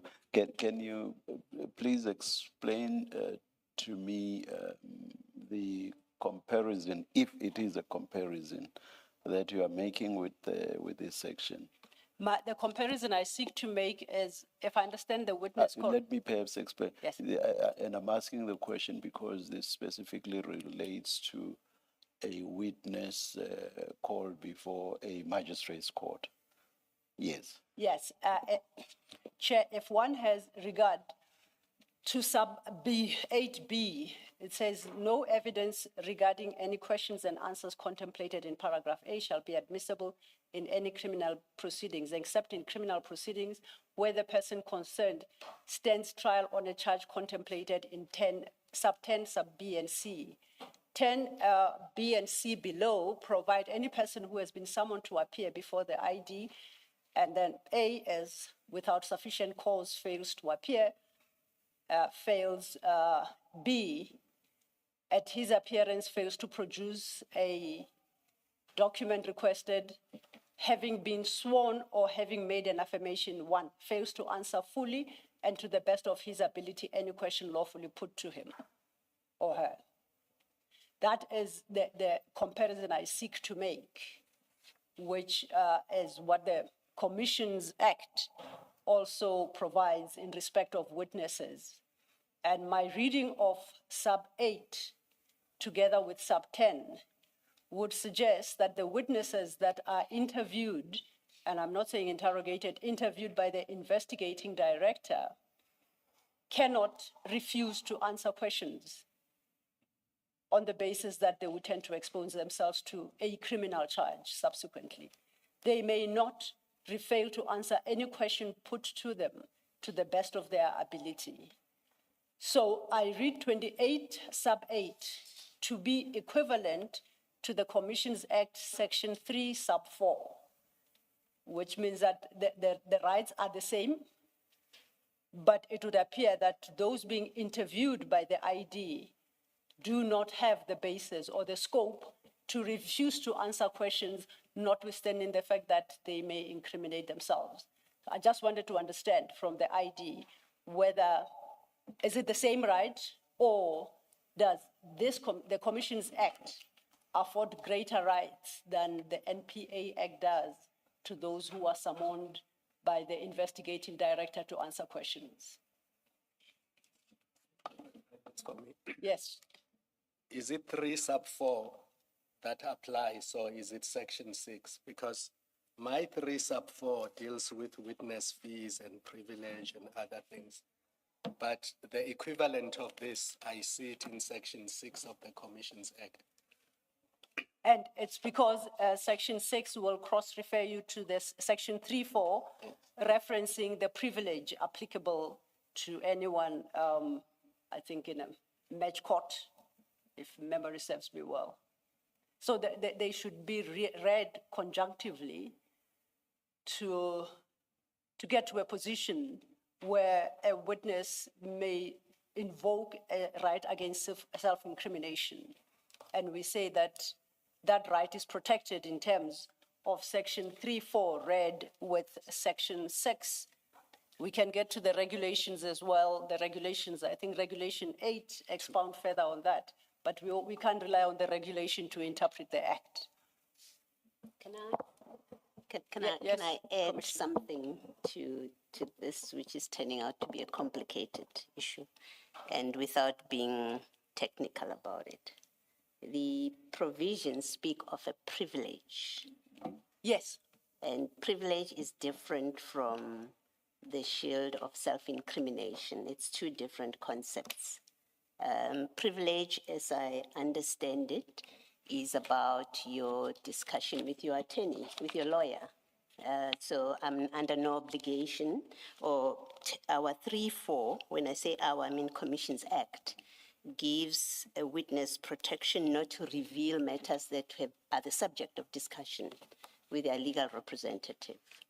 I didn't understand that we are in that territory with the third statement. I thought the third statement speaks to self-incrimination, which is, as we know, a completely different concept. yes, Commissioner, or at first blush, we get where we are thanks to the Constitutional Court matter, Secretary Judicial Commission of Inquiry into allegations of state capture versus Zuma, 2021, bracket 5 SA1CC. That is the case that determined that the rights in section 3, sub 4 and 6 include the right not to self-incriminate. The Constitutional Court considered, and it was argued before it by some or other amicus curiae, that it doesn't include the right of against self-incrimination, but the Constitutional Court determined that it does. They have a right not to self-incriminate. Thank you. And part of the basis for that is that the Constitutional Court held in the same matter, I submit correctly so, that the rights afforded in terms of section 35(3), sub 3 of the Constitution do not apply to a person who's not an accused person. So she can invoke section 35 of the Constitution, but she may invoke 3 sub 4. This is what lands us here. We may not get a resolution. I raise it to make the point that the rights the witness seems to assert would appear, on my reading, to be greater than the rights afforded persons that are interviewed by the investigating directorate, and wonder whether my interpretation is correct, and should that be the case, is it not the same right? And why it is the NPA Act seems to be so stringent when it comes to the invocation of that right.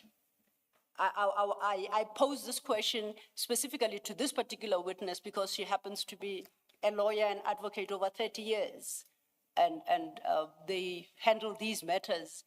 I take it on the regular. I thought she might be able to shed some light, but if she can't, then it would be a matter for consideration by the Commission as we go forward. If she can't give a response now, I'm happy to leave it there, Chair. Please restate your question, perhaps, for the benefit of Advocate Johnson. Advocate Johnson raises in the third statement the right not to self-incriminate. And we have, I think, gotten to a point where at least she and I agree that she can invoke that right in response to specific questions as we go along. Now, I consider section 28, sub 8A and B read with sub 10, that the right she seeks to assert is not the right afforded any person interrogated by the investigating director or the directorate. And I wanted to understand if my understanding is correct or whether it's the same right. My reading of section 28 sub 8 read with sub 5 would seem to suggest that it's not. Which would mean the witnesses that they, no, not witnesses, the persons that they question cannot refuse to answer on the grounds that they would expose themselves to criminal charge. And it is precisely that ground she seeks to invoke going forward in refusing to respond to questions. It need not detain us. It might be a matter that Advocate Johnson may consider overnight. I just want to know where we land on this right against self-incrimination.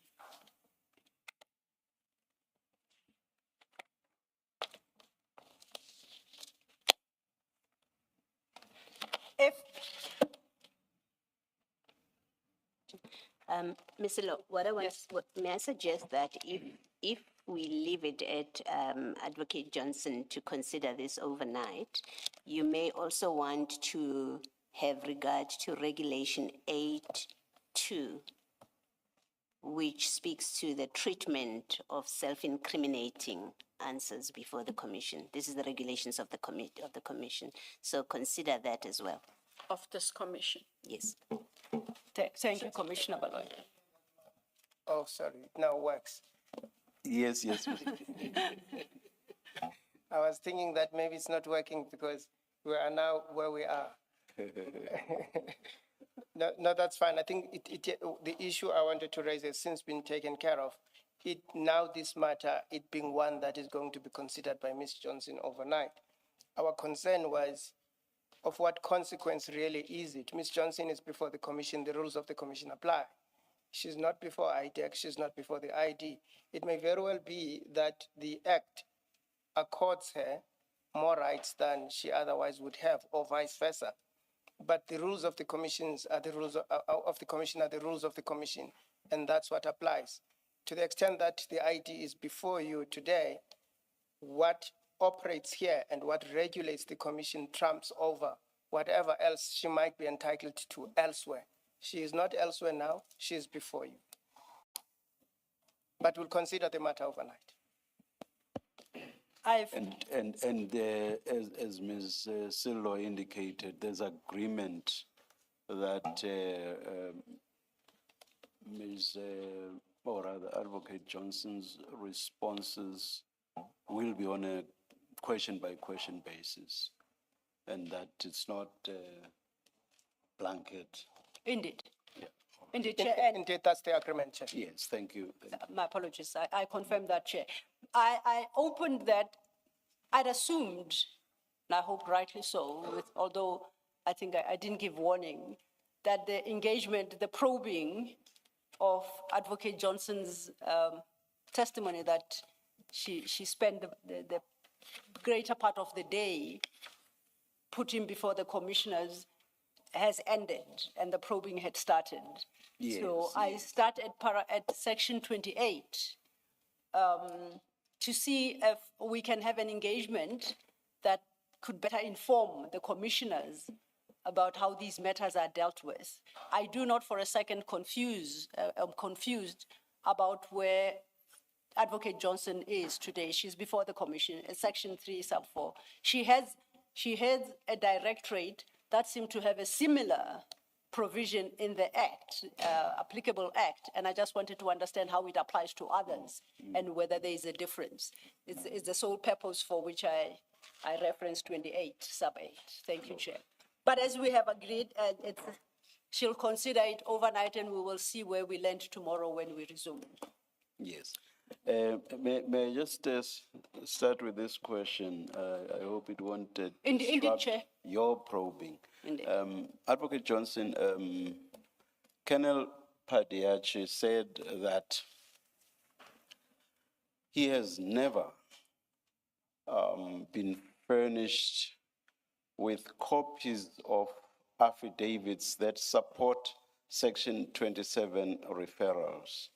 He testified that all that he has ever been given, as I understood it, throughout his stay at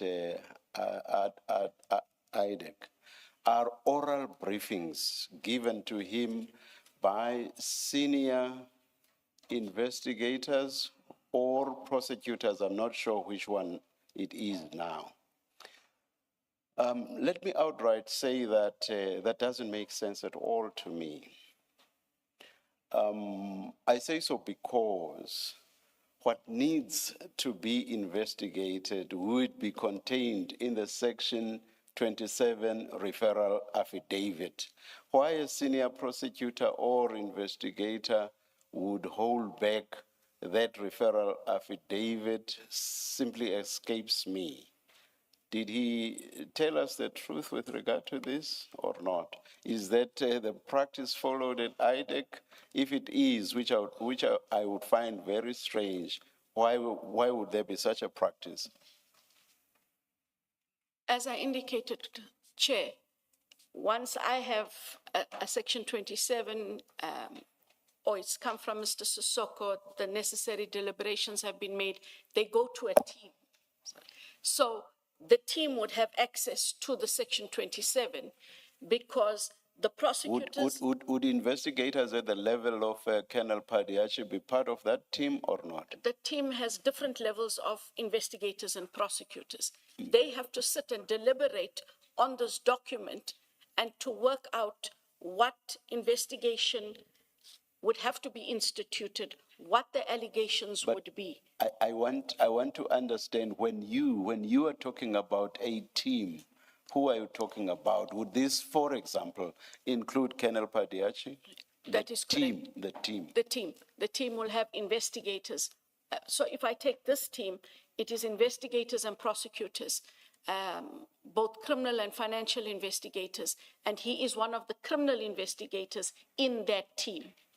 And obviously, it makes practical sense as they debate issues around what needs to be investigated. It makes practical sense that the source document, which is the Section 27 referral affidavit, should be there in front of them. In order for them to deliberate, yes. What are the allegations? Yes. Can we make out offenses? Yes. Is there sufficient to bring an application to the investigating director for the institution of an investigation? So I don't know why he would not have seen this one. I also heard when he testified that he said he had not had access to it. It is something I can find out, but it is not ordinary practice that no one has sight of every document. Of course, it depends on how they are working. Someone might see something, someone not, but I do not believe that there is a deliberate withholding of the documents within a team, from a team. Would there be any reason? Colonel Padiachi mentioned the name several times of this person above him, this senior.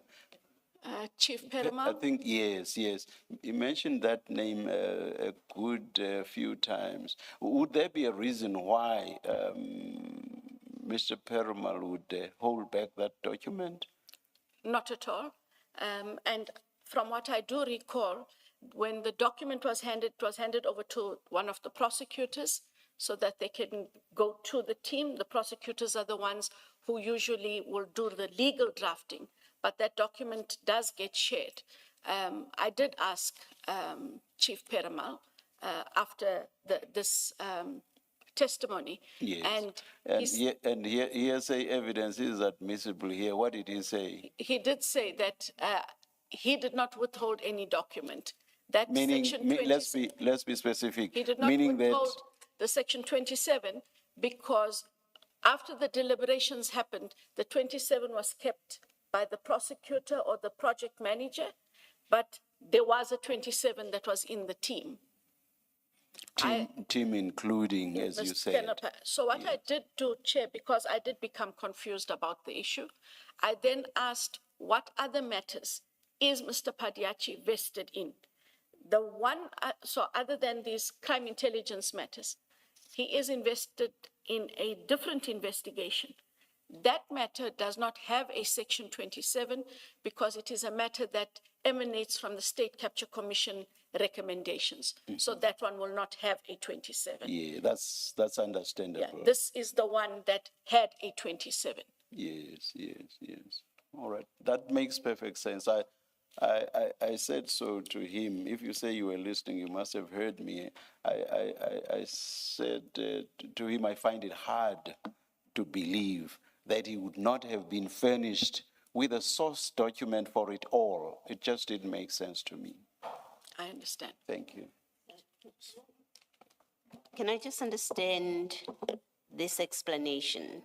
There's a difference, and that was the basis of engagement with Colonel Padiachi was him being provided as the investigator, lead investigator, him being provided with a copy of the Section 27 referral, vis-a-vis how he explains. He says, we were briefed, we were told that there is this. Are you saying that Chief Investigator Perumal said to you that Colonel Padiachi was provided with a copy of the Section 27 referral? Is it as clear as that? No, he said, Chief Perumal said, I didn't have the Section 27. It was He said, I've never seen it. It's never provided. It Yes. was with the prosecutor and with the project manager, because that's how they coordinate their meetings. I cannot explain why it wouldn't have been shared in that space, because that is where they have to sit, commissioners, and deliberate. All documents do get shared with the team members, because how do you do your taskings and activities when people do not have sight of documents? I'm not sure what you're saying. Chief Investigator Perumal said to you, did he say to you that the lead investigator was provided with a copy of the Section 27 referral? He said to me he didn't have the Section 27 referral, Okay. because that is what was testified to, that Chief Perumal had it, and it was not given to me. Okay. Chief Perumal says, I did not have that document. That document was with the prosecutor. Okay. And we don't know if the prosecutor, in turn, shared it I see. with Mr. Padiachi. That clarifies it. Thank you. So what does this mean exactly? I guess no clar, dear Mekar. Does this mean even Mr. Perumal never had sight of that document? What exactly does this mean?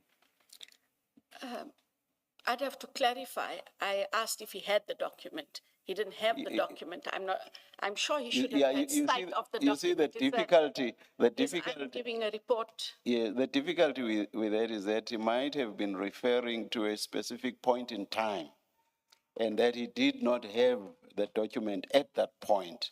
I'm not sure that that answers the question. Had he ever had it in his possession at any point whatsoever? Did you get to that point or not in your discussion? Not in my discussion, but I will revert with that answer because I do believe it is important. Yeah, let me tell you what my difficulty is with it. So the prosecutor has it. Mr. Perumal, does not have it and has never had it. And then he, according to Mr. Padiachi, gives an oral briefing to Mr. Padiachi. So Mr. Padiachi then goes ahead and investigates. He has not seen the source document. Mr. Perumal gives this oral briefing. He has not seen the source document. That's just very, very strange to me. And yet something very serious, which is an investigation, is going to commence.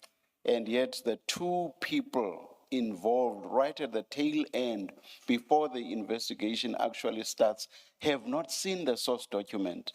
I find it very difficult to comprehend any of this. Do you wish to comment on that?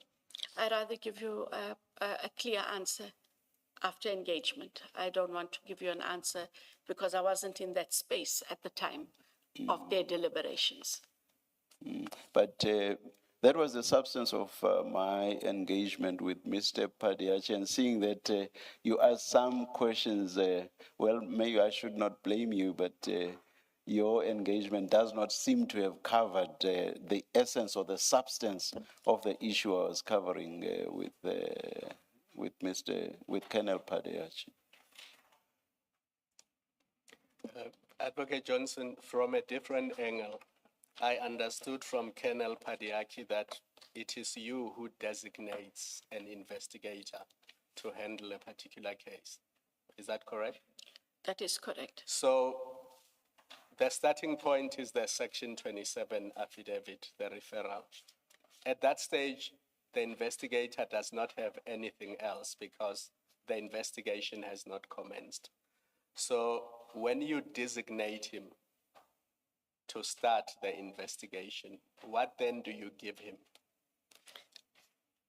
Chair, at the time the designation happens, the team would have gone through the Section 27 document, and they would have come up with an application setting out what they see as suspected offenses, who might be implicated, and what kind of investigation, if they are able to at that stage identify, must be conducted. It's an application and sets out a summary of the facts as well that would then support the application. They, in turn, as part of the designation, they put down the names of the persons who will form part of that team to conduct the investigation and the prosecution.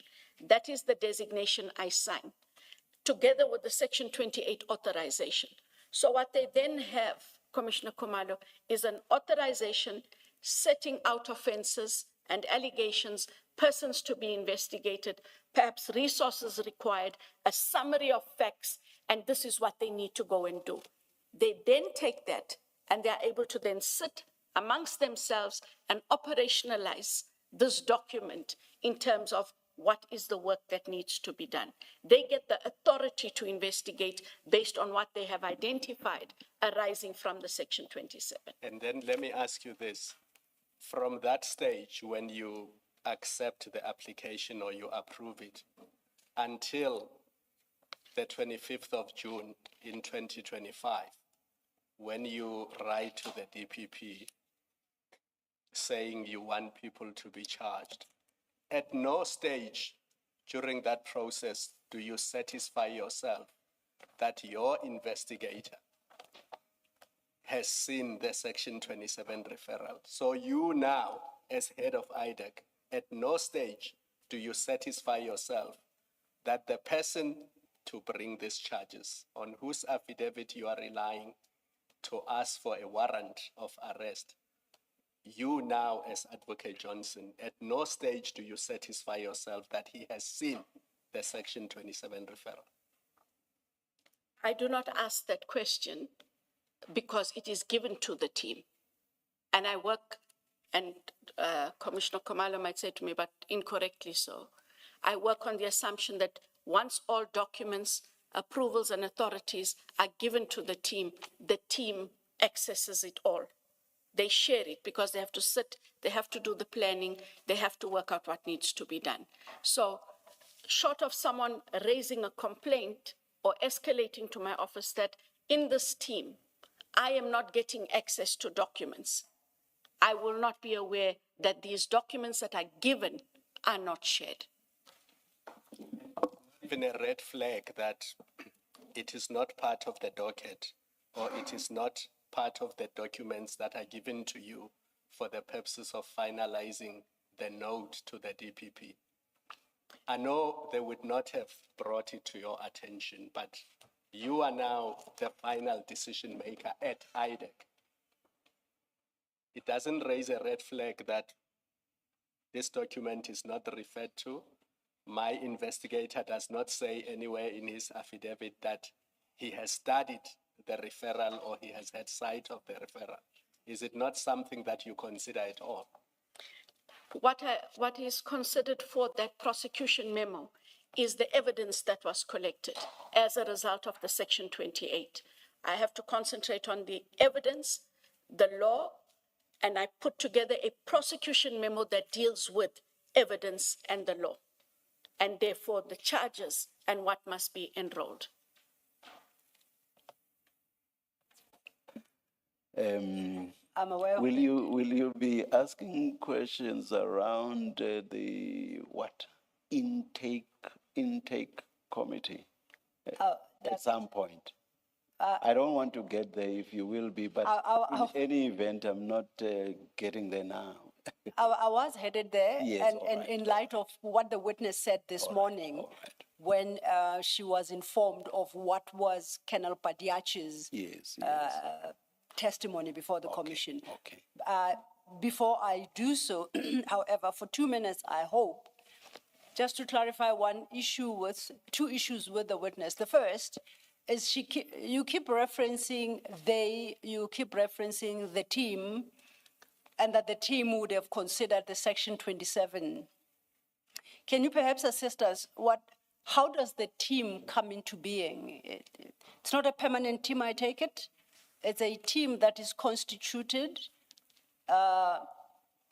for purposes of investigation and maybe subsequent prosecution. Perhaps if you just clarify who constitutes the team, under what circumstances does that happen, and whether it is following a consideration by the Section 27 affidavit and authorization by the ID in terms of Section 28. I want to understand, when does the team get born, so to speak? Thank you. So, as the structure of the office stands, a similar nature to that specific team when they come in. However, it may be that that team is up to taking the Adams 27, if we can call it that. But they are already overstretched with court matters and their investigations. We then look to the office to see where can we best allocate this matter. Mr. Sissoko and I will have a conversation. It also talks to the allocation of work. Which team might have a little less than another team, but there's also expertise. So you look at the seniority of especially the criminal and the financial investigators and the advocates, and then you assign the matter there, and then these processes run. Okay. Ms. Silo, I'm made to understand that at some point you indicated that we should adjourn at 4. I don't know whether the information I'm getting is correct. The information you're getting, Chair, it is correct. I do note is 1607, and I stand by what I indicated. But before I do so, may I just place two matters on record. This morning, we started with subpoenas issued by the Commission to IDAC, and Mr. Borani addressed you, commissioners, about the status of the documents requested, just to confirm that these have started trickling in, and we will update the exhibit files by tomorrow overnight. In the meantime, just to confirm that we too in the interim have added 2 other annexed exhibits, CJC 387 and 388, and have provided Ms. Johnson and her legal team with those exhibits. And once again, your exhibit files will be updated. Thank you, Chair. Thank you. We will adjourn and resume at 9:30 tomorrow morning. Let us adjourn. Thank you.